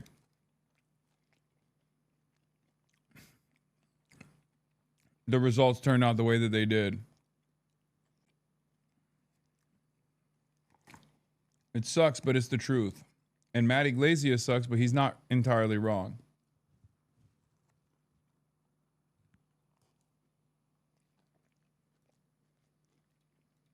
Advisors are telling them this: we survived, we didn't thrive, and this is another warning sign about the midterm. And healthcare was a big issue in that campaign, the expiring Obamacare subsidies. That was what she ran on. There's no resolution on that on December 3rd. No, I think this is interesting. How will members of Congress who are now right up against it, the Senate's going to vote, probably do nothing, how are they going to deal with this issue of these expiring tax credits for the Affordable Care Act? And I read the result. Look, the Republican in the race was, his ads at the end mirrored the Democrat: affordability, health care. What are they going to do? Are they actually going to let these exponential increases in premiums go through? If they do, I think they do it at great peril. Yeah, look, I don't think we even understand what the political consequences would be, because we haven't seen anything like that happen so quickly, relatively speaking. And John, we ought to point out that it's not CNN's fault. Come on. Before CNN even interviewed Afton Bain, Donald Trump was doing voice messages to Michael Penis inside of the Tennessee state boundaries.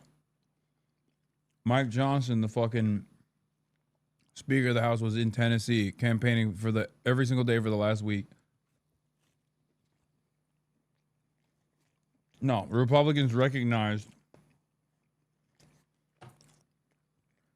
this is a far better assessment. Okay?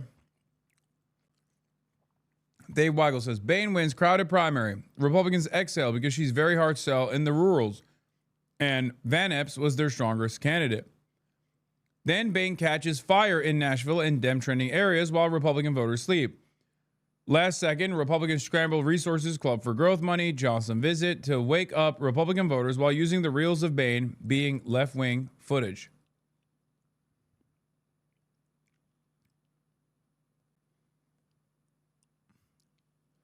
And it wasn't even that like they had left-wing footage of her or anything like that.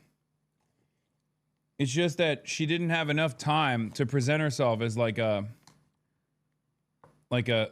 serious contender before the negative opposition shit came in.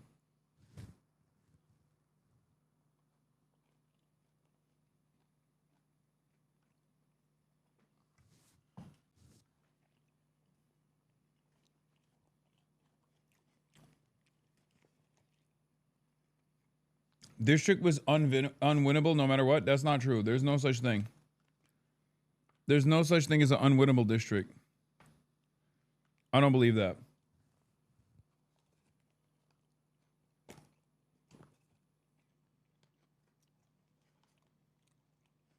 You enjoying that spice bag, my guy? I'm fucking it up.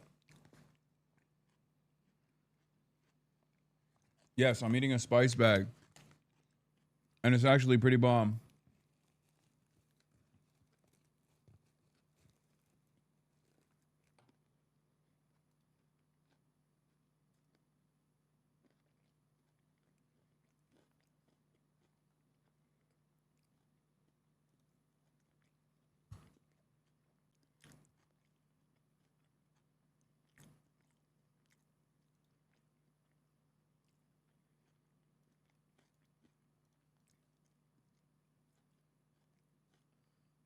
Anyway. It's coming at a time when healthcare premiums overall are rising, and people are not going to distinguish between the Affordable Care Act premiums and the general rise in premiums. They're going to look at it and they're going to say, they didn't do anything, and now I'm paying. You talked about affordability. Yes. President Trump spoke a little bit about affordability in a way that I think probably alarmed some of his political advisors. I would think so. Listen. There's this fake narrative that the Democrats talk about, affordability. They just say the word. It doesn't mean anything to anybody. They just say it. Affordability. I inherited the worst inflation in history. There was no affordability. Nobody could afford anything. The word affordability is a con job by the Democrats. Yeah. Look, I don't know whether he wasn't paying attention during the last election, but this is exactly how Joe Biden got in trouble, by insisting that the economy was strong, that the inflation issue was under control. When people were going to the grocery store and going, paying their rent and their insurance and all of their costs, and they saw in real time what was happening, and it's still happening. We're no better off on inflation today than we were the day he walked in. And how long can you keep blaming the last guy for your problems? You know, Harry Truman said the buck stops here. The motto of this administration seems to be, stop eating and answer your best friend. Have you heard of me? Please acknowledge me. Stop eating and answer your best friend, please. Take a day off.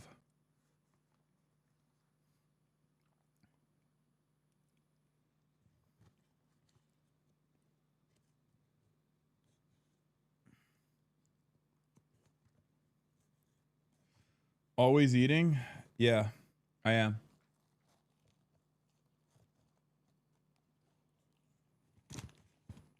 Okay, I've officially run out of chicken.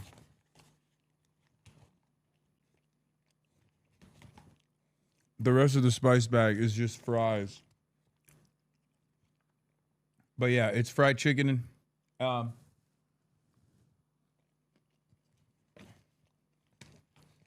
For those of you who are wondering what spice bag is,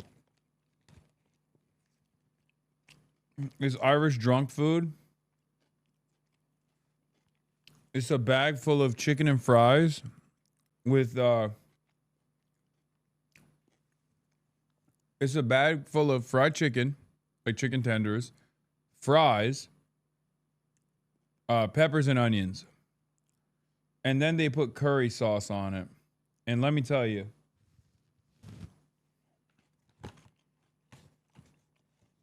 they call this Chinese food, which is crazy.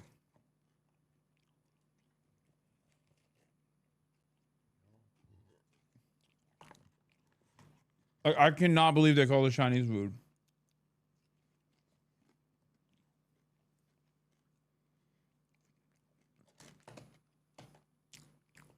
It's actually a heinous crime to call this Chinese food.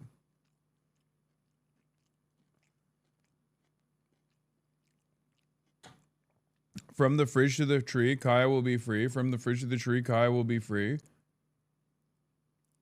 Champagne Socialist, Lamau. Hell yeah, chatter. Fucking owned. Shitting on Tate is old, dude. You just sit here and talk about other people in a negative way. From the fridge to the tree, Kaya will be free. Dude's been doing this since 2023, man.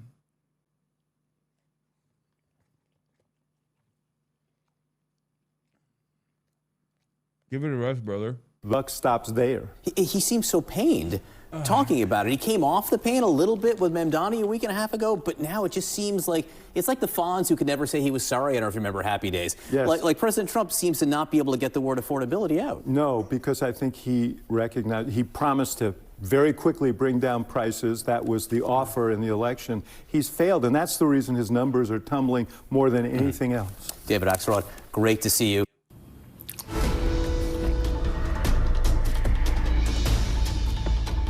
Lower getting our first look at the Pentagon watchdog report on the so-called Signalgate scandal. The news breaking right now. Sources telling us the Pentagon's Inspector General found that Secretary Pete Hegseth risked exposing classified information that could have endangered U.S. troops when he discussed a planned military strike in Yemen on the Signal Lab. Our senior Pentagon reporter, Louis Martinez, has been able to confirm this. What more are we learning, Louis? Kira, the official report does not come out until tomorrow, but two sources familiar with the report confirmed to ABC News. It's not, again, it's the OG one, I think. What you just said, that they concluded that Secretary Hegseth risked U.S. military personnel by exposing what was classified information that was classified. Stain-free white shirt, spice bag adventure, 9.8 out of 10. 9.8 out of 10. Yeah. Think about that. A lot of you were complaining, saying I'm drunk. Meanwhile, off of, dude, for the love of God, let your mods ban people. I do. I usually just unban the people that are really fucking annoying.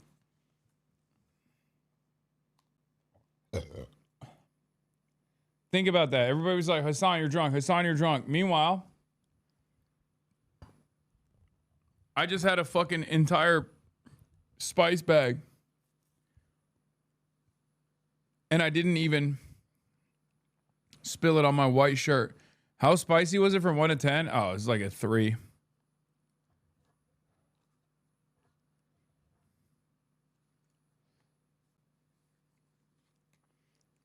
Yeah, I ate the spice bag drunken master style. Are they the mega strong Zins? No.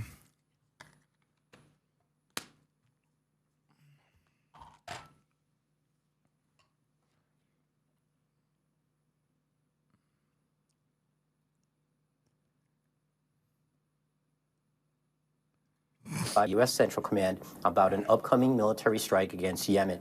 He shared that information on the messaging app Signal, and he also included, as part of that group chat, nothing more sobering than American news. His family, other close aides, and then unknowingly a reporter for The Atlantic, who then made the situation public. Now, the Inspector General concluded that the information that Hegseth had put on Signal was so sensitive that it risked American lives if it got out. And it also said that it could have, it also said that Hegseth declined to be interviewed in person for the report. One of the things that he did do is that he did provide them with a statement where he said that he has the power to classify and declassify information, and that he was well within his rights to have done so. But at the same time, he also insisted that to the Inspector General that the information that was placed in the chat by him was not sensitive and that would not have put troops at risk, and that is something that the Inspector General rejected outright. All right. We'll wait to see the actual report. Louis Martinez, thank you. We're going to turn out to Washington and a cabinet meeting that lasted for more than 2 hours, where news was made on a number of issues, namely that controversial missile strike. Nancy Cordes is at the White House for us. Nancy, good morning to you. Tony, good morning. This cabinet meeting was notable because it was the first chance that reporters had to ask Defense Secretary Pete Hegseth about that controversial follow-up strike on a suspected drug boat, a strike that some lawmakers are calling a war crime. I watched that first strike live. Sitting directly to the president's left, Defense Secretary Pete Hegseth said he was no longer in the room on September 2nd when a Navy admiral ordered a... They're having such a long and convoluted back and forth on this issue when it is obviously a fucking war crime, whether it was Pete Hegseth that said, yes, do it, or it was anyone else. The very fact that they shot the first time was already enough of a war crime. Dual strikes or double tapping just simply makes it irredeemable and impossible to argue against. It's so stupid. Also, you might think I drank and I'm doing political commentary, except Pete Hegseth drinks all the time and then facilitates war crimes. So I'd rather be drinking and doing political commentary rather than drinking and being the Secretary of Defense, now known as the Secretary of Offense or the Secretary of War.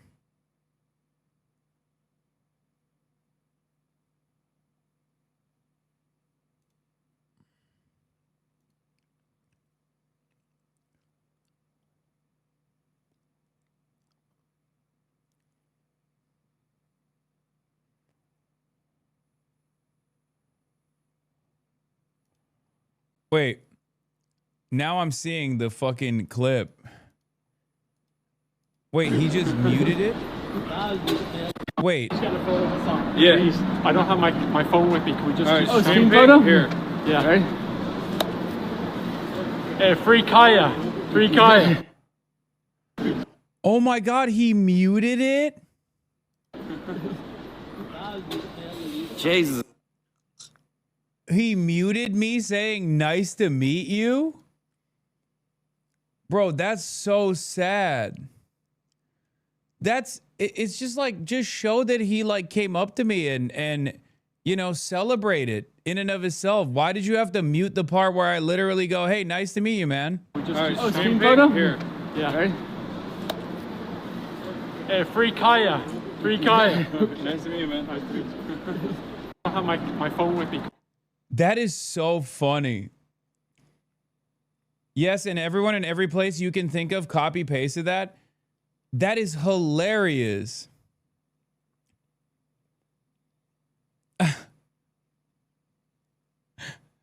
They're like, no, I promise you, he was really upset. I promise you, he was so upset. Also, just randomly, the stream silences itself in this moment.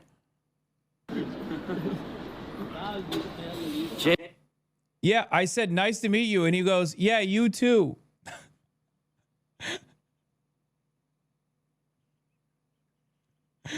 To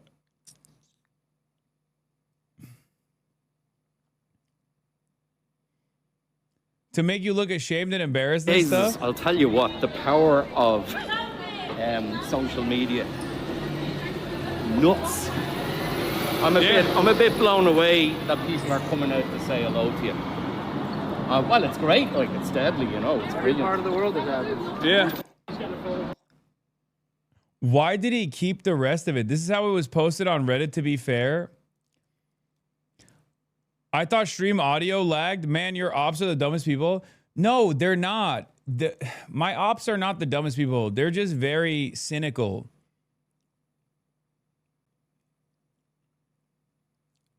Also, I can't believe he posted this a fucking hour ago. Like, this just happened. That means he is psychotically obsessed. Meanwhile, when Ethan goes outside, he starts yelling from the river to the sea a phrase he considers anti-Semitic when someone asks him to. Yeah. Yeah, this is the guy who's like terrified of going outside because he thinks someone's going to assassinate him, by the way. This is the funniest part about all this back and forth is that like my biggest fucking haters, when I actually meet them in person, even my biggest fucking haters turn into fans. It's just like, it's all love.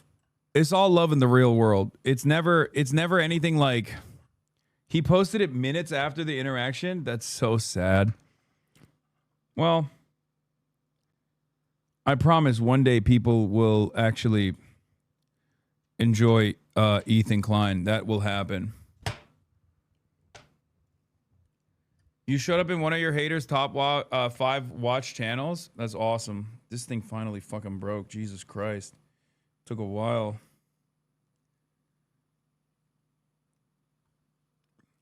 But yeah, the only reason why clip got 12K upvotes after 2 hours after being posted by an account that was inactive for years. What more do you need to know?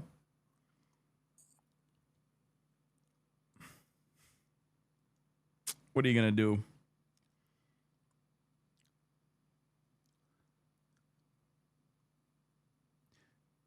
It is funny, though, that they're like, oh, yeah, the stuff that we do online, if we do in real life, it will work in the same exact way. and then it doesn't. So then they have to manipulate the footage to be like, no, actually he was quiet because he was so scared. And that's the reason why the stream audio cut out. It's like, no, it's a normal interaction. I thought that guy was a fan. He was dressed up like Luigi Mangione. I mean, I didn't really think too much of it.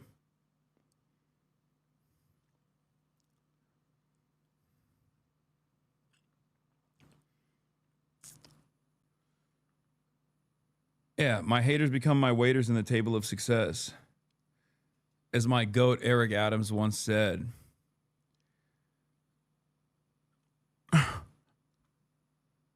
What are you gonna do?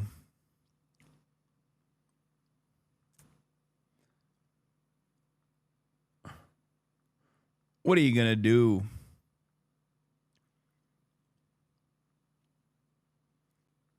I say feed into the meme until they get bored. Yeah, I mean, that's what I've been doing. I don't really give a shit.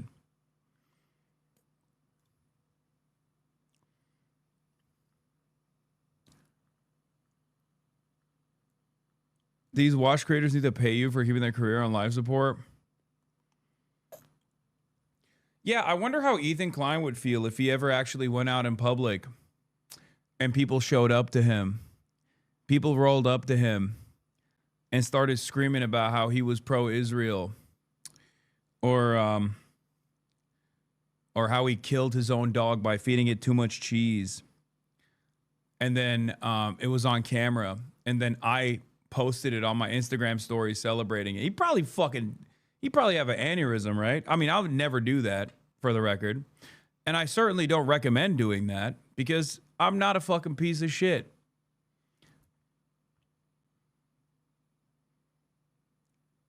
But just think for a moment how the guy who was terrified of going out in public would behave if someone came up to him and the interaction was like not that great. You know what I mean? He would probably do fucking he'd probably do 8 weeks of content. I was murdered. There's a hit out on me. They tried to assassinate me.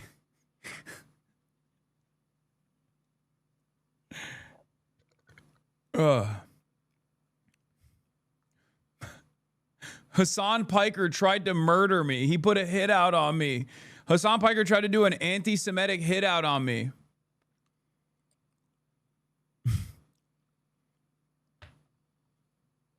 He will say you encourage it by posting about it. Oh, no, for sure. Because this is, let's be real, this is an encouragement. It's like, it's signaling. Not that it matters. I don't really give a shit, you know? But it is pretty pathetic to literally also alter the footage to make it seem like I was, you know, to make it seem like it wasn't just like a normal ass interaction. Look at this. Hey, free Kaya. Free Kaya. Like, I can't believe they literally cut the part out where they were, where I was like, hey man, nice to meet you. And I laughed.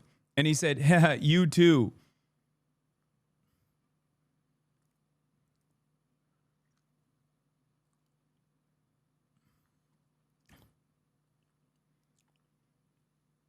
God, these guys are so fucking lame. Not even the guy who came up to me, for the record. The guy who came up to me, I mean, sure, you could say he's a pussy because he hid his face or hid the photo, whatever. It's a troll, right? But at least he's like not so much of a pussy that he's out and about, like in the real world, right? But many of these online content creators are genuine, ginormous pussies. Like, they are afraid of their fans. They're afraid of their haters. They're afraid of going out in the fucking real world. At least that guy is out in the real world, you know? But the fact that these giant pussies who can't even go outside, who are scared of their own fucking shadow and behave as though they would be killed if they actually interacted with someone and that interaction was like maybe a little uncomfortable. It's just really funny that like those guys will then go to this length to fucking edit a video to mute the part where like I'm having a normal and cordial conversation with this person and he's actually responding positively. It's just hyper obsessive freak shit. And I think it's sad that Like, people don't even realize that this is freak shit. You know what I mean? There's a lot of people who just kind of lean into this in the content creator side. And I don't think they would appreciate it if the roles were reversed. They just wouldn't.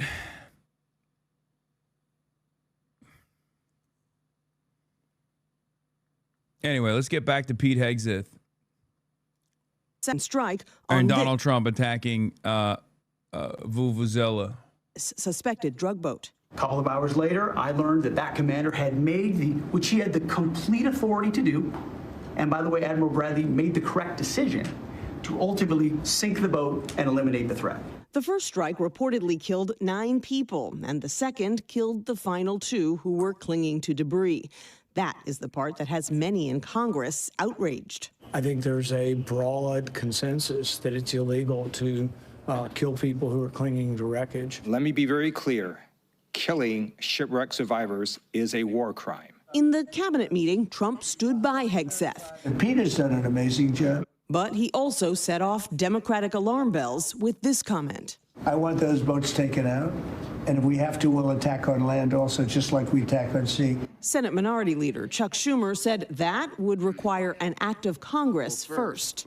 If Trump were to order an attack on land, that would be an act of war, and Congress would invoke the War Powers Act. The more than 2-hour cabinet meeting touched on a variety of topics, from inflation. The word affordability is a con job. To immigration. We're going to go the wrong way if we keep taking in garbage into our country. The president stoking a new controversy with these comments about people who came to the U.S. from the African nation of Somalia. I don't want them in our country. Their country's no good for a reason. Their country stinks, and we don't want them in our country. He's been talking about Somalis ever since a story broke last week about a fraud ring in Minnesota, which has the nation's highest concentration of Somali Americans. A U.S. official tells CBS News that ICE is now planning to surge resources to the Minneapolis-St. Paul area to crack down on individuals there with deportation orders. Gail? All right, Nancy, thank you. The mayor of Minneapolis, Jacob Frey, is saying that he's actually proud to have the largest Somali community in the country, and his police chief... Well, then he's a fool. Well, his police chief is also I wouldn't be proud to have the largest Somalian. Look at their nation. Look how bad their nation is. It's not even a nation. It's just people walking around killing each other. Look, these Somalians have taken billions of dollars out of our country. They've taken billions and billions of dollars. They have a representative, Ilhan Omar, who they say married her brother. It's a fraud. She tries to deny it now, but you can't really deny it because, you know, it just happened. And she shouldn't be allowed to be a congresswoman, and I'm sure people are looking at that. And she should be thrown the hell out of our country. And most of those people, they have destroyed Minnesota, okay? Minnesota, you have an incompetent governor. You have a crooked governor. He's crooked as hell, but he's incompetent. Waltz he should be ashamed. That beautiful land, that beautiful state, it's a hellhole right now. And the Somalians should be out of here. They've destroyed our country. And all they do is complain, complain, complain. You have her. She's always talking about the Constitution provides me with, go back to your own country and figure out your Constitution. All she does is complain about this country. Without this country, she would not be in very good shape. She probably wouldn't be alive right now. So Somalia is considered by many to be the worst country on earth. I don't know. I haven't been there. I won't be there anytime soon. I hope. But what the Somali... Bro, this fucking anti-Somalia shit is so vile, is so racist. They need to really dial this shit back. I think it's... I don't think this is going anywhere good. I mean, it's just straightforward Islamophobic, anti-black Nazi shit. I don't know how we even do commentary around it because it's like so straight up. It's so... It is so straightforward. Like, how can we do a fucking... How can we do any commentary on it? He just keeps saying Somali people are garbage.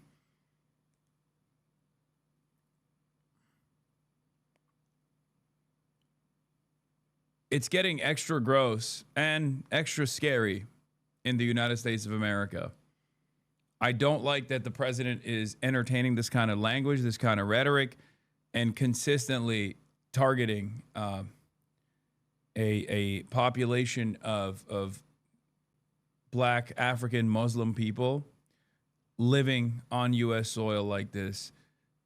There's not really too much analysis you can do in circumstances like this because it's just like straight up racist. It's just, he just keeps saying a bunch of Black Muslim people are gross, disgusting, barbaric, monster garbage people. How am I supposed to sit here and be like, oh, here's what he actually means or whatever? It's just, there's no way to talk about this other than just being like, this is the most racist, this is the most vile racist rhetoric I've ever heard from a fucking president out and about. Or at least in my lifetime, you know?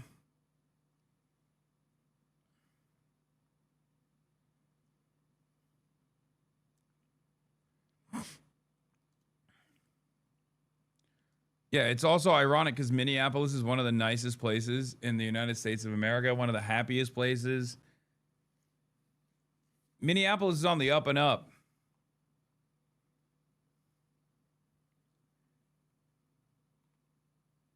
So how do you even entertain this shit?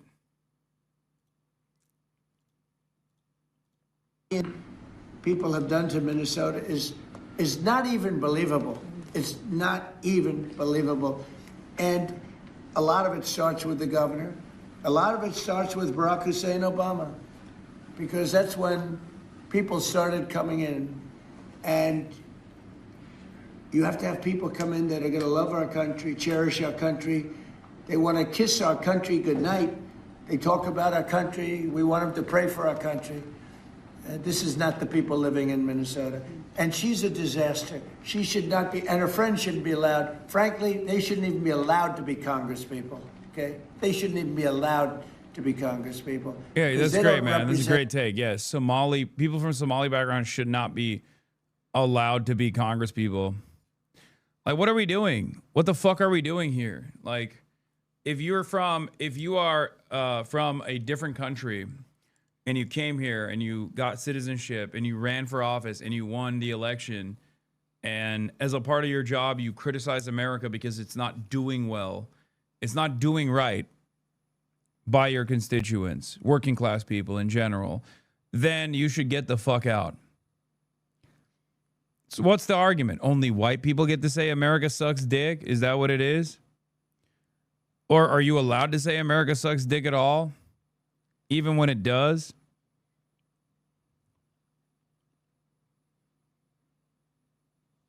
I just... This is my least favorite subject to cover because it's so straightforwardly bad.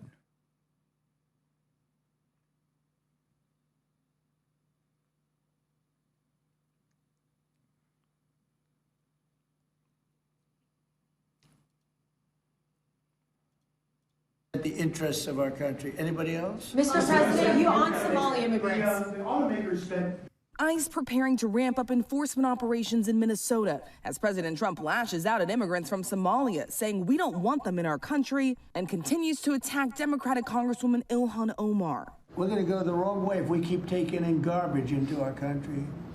Ilhan Omar is garbage. She's garbage. Her friends are garbage. These aren't people that work. These aren't people that say, let's go, come on, let's make this place great. These are people that do nothing but complain. They complain. And from where they came from, they got nothing. You know, they came from paradise, and they said, this isn't paradise. But when they come from hell, and they complain and do nothing but bitch, we don't want them in our country. Minnesota is home to the nation's largest Somali population. Multiple law enforcement officials tell ABC News that ICE is preparing for a surge operation in the state, focusing on St. Paul and Minneapolis as early as this week. The city's mayor says police won't help ICE when they arrive. Targeting Somali people means that due process will be violated. Mistakes will be made. And let's be clear, it means that American citizens will be detained for no other reason than the fact that they look like they are Somali. The mayor of St. Paul saying this. The words that launched this American experience start with "we the people." And I believe that the sacred moments in American history are the moments we've had to decide who the we is, who gets to be included in the we. Do we mean black people? Do we mean women? Do we mean immigrants? The president criticizing Somalis for weeks now, terminating temporary protected status for Somalis and writing, "Send them back to where they came from." And this morning, the Trump administration cracking down on immigration nationwide, pausing all immigration applications for people from 19 so-called countries of concern, including Somalia, Afghanistan, Venezuela, and Sudan. Immigrants with pending immigration and green card applications are now subject to review. As for those enforcement operations that are going to be taking place, we are learning in Minnesota, DHS putting out a statement saying what makes someone a target. I'm so confused. He cries about complaining, but all he does is complain. That's literally how he got elected. Yeah, but he's white, and he's an American citizen, as in he's been an American citizen for at least 2 generations. You know, like his parents were American citizens, so it's different than someone who's a first generation. It's not, by the way. The point is that Donald Trump has had his roots in the United States of America for far shorter than the average brown person, really, including Somali people here, right? But because he's white, he gets to just fucking chirp like this, I guess. I don't know. It's so fucking gross, man. It's so gross. This is not their race or ethnicity, but the fact that they are in the country illegally, saying they do not comment on potential operations, George. Rachel Scott, thanks very much.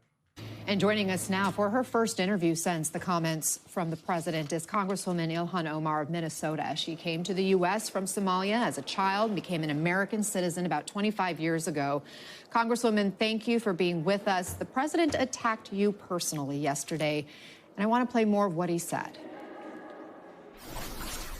Ilhan Omar is garbage. She's garbage. Her friends are garbage. These aren't people that work. These aren't people that say, let's go, come on, let's make this place great. These are people that do nothing but complain. Congresswoman, how do you respond to that? Well, thank you, Anna, for having me. I would say the president's obsession with me and the Somali community is really unhealthy. It's creepy. And I hope that he gets the help that he needs. It sounds like he is trying to deflect from the failures that he's had as president. His immigration rates are not going in the way that he's expected. We know that the tariffs are not working to make life affordable for Americans. We know that he is afraid of what is in the Epstein files as he's fought to be the head of the pedophile protection party. And we know that right now he is being investigated for war crimes that he might have committed when he ordered what seems to be illegal attacks against boats in the Caribbean.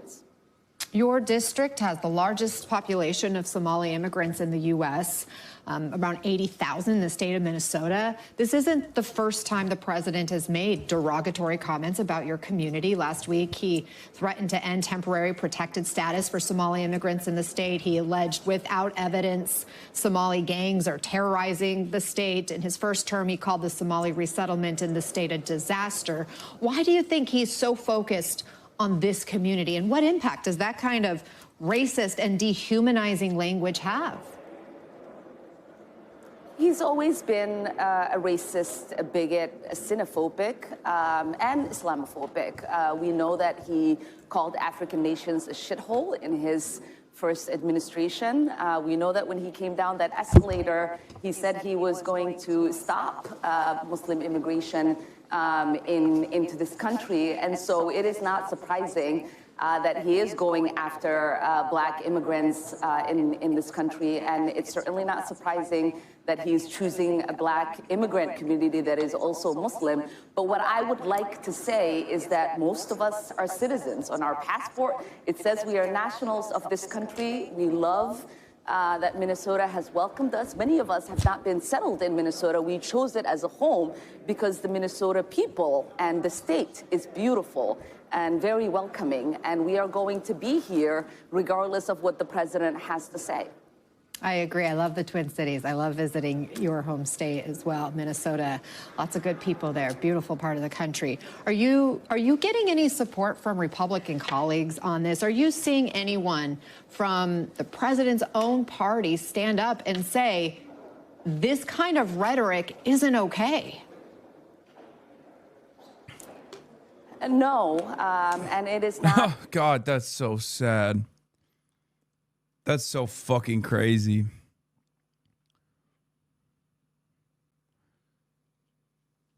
As long as the right continues to defend things like the president calling entire immigrant groups garbage, they'll keep losing on immigration. Most Americans don't like that kind of talk or the views associated with it, irrespective of their views on immigration. Yeah. Wanye says, one of the weirder things for me about the recent immigration debate is that it revealed that liberals are absolutely dedicated and committed to third world migration to the West. It's not just something that they're okay with, should the majority of their neighbors agree, but something that they imagine is actually really important. They think we are defined by it. This is really weird. You could just not do third world immigration and the whole argument could be over. And then you could focus your efforts on whatever progressive commitments you have within the country. No, dude, it's because you're fucking obsessed with it. That's it. You're obsessed with it, dumbass. No one else thinks about it like this. Or most normal people don't think about it like this. It's you and racist people like yourself who look to immigration from developing countries and goes, this is so damaging. This is so devastating. Like, think about it this way. I was just in a cab. And the dude's from Afghanistan. He's just a regular ass dude. Ain't nothing different, you know? Do you think that it would be different if that person was from Norway? No, it's just another guy. But if your mentality automatically is, oh no, it would be different if that Irish cab driver was actually from Norway, then you have to re-examine why you feel that way. Okay? That's it.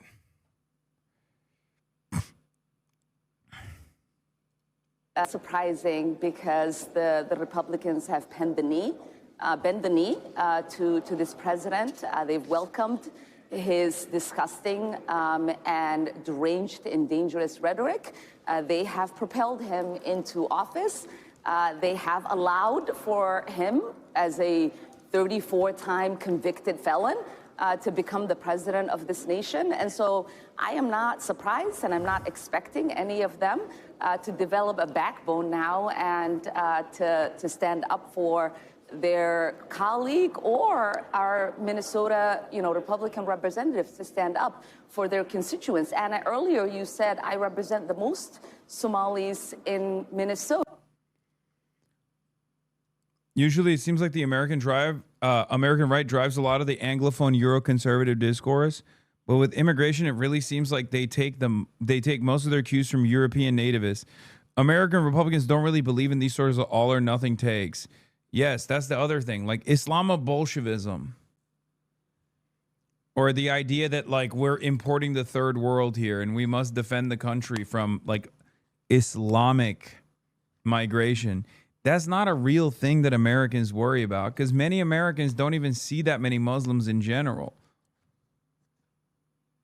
They don't even realize that there are Muslims around them, even if there are Muslims around them too. And most people just don't care.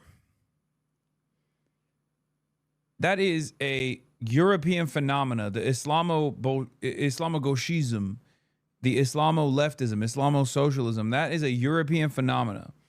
And Americans are simply LARPing when they bring this to the forefront as a major point of contention.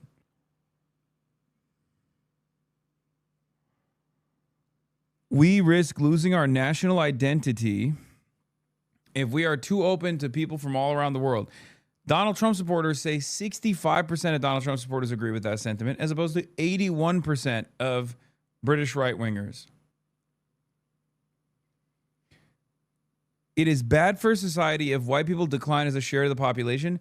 43% of Trump supporters agree with that sentiment, as opposed to 70% of the British right.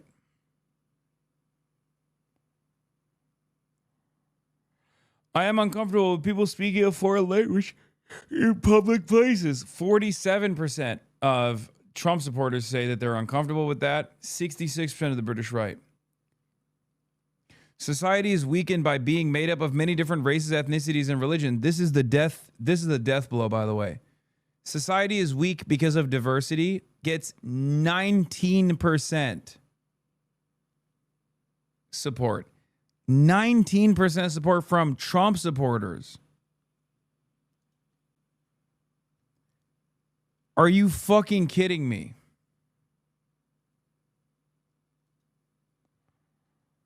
Are you fucking kidding me?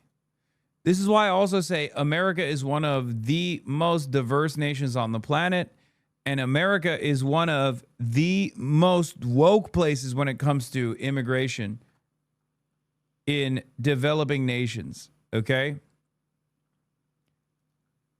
It's not even close. No, this isn't because woke is back, chatters. It's not because woke is back. When it comes to immigration, the American right, woke has never left. Because half of the fucking Trump voters are Mexican. What the fuck are we talking about? America is the most diverse nation on the planet. Okay? It's the most diverse country on the planet. That's why school shooters aren't just white boys any longer. You got black school shooters. You got female school shooters. You had like an Asian mass shooter. Do you know how fucking rare that is? Do you know what a statistical anomaly that is? There was a fucking Asian church shooter, man. Except there's only one place where that's not that strange. The United States of America. Okay?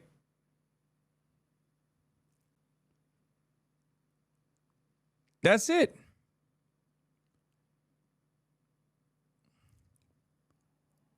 America is a very violent country. And also on top of that, America is a very diverse country. So even our violence becomes diverse. School shooting is bad? Yeah, no. Wow, brave take. Well, but that's due to the guns. I know. My point is, it's obviously still about the guns, but also it's a testament to how diverse this country is, okay? That's the point I'm making.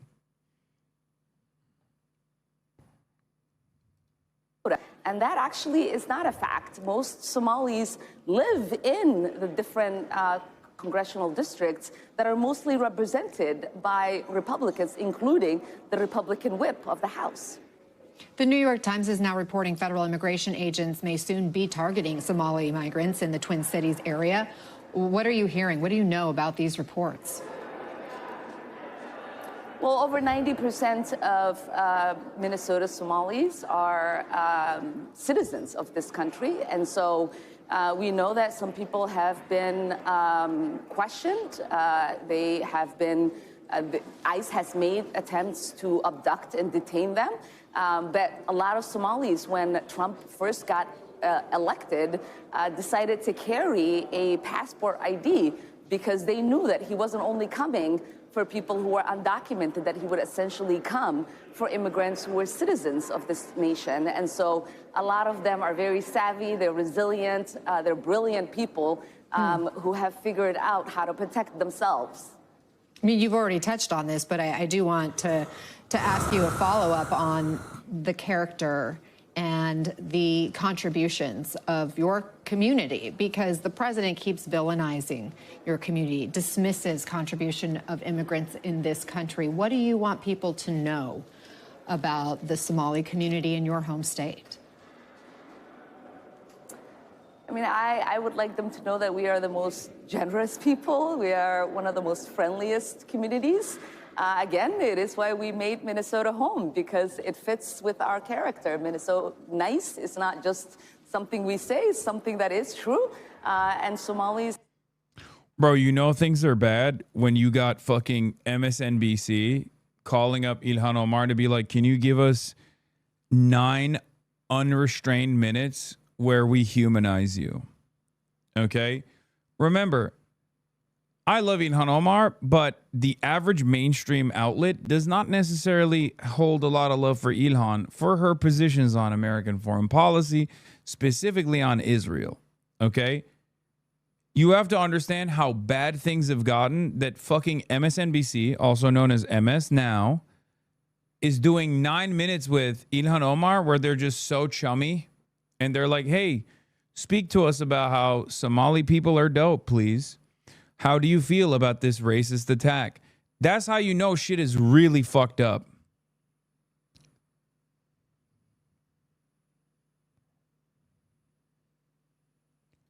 So as nice as Minnesota is, we are, like I said, very resilient. We're very hardworking, and we are very patriotic. Minnesota Somalis have the highest level of people who have become citizens as immigrants in this country, and we vote, we contribute, we volunteer, and we run for office.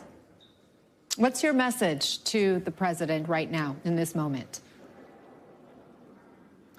I would say your message of bigotry is not working. Your intimidations are not going to work on the Somali community who have survived so much. And I would say that his deflection and scapegoating is also not going to work.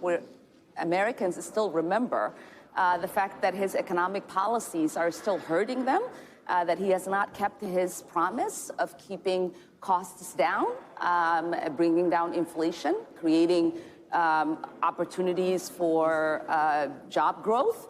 And so that's what I have to say to the president.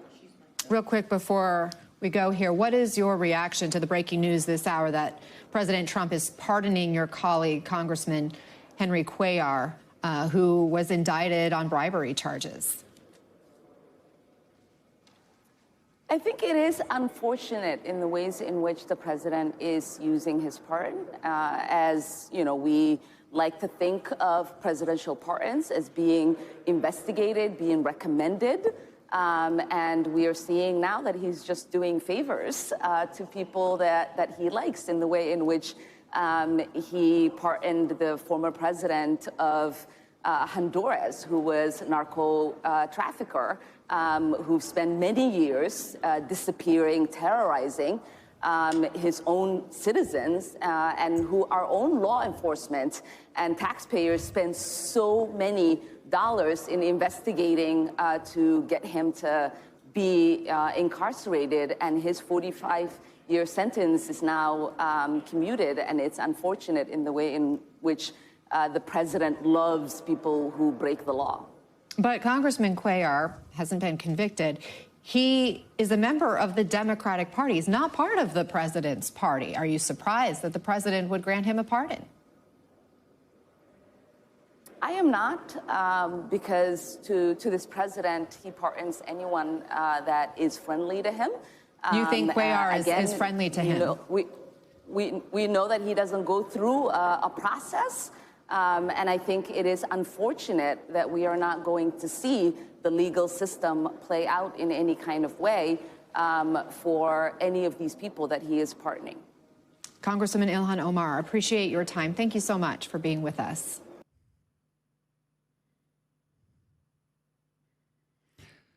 Ugh. God, American politics sucks so much ass, dude. Many people are calling him the worst politician in history. House Democratic leader Hakeem Jeffries tells CNN that the charges against Congressman Henry Cuellar and his wife were very thin. Oh my God, what the fuck? That's crazy loud. Oh yeah, Trump pardoned fucking Henry Cuellar, who is obviously one of the worst, one of the most conservative Democrats out there. And then fucking Hakeem Jeffries told CNN the charges against Henry Cuellar and his wife were very thin, and President Trump's pardon of the couple was the right outcome.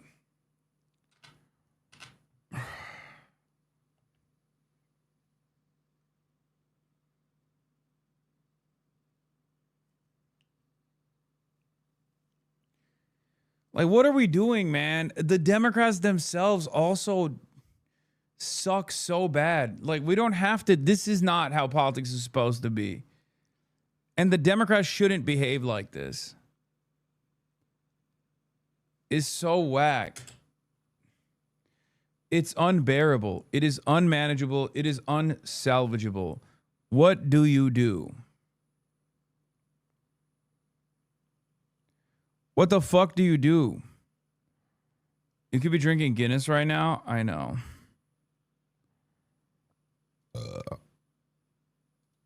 Relevant, scroll up.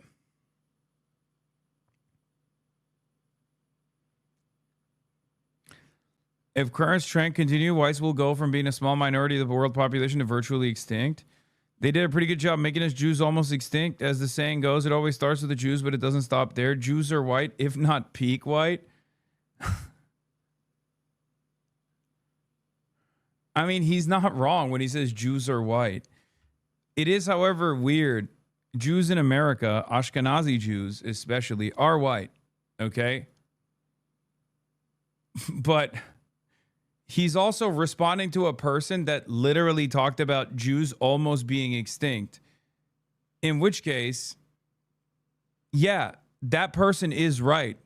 The person whose username is I like Teslas is talking about the fucking Holocaust. Okay?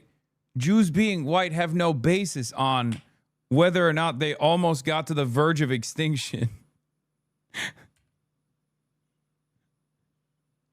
Like, it's not wrong. Yeah, Ashkenazi Jews, by and large, Jews in America are considered white.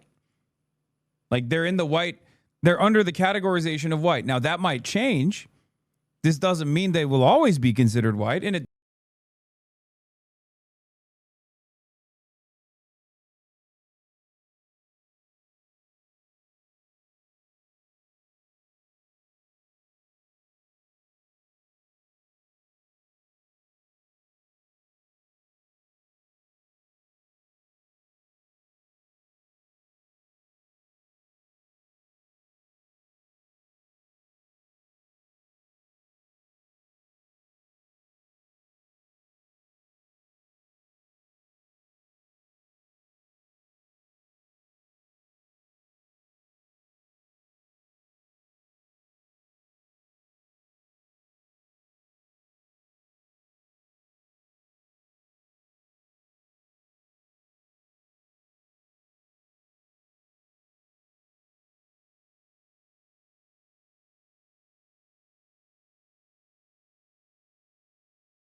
I wouldn't want that. Yeah.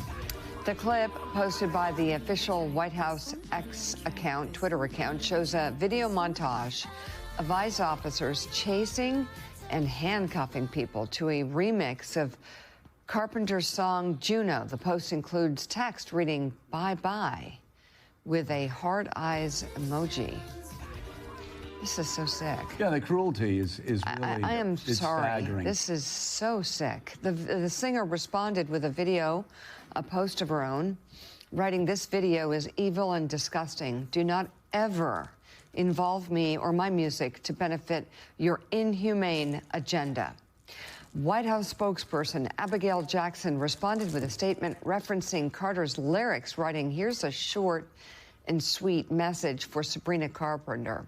We won't apologize for deporting dangerous, criminal, illegal, I'm tired of the murderers, lies. rapists, and pedophiles from our country." No. We're not going to read the lies. You know, they are getting students, and Jacob Saber. Am I not supposed to say this yet? What? Just hang on, okay? They are. ICE is getting innocent people that are going to see their family. They are busting down like kindergartens and pulling out kindergarten teachers. They're Okay, Morning Joe.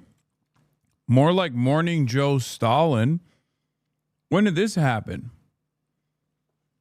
They're out here talking like they're on the HasanAbi broadcast. What the fuck? They literally hung out with Donald Trump. Remember, they kissed the ring. What a shocking. Yeah, Morning Joe, more like Maoist Joe. Yeah, good morning. It's a beautiful morning for revolution. How the fuck is Morning Joe saying this about the Trump immigration agenda? They literally went to Mar-a-Lago to be like, "I will suck your dick, Mr. President. I love you."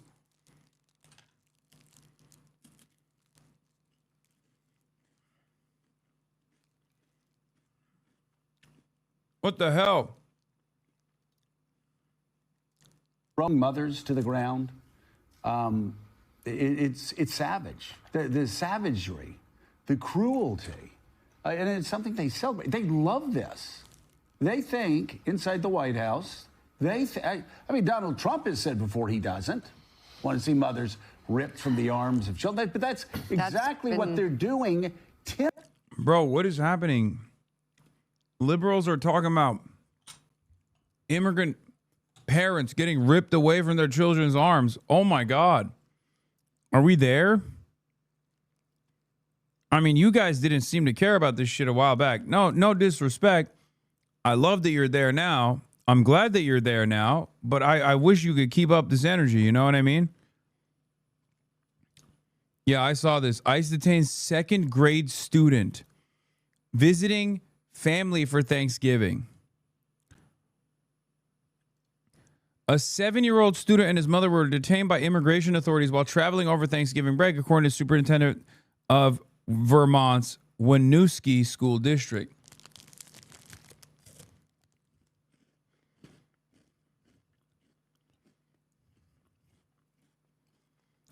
I feel so much safer.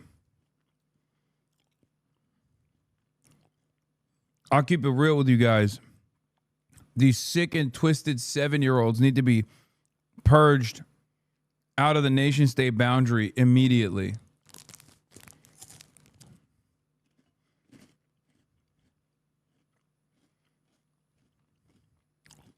Seven years old.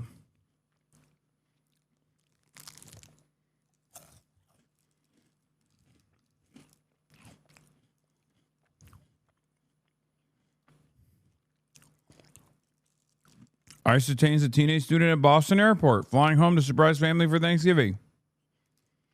Despite judge's orders expressly blocking deportation, agents took her to Honduras just hours later. Agents at Boston's Logan International Airport. It's the day before Thanksgiving. We're all supposed to be with our families, and yet she's taken away from her family this time of year. It's cruel and unconscionable behavior, and we're not going to tolerate it. Parmelo says Lopez Beloza, a student at Babson College in Massachusetts, was planning to surprise her family for the holiday, but was picked up before she could even board her flight. She was scanning her boarding pass, so she was told there was something wrong with the ticket. I don't believe that to be the case. Something must have happened between when she had her passport scanned in Logan Airport. CBS Austin reached out to the Department of Homeland Security asking why Lopez Beloza was detained and later deported. We've yet to receive a response. According to a report from the Boston Globe, there's been a removal order for Lopez Beloza since 2017. Pomelo says he was blindsided by her deportation. We have a decision from 6:08 p.m. on Friday saying she shall not be removed from Massachusetts. But more importantly, she shall not be removed from the United States of America until we get to the bottom of why she was detained in the first place. The Massachusetts lawyer says this highlights the larger issue with the current immigration system in the country.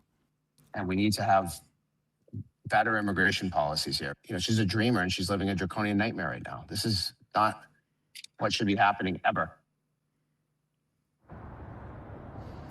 We attempted to reach out to Lopez Beloza, but we were unable to connect with her. She's still in Honduras. A family friend of hers told the Boston Globe that it's unbelievable. He couldn't believe about what he had heard about what happened to her. We're going to continue to follow up on this story as it continues. I don't know what to say. It's just transparently evil. Also, Sabrina Carpenter got 1.4 million likes on this fucking post, dude. Anyway. But that ratio was so fat, it seems like even Morning Joe is on board now with a pro-immigrant agenda.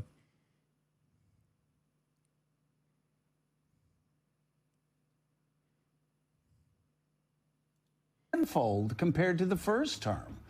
So it's why he's upside down on immigration, an issue that should be his strongest, because the southern border is shut down. Yeah, and as much as Trump has said he doesn't want that, but at the same time, he sat down with 60 Minutes a month ago and was told, it was asked about immigration and his sinking poll numbers, like, well, we have to go harder. We have to go harder with the deportation, doubling down on this. But you're right, it's trolling. It is government by trolling.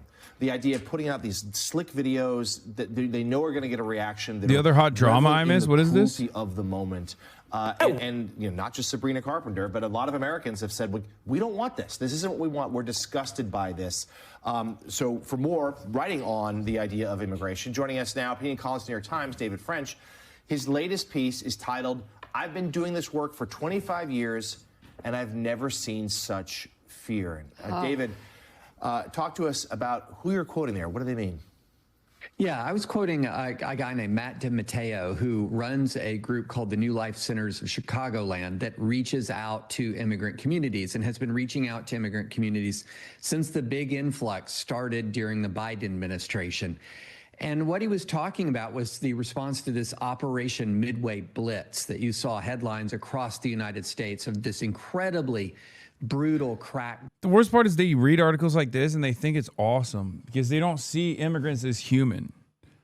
Down in the city of Chicago, just with all of the scenes and all of the incidents you've seen of brutality, of tackling people, of violence directed against protesters, for example. This was happening in Chicago. And this ministry that I was talking about as part of our 2025 giving guide at the New York Times was one that reached out to migrants as they were hunkering down, as they were protecting and sheltering in their homes, and was reaching out to people to keep them under a roof, to keep them supplied with food and with clothing. And I was trying to make the point that when there is American brutality, there is also still American compassion. And it's really time to double down on the people who are showing compassion. David, one church institution that's showing compassion is the Catholic Church. The Pope has been extraordinarily heroic and in doing his job. I mean, he's quoting Jesus. He's quoting the most obvious parts of the red letters, which of course leads to the question: how do so many people who grew up in our churches, who grew up as Baptists like me, across the Deep South, how are so many people turning a blind eye, not only to the savagery here, but also to a president they voted for? I don't know, maybe because this is the purest expression of American Christianity for them. which is just being cruel to the vulnerable, being uniquely cruel.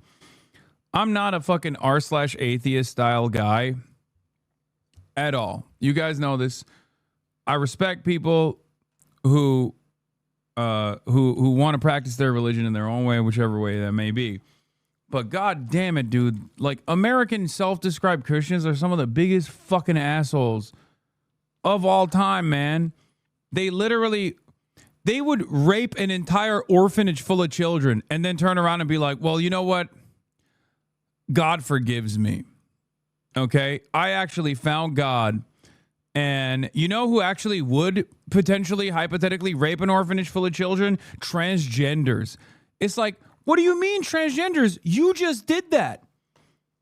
Like, what are you talking about? You can't just like point to a random hypothetical about a marginalized population potentially doing the crime that you just did. What are we doing? It's so fucking crazy. I feel like American evangelicals they move in such a strange way, man. Even as someone who thinks like, you know, live and let live, let people fucking believe whatever they want to. It creates a lot of resentment for someone like me.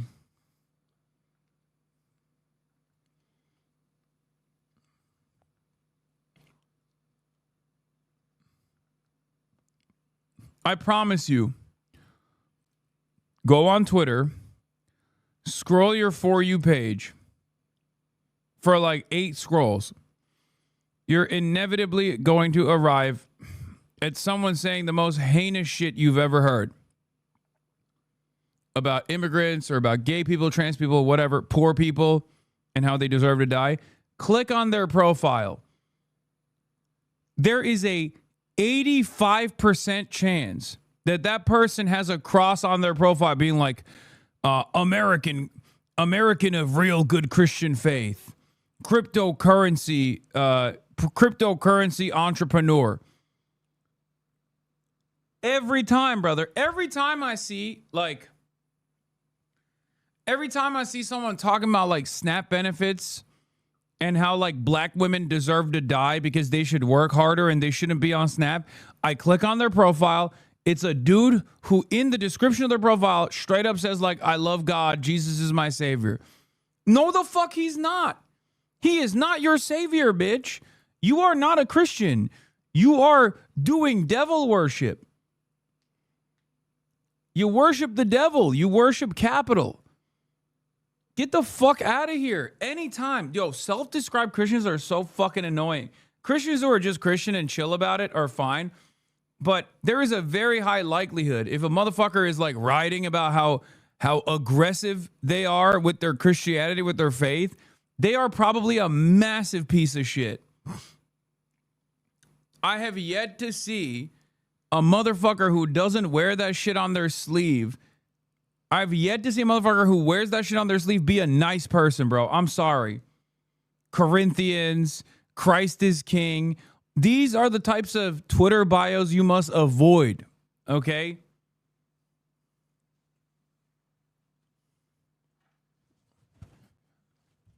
Dudes with like Christian scripture in their fucking bios are some of the most evil people I've ever met. They are doing a very bad job promoting Christianity, okay? Not to get all fucking Catholic with it because I'm in Ireland, but god damn, dude. The point is you should be a better person, right? If you're a person of faith, you should be an even better person, right? You have these rigid rules of morality and what to do and what not to do. God damn. So fucking lame. I hate it. Twice, calling God's children. Let's make no mistake of this. Jesus was very clear. We're all God's children. And in fact, when he talks about the last being first and the first being last, well, you could probably put billionaire leaders on one side of that and Somali immigrants on the other. When he calls Somalis, quote, human garbage, that is something, Again, for people that didn't grow up in the Baptist church, or didn't grow up reading the red letters, didn't grow up in the Gospels, didn't grow up like you and me, reading about this in, Sunday school and training union. I mean, the thing is, when you get into the Gospels, they're not. When did this whole anti-Somali tirade even begin? I don't know. It's just like, it's always been a thing, but it's never been at the forefront like this. I guess it's a way for Donald Trump to shit on Muslims without like actually shitting on all Muslims, I guess, because he can't shit on all Muslims because then the Gulf leadership is going to hear that and be like, all right, bro, maybe dial it back. We're giving you like $7 quintillion fucking dollars for your stupid ass fail son and his real estate projects. Like, fucking dial it back, please. So this way he can be Islamophobic and anti-black at the same time. And then when asked, he could just be like, no, I'm just talking about Somalians.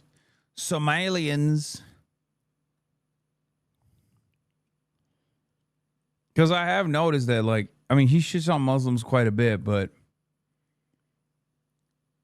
even with Zoran, he didn't really, like, do Islamophobia as much. So many rules, people like to talk about rules. The commandment is just time and time again, blessed are the merciful, for they shall be shown mercy. This guy's still talking about a Christianity that unfortunately does not exist in the United States of America in modern day. You do to the least of these among me, you do to me myself. And again, you just can't keep going back to the story of the Good Samaritan enough, where Jesus says, love your neighbor as yourself. They ask, who's my neighbor? And he picks the most despised foreigner, the Samaritan, to say, that's your neighbor, and that's who you love, and that's who will be first in the kingdom of God. So again, a very long windup to ask this question. How have these people been so programmed to forget every single thing they were taught in church, in Sunday school, in training union, on Wednesday night Bible studies? Like, how have they been so programmed that they completely put this political, I don't even know what to call it, over the teachings of Jesus Christ? Because make no mistake, read the Bible. The Somali shit is also kind of dumb, aside from being super racist, because like most Americans only know like what a Somali person is from Captain Phillips. And you literally have to show them with like a PowerPoint presentation what a Somali person is, right? And the areas where there are a lot of Somali people is like Minneapolis, right? And it kind of feels like Minneapolis is pretty chill about the Somali population. They seem to be fucking happy about it. It's not like they're voting for Republicans out of racist backlash against Somali population rising in Minneapolis. So there's just not really, like, most Americans don't even fucking know what Somalia is. You know? Like, you need to be locked in. When Trump shits on Mexicans, at least every American knows what a Mexican is, okay? I'm willing to bet most Americans have no fucking clue when Trump says, oh, the Somalians, they're invading the country. And it's like, most Americans are like, what the fuck is a Somalian? Which is not even what you're supposed to. It's Somali, not Somalian. But regardless, you know what I mean?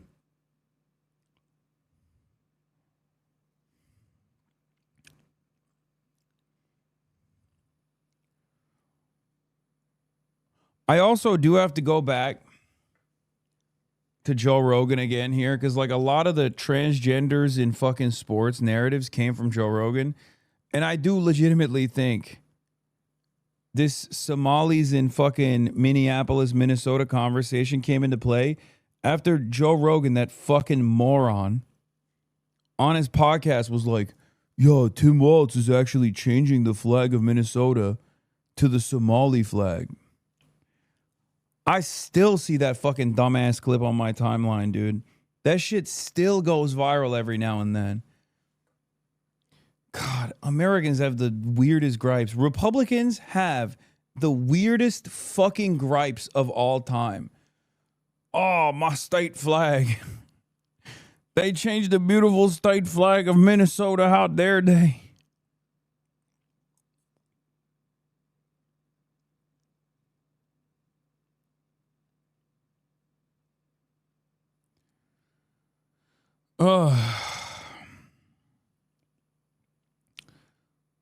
We are utterly dominated by the dumbest people, like hearing nonsensical bullshit from other dumb people and then confidently repeating it to audiences that are so vast and so large, also filled to the brim with even dumber people who then turn around and believe the shit that they're hearing.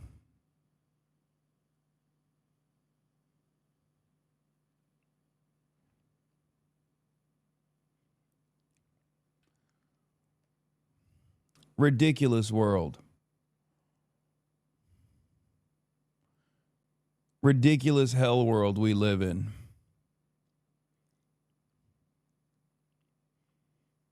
Fucked up.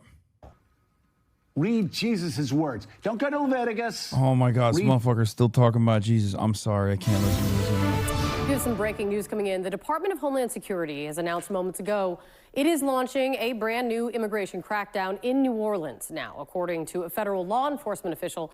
Where's Kaya? In West Hollywood, Los Angeles, California, chatter.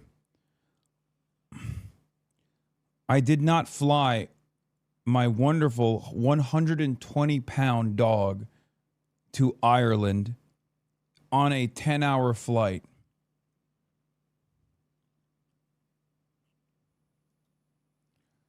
Asian journalist responds to a Hasan hater and cooks her. Oh, I saw this. Stream talking about how cool it is that a communist country has a Gucci store and failing to mention that China is an authoritarian state. The Chinese government does not. Yeah. You can't fucking say that we should learn from Chinese development and also have high-speed rail here. You can't say that. Not tolerate any public criticism of the party. Hey, did you know that the vice president of the US told companies to fire people who were criticizing a podcaster? Also, Hasan was more focused on praising China's infrastructure, their amazing high-speed rail network, for instance, which we will probably never see in my lifetime because of our government. The Chinese government, on the other hand, actually cares about its people.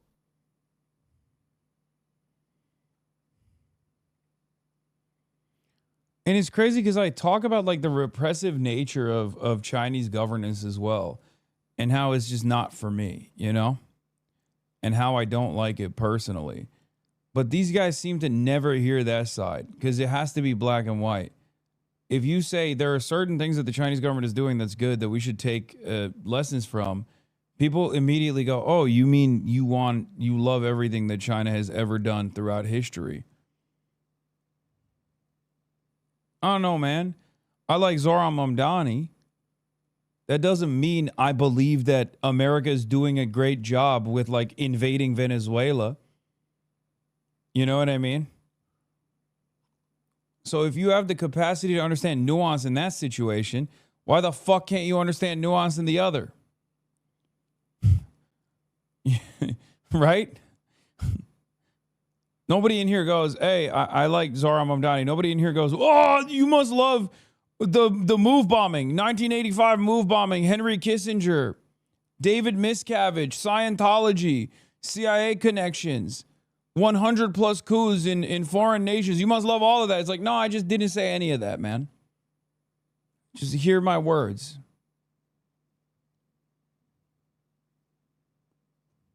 Did I say any of that? No. The fuck? Yeah, David Miscarriage.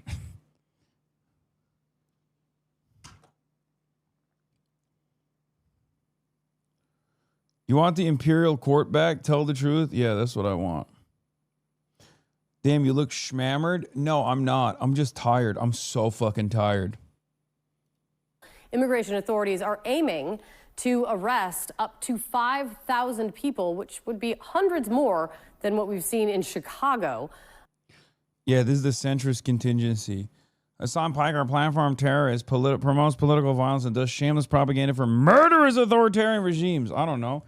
I didn't do shit for Israel, so I don't know what the fuck you're talking about. So why is he in such good standing with American politicians and progressive media? I don't know. Maybe because I'm not a fucking loser like you, Jeremiah Johnson. Noah Smith. Hasan Piker is, unfortunately, a big part of the future of the Democratic Party. Islamo-leftism will be our answer to MAGA. Bitch, what do you mean our?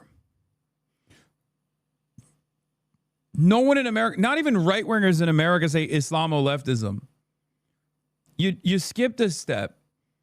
You're LARPing like you're a German-style reactionary.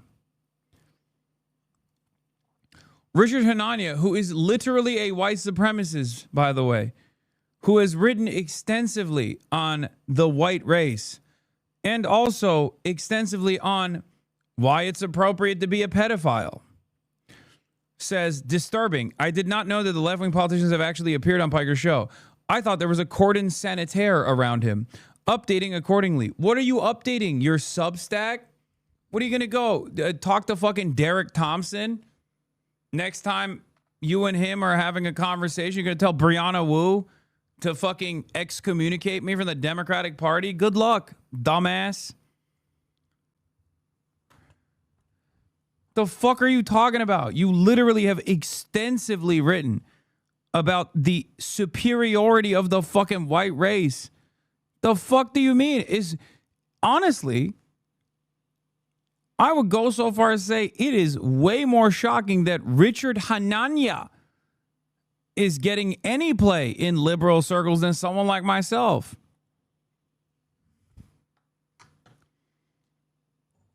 It's so strange.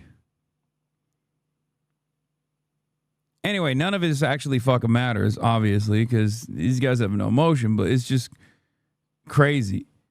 What is condom sanitaire? Yeah, like a he's saying like I'm immediately putting a fucking blacklist on someone like this. Yeah, you want to see the fucking line today, by the way, to see me speak at the Phil Debate Society at Trinity College in Dublin? This was the fucking line, chat. That's why I don't really stress my fucking dumbass haters, okay? You think I give a fuck? Look at this shit.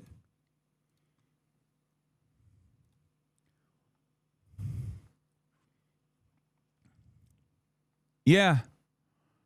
Yeah, I know this shit's not going to make it on LSF and get fucking updates. Oh my God, my Reddit upvotes. But, you know, that's what the real world looks like, okay? So remember that. Next time, some fucking basement dwelling, neck bearded loser who hasn't seen the fucking daylight in months tries to tell you, well, Hasan is a really bad guy. You shouldn't listen to him. Everybody actually hates him in my circles. Everybody actually despises him in the fucking internet circles I congregate, where we cyberstalk trans people and try to get them to kill themselves. Yeah, dude, who do you think? Who do you think in the real world is seen as more normal? You and your autistic circle of cyberstalkers who are, by the way, self-described. They call it A-logging. Or, I don't know, someone who's defending progressive values. Who do you think is going to be seen as a more normal individual, okay? It's the same shit with Israel.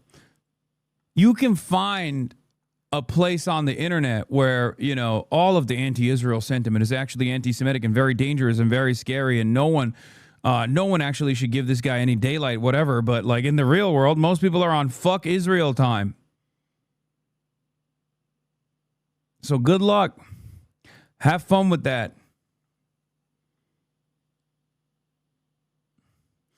A-logging, autism logging. It's what cyberstalkers call what they do. Like autistically logging everything that people do, their targets do. Yeah. You're a fucking freak. You're a bitch. You're a weirdo if you do shit like that. And there's a reason why the only place you can get any sort of support in your mind is botted ass fucking Reddit circles and Nazi ass Twitter. Okay? You got too much time on your hands. You got no bitches. You got no job prospects. Your life is fucking dog shit. Stop doing this stuff. I promise you, it's hurting you more than it hurts me. Okay? Because you might think, oh, this has an impact. This has an impact. Ultimately, it doesn't. It has a far worse impact on your life and on your own personal mental health than it does on mine. Okay? In an effort to try and turn someone like myself into a lol cow, you end up not realizing that you're losing your own sense of humanity, your own sense of purpose in the world. I will never be able to obviously get across to many of these people, unfortunately, but I really do care about you, whether you believe me or not. I do. I want you to do right. I want you to be happy. I want you to have a better future. It doesn't matter if you fucking stalk my ass. It doesn't matter if you despise me, if you think I'm like the biggest villain of all time. I promise you, you will do better if you just focus on yourself for a little bit. Just tap out of the internet, okay? Just for a little bit. That's it.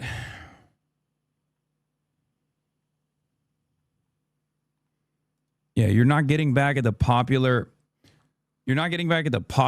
bully from high school by doing shit like this. You're not.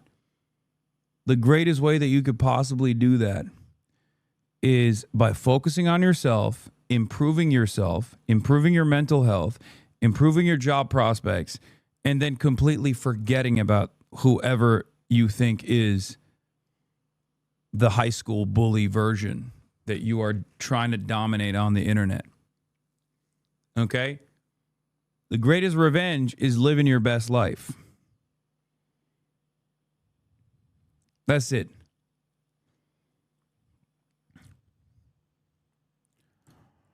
All right, let's continue with this. Trump calls Somalis garbage as ICE plans new targeted operation. Across a zone extending 80 plus miles northwest to the state capital. CNN's Ryan Young is in New Orleans this morning as this is about to unfold. Ryan, what are you learning and what are you hearing there? Good morning, Katie. As you can imagine, people are terrified. They are scared about what this will mean for their life. Look, we're in one of the Rainbow 09, thank you for the 20 tier 1 gifted subs.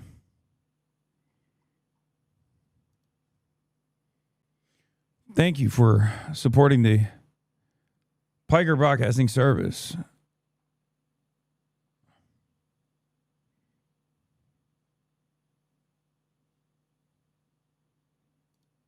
Like, oh my God, this might be clip of the year. Clip of the year. I think this could be it. No, I think this is the clip of the year, chat. It's so based. God damn it, dude. You're such a fucking loser. Oh my God. Oh my God. This might be clip of the year, chat. Yeah. Yeah. It's based. Yeah. Take a shower. Take a fucking shower. Go outside. See the fucking daylight for once in your goddamn life. Oh my Lord. Pick up a weight. Lift some weights. Stop drinking Dr. Pepper. And I say this as someone who loves drinking Dr. Pepper. Go outside. Enjoy life. Why do these people do this? Yeah, he says that while this happened to Emaru. That's the other side of it. Yeah. He'll do fucking 8 hours talking about how it's fucked up that this, weird stalker ass people show up and harass Emaru. But then he fucking masturbates with his stupid ass incel ass audience when it happens to someone he doesn't like. It's called hypocrisy. Okay? I know a lot of people love talking about hypocrisy. That's hypocrisy. This is precisely what I was talking about when I said these guys literally egg on their fan bases so that they can get one socially maladjusted loser from their fucking fan bases to finally take the step and go outside in person. And then they egg that shit on.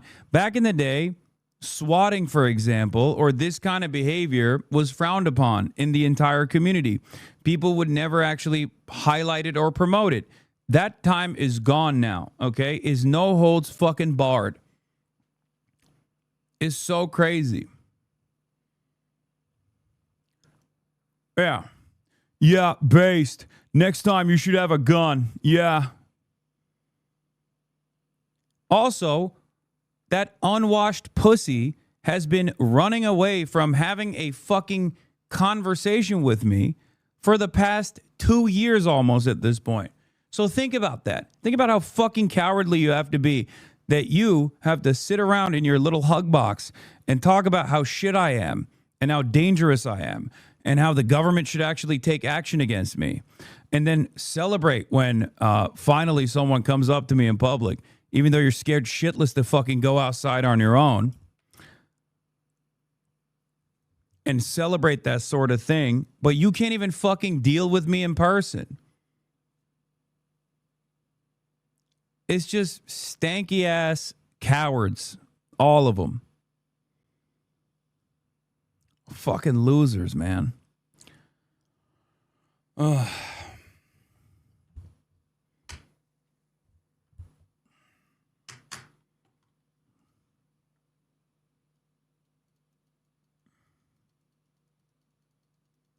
Hasan compares his sniper being to sexually assaulted. That's not what you mean. I can already tell this line of attack. Yeah, I know. But it's still hypocritical. This is what I mean when I say there are content creators who fucking egg this shit on, right? There are content creators who egg this shit on. That was not like a horrible situation at all. Partially because I'm a big boy. I can handle myself. And I think I handled it fairly well. So much so that they had to literally mute a part of the fucking reaction where I was like, hey, man, have a good day.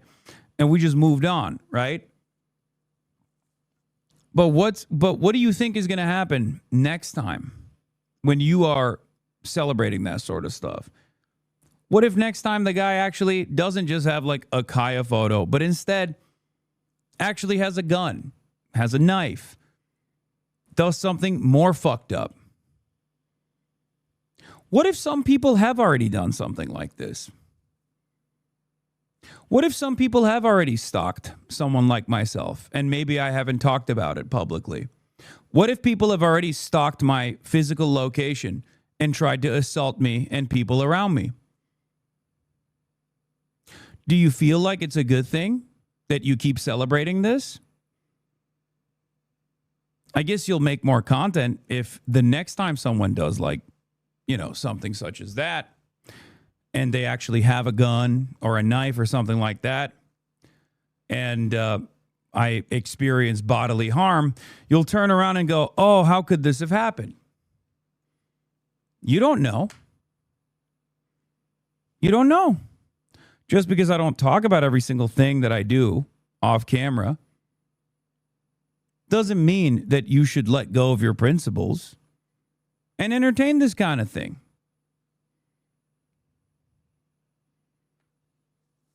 Anyway.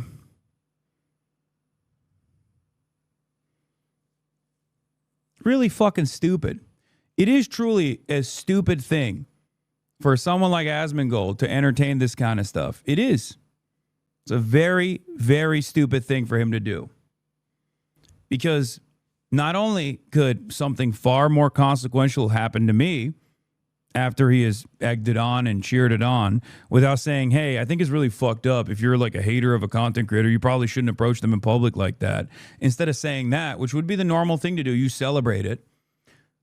What happens when someone comes up to me and actually has an interest in engaging me with, engaging me in a more physical way? What if that's already happened? What if that's already happened? Just because I haven't talked about it doesn't mean it hasn't happened. What if that's already happened? What if it happens to you? Content creators know that other content creators' addresses are fairly easy to find online, whether it be my address or whether it be Asmongold's address. Content creators also know that other content creators are constantly having to deal with this kind of stuff behind closed doors. There's a reason why content creators don't talk about this kind of stuff in order not to egg it on.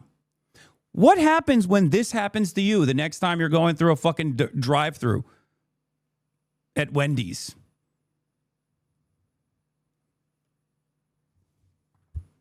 Let me tell you, I won't respond in the same way that you're responding here. Okay?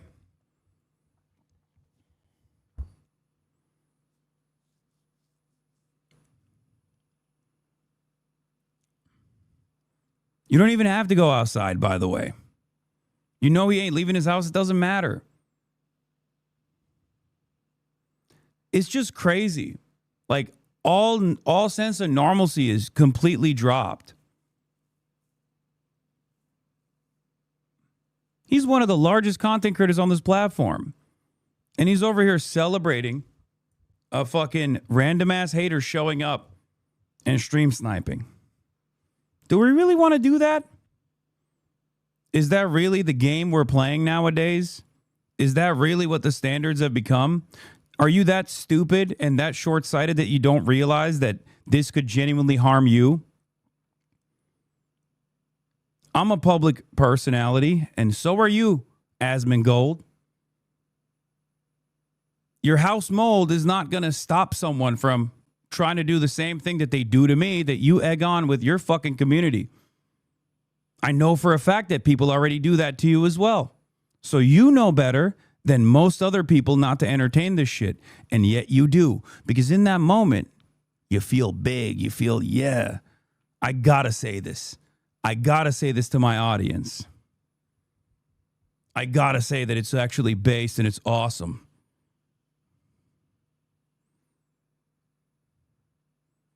It's so strange. What you see in terms of harassment, as I've talked about with the Emaru situation, for example, is the tip of the iceberg. There's an unspoken rule among content creators in general where we don't talk about this sort of stuff. We don't highlight this sort of stuff, and we instantly criticize this sort of stuff because we all know what goes around comes around, and there's not a lot of protection against this sort of psychotic behavior. Okay? And I know for a fucking fact that Asmongold has to deal with that shit in his day-to-day experience as well. He just doesn't talk about it, neither do I. But the difference between myself and Asmongold is that if someone were to approach Asmongold like that, I wouldn't be celebrating it. Okay? Yeah, he can farm this all day, every day. But if he hears my words, I think he'll understand man to man. You can farm this shit, but what goes around comes around, Asmongold. And before people say, oh, he doesn't go outside, it doesn't matter. Content creators know that it's not just about going outside. Asmongold personally knows it's not just about going outside. Just as I personally know it's not just about going outside. When there's a will, there's a way. When you're in the same fucking spot, day in, day out, live streaming, people can figure out exactly where you live, just like they know where Asmongold lives and just like they know where I live. So don't fucking talk like that. Okay? It's not just about stream snipers, you fucking moron. It's what you consider to be permissible, what you are leaning into with your audience. Inevitably, people are going to do more of the stuff that I know you've experienced already.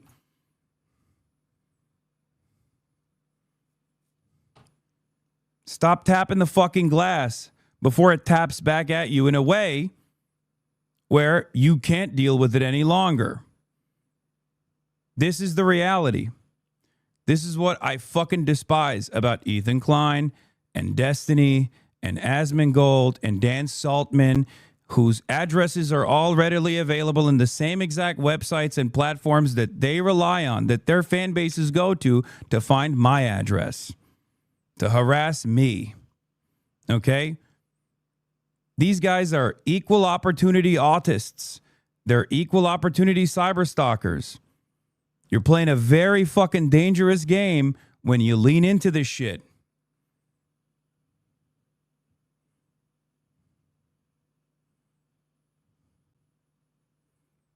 This is one big crash out.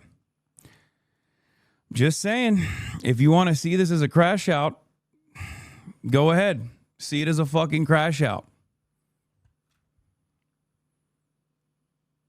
I don't think it's a crash out.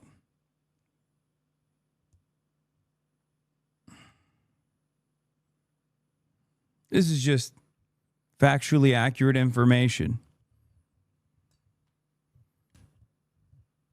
Maybe framing this as a crash out makes you feel better about not even yourself, but about the feelings of your favorite content creator. As long as you just go, oh, he's crashing out, actually, then you can spare the feelings of your favorite content creator, which is so pathetic, by the way. It's a pathetic way to exist.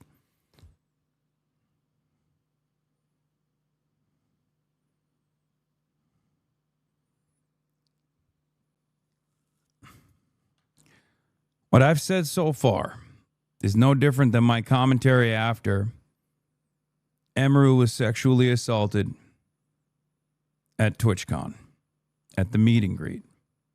I said the exact same things then as I'm saying now. Leaning into and promoting and celebrating random people showing up as stream snipers on streams of other content creators you don't like, that's creating a dangerous environment for you too. You think you're farming this shit right now, but I know for a fucking fact you're dealing with it on the back end. You're dealing with it in your day-to-day life.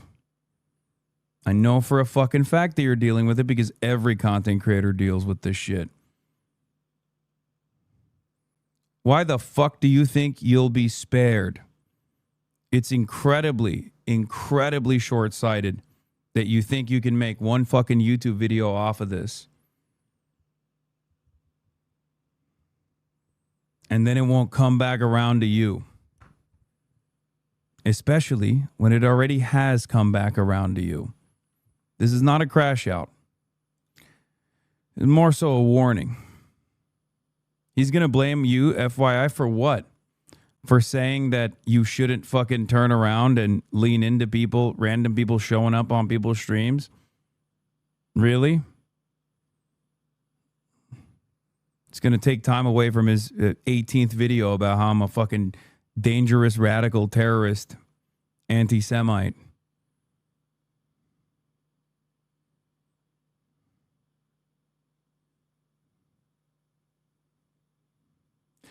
I know what you mean with egging this on. Clip of the year, Patriot. So what message does this send? The next guy has to do something bigger to get a similar reaction from his favorite streamer or Discord comm. Exactly.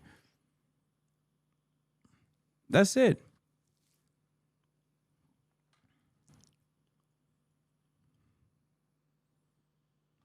That's what it is. And I know he knows that. Okay? Gonna spit it in my honest opinion. I know. But I hope he'll understand what I'm saying here.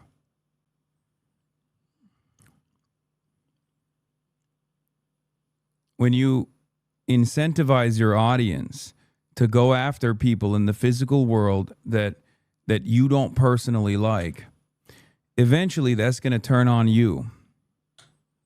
Okay? And that's not a good time for anybody.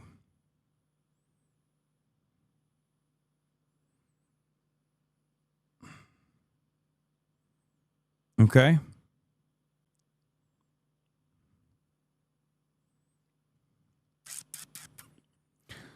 In any case, I'm sure he'll turn around after literally celebrating someone showing up and being like, oh, I thought it was just like a meme. I think so. I think it's a meme. I think it's ultimately harmless at this stage, right? But when you got fucking freaks like Roach Man being like, yeah, this is the clip of the year, you're telling your audience that they need to do more of it. Okay? You're telling your audience to fucking stalk my ass in the real world. That's not healthy. That's not healthy for me at all. And that's not healthy for you either. Okay?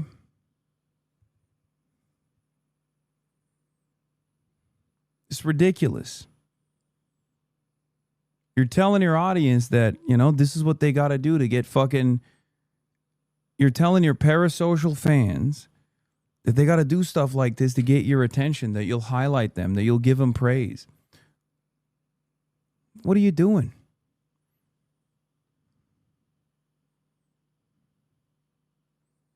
What are you fucking doing? This time it was fine. How do we know next time is going to be fine? How do we know that the previous instances that maybe weren't on camera were less fine than this one? There was a time and place when that kind of celebration would have been immediately banned, okay? Like, I cannot believe it. I'm one of the biggest content creators on the platform. Asmongold's one of the biggest content creators on the platform. A stream sniper shows up. Asmongold celebrates it.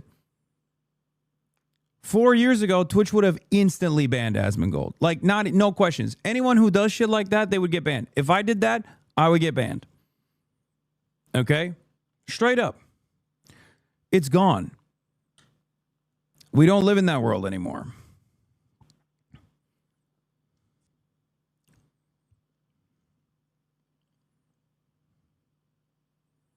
It's crazy. He's doing damage control on his stream so hard right now. Good. I think he should tell his audience not to do that. Personal safety. I would not react to stream sniping clips of him because of that. Because I know that, like, I know what it's like to deal with stuff like this, right?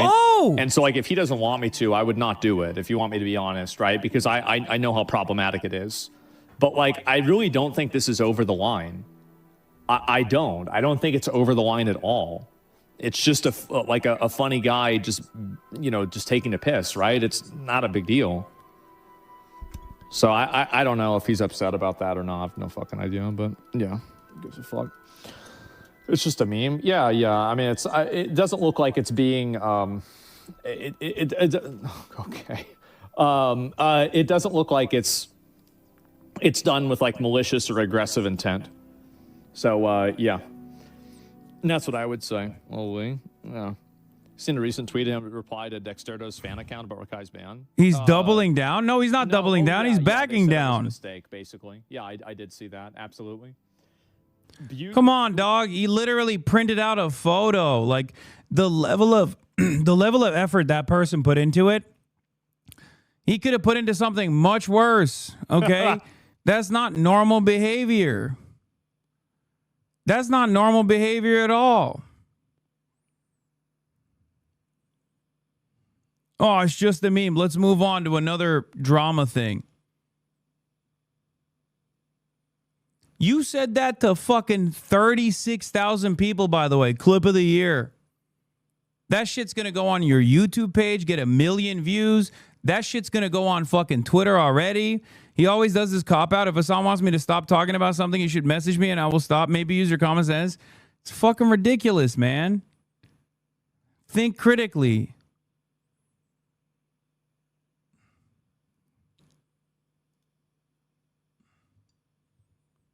The only reason why I know about what he said is because he literally said it on, and it made its way to Twitter already.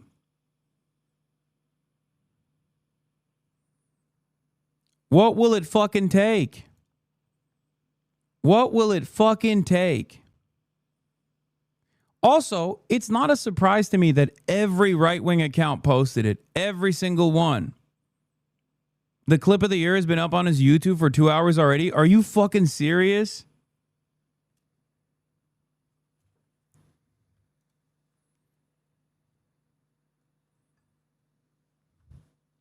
He's like, oh, I didn't realize it. I didn't realize it.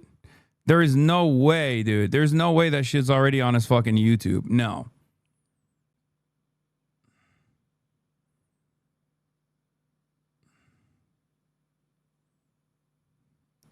Yes, 20 minutes after.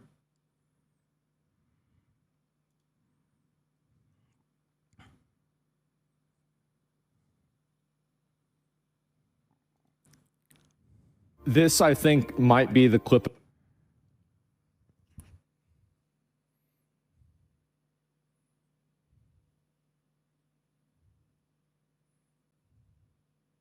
Motherfucker has never been speechless in all his life. Yeah, dumbass. I wasn't speechless here either. 3.5 thousand likes. Brother, it's muted. Think critically. I responded to the person. I said, nice to meet you. He responded back. They edited the clip. These people are so stupid. 120,000 views in 2 hours, Asman. And it's the edited clip, too. It's not even me just going like, it's not even me going like, hey, nice to meet you, man. Not only is it, what do you say? What do you say? What do you say to this?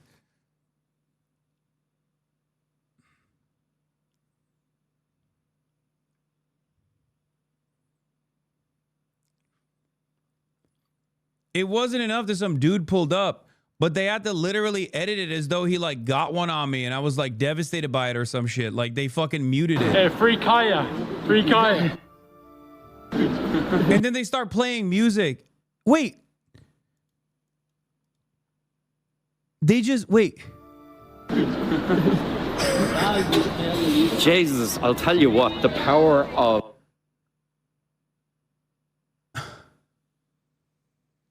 Why would anybody do that? Why would you go to this length? Why would you go to this extent to literally mute the fucking VOD? This happened 3 hours ago, okay? This happened 3 hours ago. Guy shows up, it's fine. It's not like a big fucking deal at all. They straight up edit the fucking VOD to make it seem like I was like, oh my God, I don't know what to do here. And then it's already on Asmongold. It's on fucking Ethan Klein's. It's on Ethan Klein's Instagram. It's on fucking Tim Pool posts about it. Keith Richards or whatever, like the not Keith Richards, I don't know, the fucking entire right-wing orbit posts about it instantly.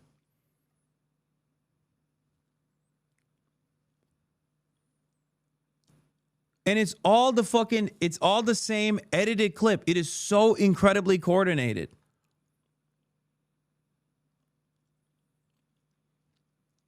How do people not realize that this is like just straightforward slop? And also, when you lean into this, and the same goes for Tim Pool, who fucking complains about getting swatted all the time. Every single fucking right-wing account was like, oh, this was so awesome. Hey, dumbass, you go outside too. What do you think they're going to do or say to you when you go outside? You got a lot more haters than I do, motherfucker. I don't give a shit about going outside. I'll go outside every goddamn day. You are terrified of going outside. You got more haters than I do. Why the fuck do you think you can just lean into this shit on the internet?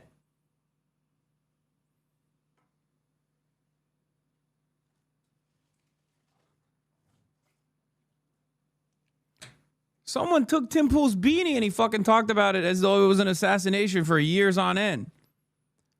Guy fucking stalks me with malicious intent. It's not that big of a deal at the end of the day because, you know, I'm going to diffuse that situation because most people are not going to behave too crazy in the normal world, right? But like, there's a lot of effort that he put into this. Do you not think that this is not normal behavior? Do you think that this is behavior that should be celebrated? Are you that fucking stupid? Again,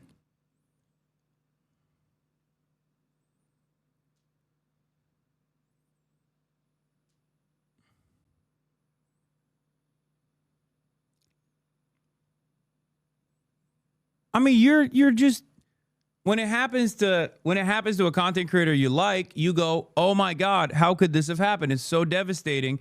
We really need to stop allowing shit like this to happen." When it happens to a content creator you don't like, you go, "Oh hell yeah, he deserved it. It was fucking awesome. I love these memes." Not realizing that when you actually normalize that sort of behavior for content creators you don't like, it's going to happen to a content creator you do like as well. Okay?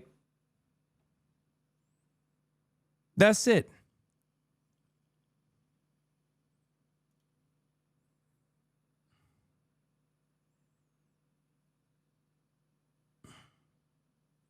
Well, it kind of backfired because looking at the picture, it just looks kind of dope. You should just lean into it, make it your PFB. These people are so weird. Yeah, I know. It's not what this guy did that's the problem. You understand that, right? Like the intent behind it is the major issue. The effort put into it is the problem. Okay? Yeah, whatever. He fucking pulled up with a photo of Kaya being electrocuted. It's a funny meme. I don't give a shit about that. Do you not understand? It's the fact that someone took that level of initiative and effort to find where I'm at when I'm obviously like unafraid to put my location out there to do that. A person that does that gets this level of immediate praise and celebration is going to create copycats. Content creators know that it's going to create copycats. And not only will it create copycats, it will create more dangerous copycats where people will constantly try to push the envelope. They will try to do something more impactful because this doesn't work, right? This is just regular harassment. It didn't work. It didn't like get a rise out of me or whatever. So next time they're going to do something different. Where will it end? Okay?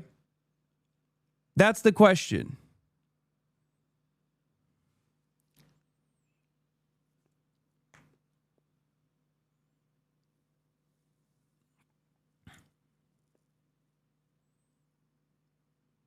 That's the issue.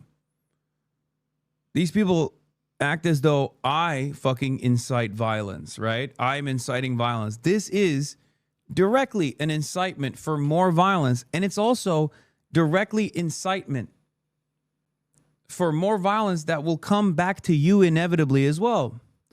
It's a really, really, really shitty thing to do if you're a content creator, and it's also very short-sighted for you to do as a content creator. That's it. Yeah, Destiny encourages audience to fucking stalk me in the past. It's happened before. That didn't stop me. I still go outside. Remember the I'm shaking guy at the DNC? The guy that came up to me at the DNC and was like, Destiny made you. It was like a fucking brief moment. It was a brief interaction. It didn't matter. Destiny literally retweeted the guy, celebrated his behavior in his community. And then that same Destiny also said someone should fucking kill me in the streets. Who's actually inciting violence now? I'm not saying that about Destiny or anyone for that matter. That one was cringe. What, you think this is not cringe? This is also cringe, but it doesn't matter. My point, of course, this is cringe too. I mean, he fucking wore a mask, like he was uncomfortable about what he was doing. It didn't actually get the intended outcome that he was looking for. Like, this is also great. It's very cringe to seek out someone that you despise with like that level of forethought. Okay. It's a very cringe thing to do. I'm never going to do that, you know? I don't think a healthy person does that. I mean, he literally went to like whatever the Irish equivalent of FedEx Kinko's is to go and get this printout. You know, that's a lot of fucking forethought put into this thing. It's a very cringe thing to do. It's a very creepy thing to do in general.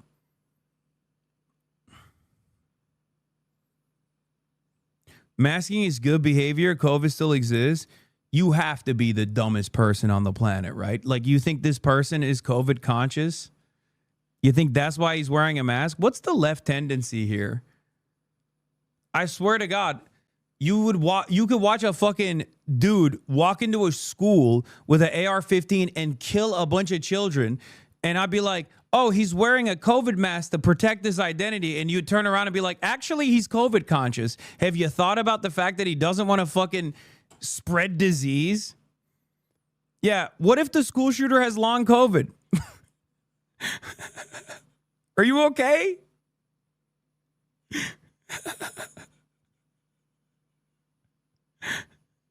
Are you fucking brain dead?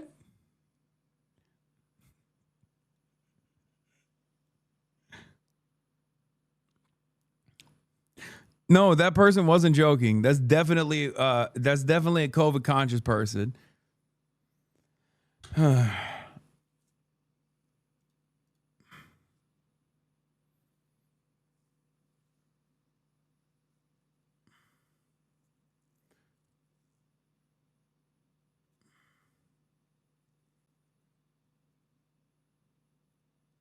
Yeah, maybe he's immunocompromised. Check your fucking privilege. Yeah, he probably is. My bad. My fucking bad, chatter. Yeah, ICE is also masking up because they're COVID conscious. That's why they're putting masks on. You fucking nailed it. Anyway. I think I got my point across. I hope it was able to reach the intended audience.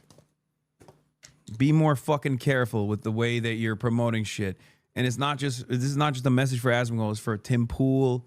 It's for all these fucking right-wing losers that are jerking off to this kind of shit, not realizing that I'm not afraid to go outside. If I die, I fucking die. You are afraid to go outside, you fucking pussy. You're afraid to go outside because you're worried about something like that happening to you, but then you fucking sit on the internet and celebrate that shit, and then you complain about getting swatted all the fucking time. Suck my dick, okay?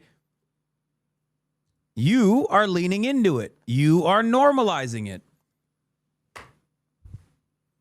That's it. Neighborhoods that's outside toward the tourist city center. One of the reasons why we want to show you this is the impact is already being felt. This taqueria up here decided to close its doors because not only they're scared for their customers. Yeah, they spent the last 3 months complaining about Charlie Kirk too. They're scared that for their workers as well. And you see signs like this one. Everyone is welcome here except ICE. And then you see this right here. Do not have consent to enter this business unless they have a valid judicial warrant. So you see these signs from the community already out here. We'll show you this protest that we shot the other night. People making their voices heard throughout this city. They are concerned about the actions that could take place in the next 24 hours or so. On top of that, what they also have been telling people is almost treat this like COVID. Instead of going out for your day-to-day necessities, stay inside, shelter in place. The hope here is that they feel like they might be able to sort of outlast the actions here by Border Patrol. No one knows exactly where they're gonna be over the first 24 hours, and that's something that has a lot of people concerned. We even talked to the mayor-elect, someone who hasn't taken office yet, about the actions that could be taking place in this great American city.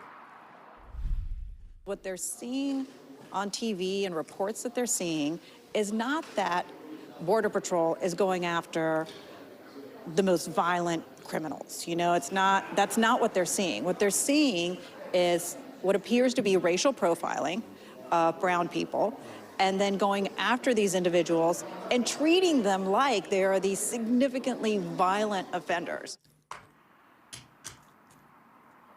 Something to mention here, the mayor-elect hasn't taken office yet. That doesn't happen until January. She's the first Hispanic mayor in the city's history.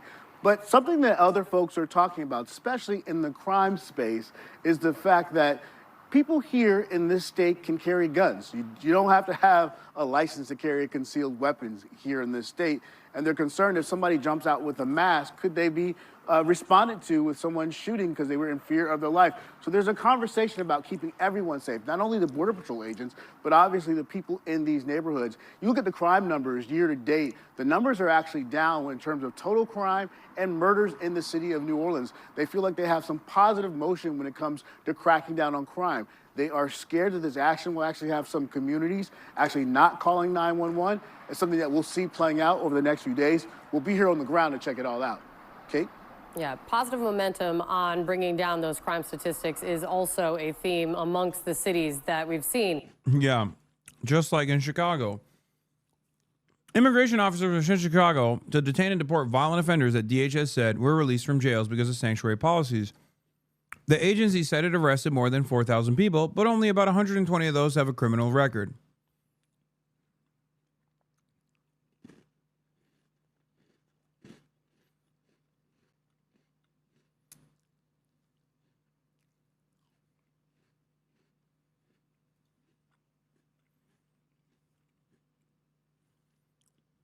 Wow.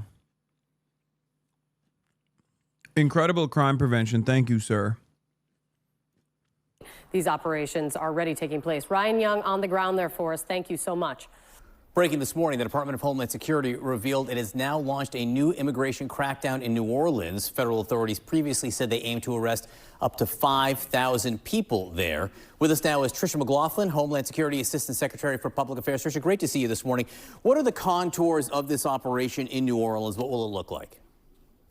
John, thank you so much for having me. So Catalina Crunch, which we are launching today down in New Orleans, we're first and foremost really focusing on those worst of the worst criminals, those criminals who have previously been locked up by local authorities. But then because New Orleans functions as a sanctuary city, those individuals were not released to ICE. They were instead released back onto New Orleans streets. So we're talking about child pedophiles who are on our list of targets, burglars, gang members, rapists, those individuals. Child pedophiles as opposed to other kinds of pedophiles. Also, what if I were to... I know the numbers don't actually match up with this reality that I'm presenting, but what if it did? What is a child pedophile? Like a minor having an age-appropriate relationship with another minor? Like, what is... What does that mean? Are there pedophiles that are not into children? Like, is she making the actually it's a phebophilia argument? Like, what the fuck does that mean? She said, oh, the child, we got to apprehend these child pedophiles. Guys, we're not going after adults that are pedophiles because the president is one. We're going after children that are pedophiles.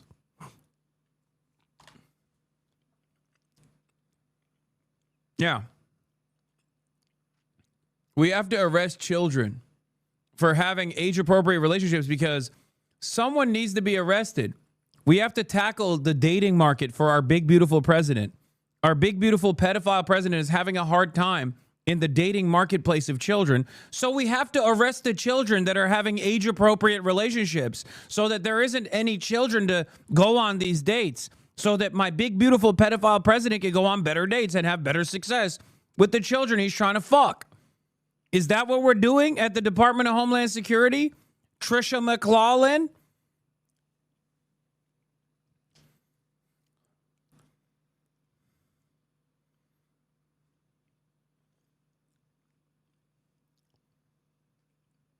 What a fucking insane thing, by the way. None of it is true.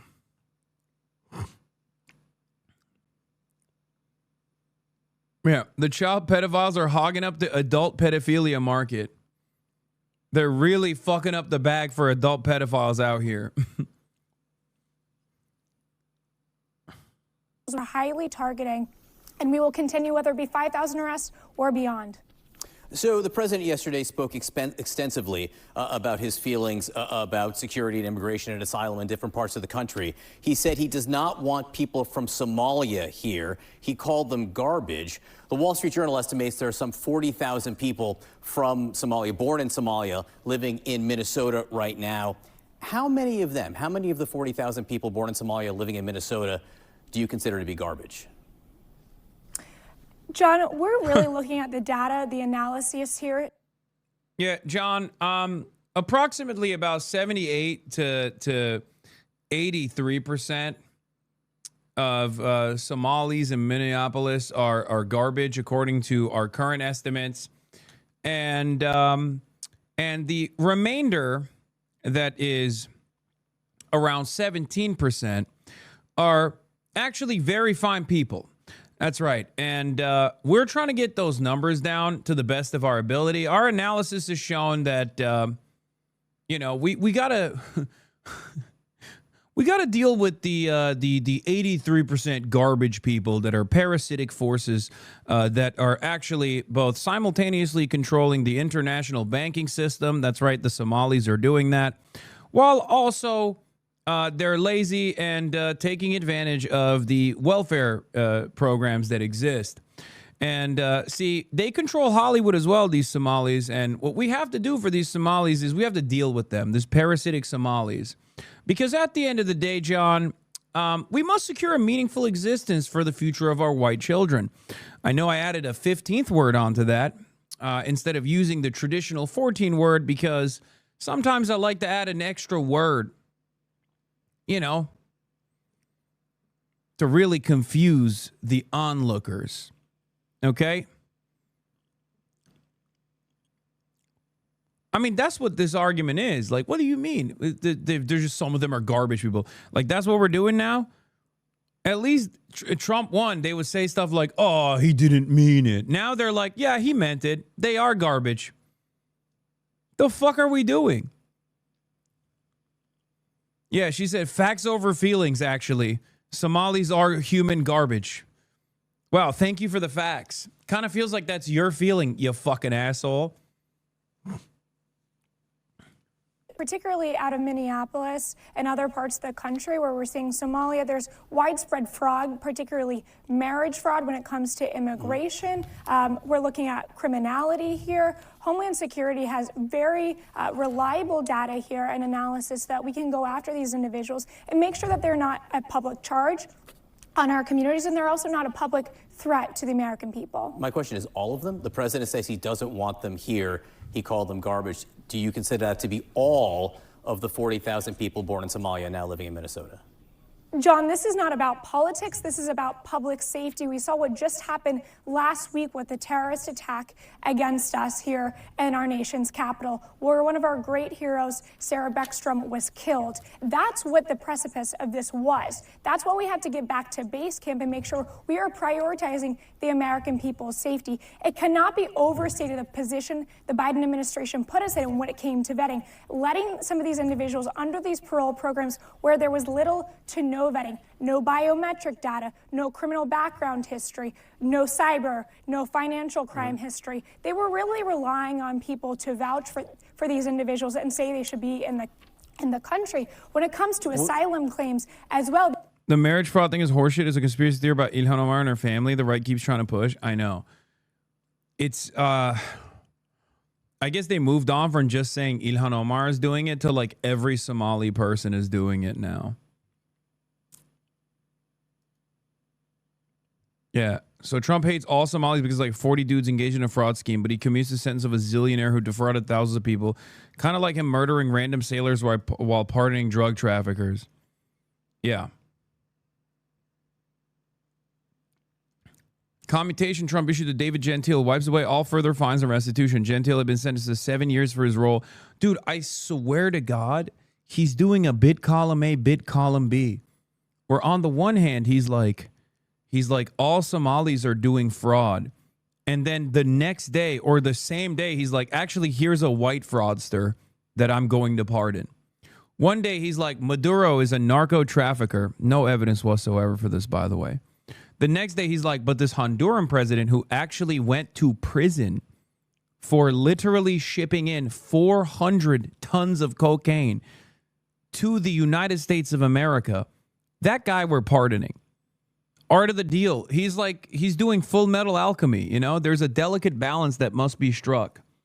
If you are going to blame an entire group of people for engaging in fraud, what you must do is find one of the most high profile white fraudsters you can and instantly pardon them, just so people really understand what you're trying to do here. You're basically trying to say, I don't give a fuck about fraud. I just want to use the fraud to cast a shade of doubt on an entire population of people that I just want to remove from the American boundaries.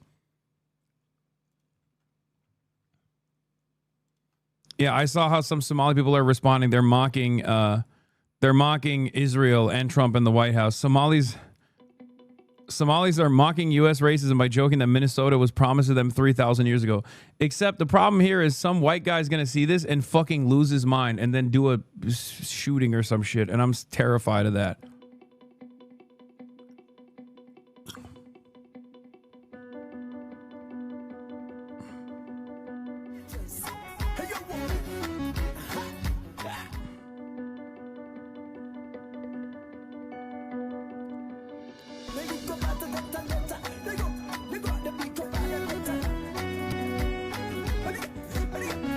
Booking my flight from Kenya to the motherland soon. Mall of America. Hashtag Minnesomalia.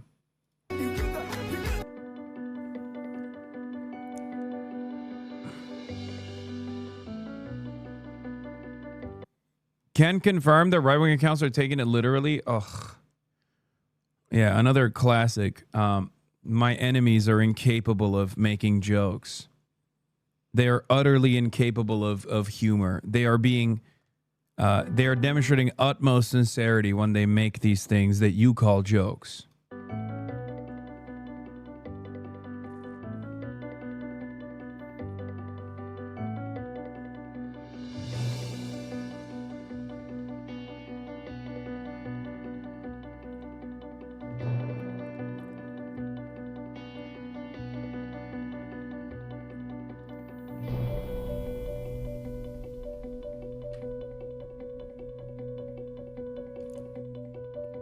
Yeah, oh, that's the other thing. Yeah, Minnesota has a major Somali population, except 90% of them are U.S. citizens, by the way.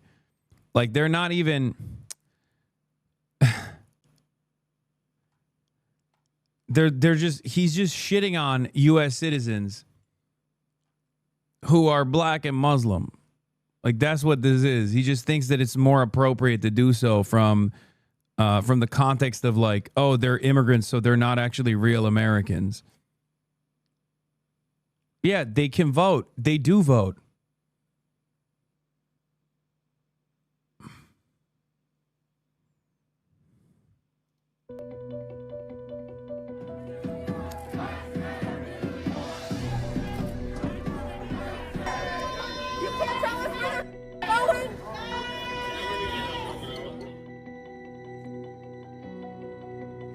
Yeah, that's the other side of the story is like, it's kind of difficult to be an undocumented migrant coming into the United States of America all the way from Somalia. So when I say 90% are American citizens, that means the remaining 10%, like the overwhelming majority of that remaining 10%, if not all of them, are also on either temporary protected status or have the proper paperwork and clearance to be on U.S. soil. Just so you understand, it's not like it's just not. It's not the same as that trek all the way from Guatemala or Mexico or whatever. He's just shitting on people who are legally here by claiming that they're illegal. I wonder why he thinks they are illegal. I wonder why so many white Americans also happen to believe that they are illegal. They're American citizens. I wonder why. I wonder why they think it's illegal. Anyway, look at this fucking idiot. American Papa Bear. This has to be one of the most ridiculous takes I've ever heard. This is literally just flat out lies. He said that Minnesota was promised to Somalians 3,000 years ago and that the book of Genesis says that you must honor Somalians. This must be one of those 70 IQ people that we've heard about. Yeah, he's 70 IQ. Not you, you fucking moron. Because you can't tell when someone is very clearly making a joke. Yo, Minnesota was promised to us Somalis 3,000 years ago. And if you disagree, you're an anti-Kushite bigot and you need help immediately. Also, if you read Genesis 12:3, it says that those who bless Somalis will be blessed, and those who try to harm them will bring harm upon themselves. I didn't say that. Genesis 12:3. Just saying.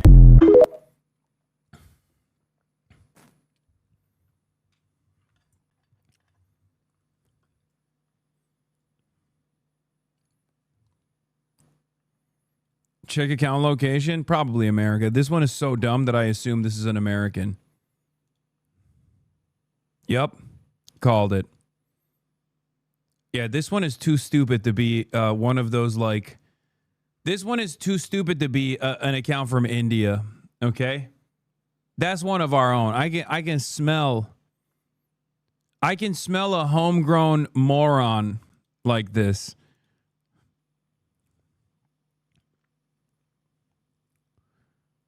Because the Indian accounts know exactly what this is referencing, because they're also referencing it on their alt account that is acting as though they're from Israel, okay? That's how I know. That's how I know this is a homegrown American moron, okay?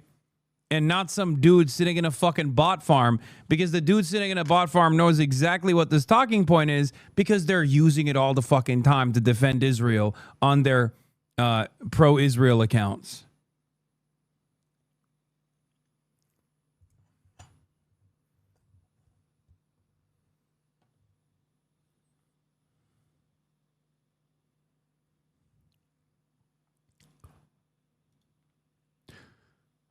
Ugh. Anyway, that's all I got for today. We did 7 hours. I'm so fucking tired. But tomorrow I'm going to be live early from Belfast. Okay, tomorrow I'm going to be live early from Belfast. We're going to have a long day tomorrow. Okay, get ready, get excited. We're doing a black cab tour.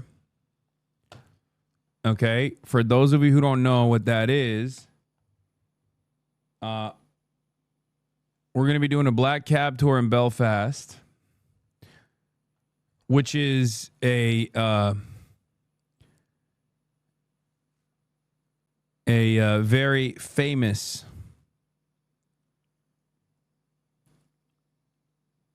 it's like a famous concept from the Troubles for the IRA, and we have a very special tour guide, a very, very special tour guide. Okay. We're going to have a bunch of very special tour guides, but I do need to go to bed because we have to wake up early. But we'll go to the Peace Wall. Okay. But Billy Hanna, Mohara's dad, is going to be driving us around, giving us a midday black cab tour of the paramilitary history of Belfast. Okay? And then later in the day, I will have a desktop stream time as well. After that, where I'll go through some news and stuff like that. And then at night, we'll be going out. At night, we're going to be going out with the boys, with the Kneecap Boys in Belfast, and drink a bunch of proper pints with the lads. Okay? I will be live tomorrow at 2 p.m. local time, which I believe is like 6 a.m. Pacific, and 9 a.m. Eastern time.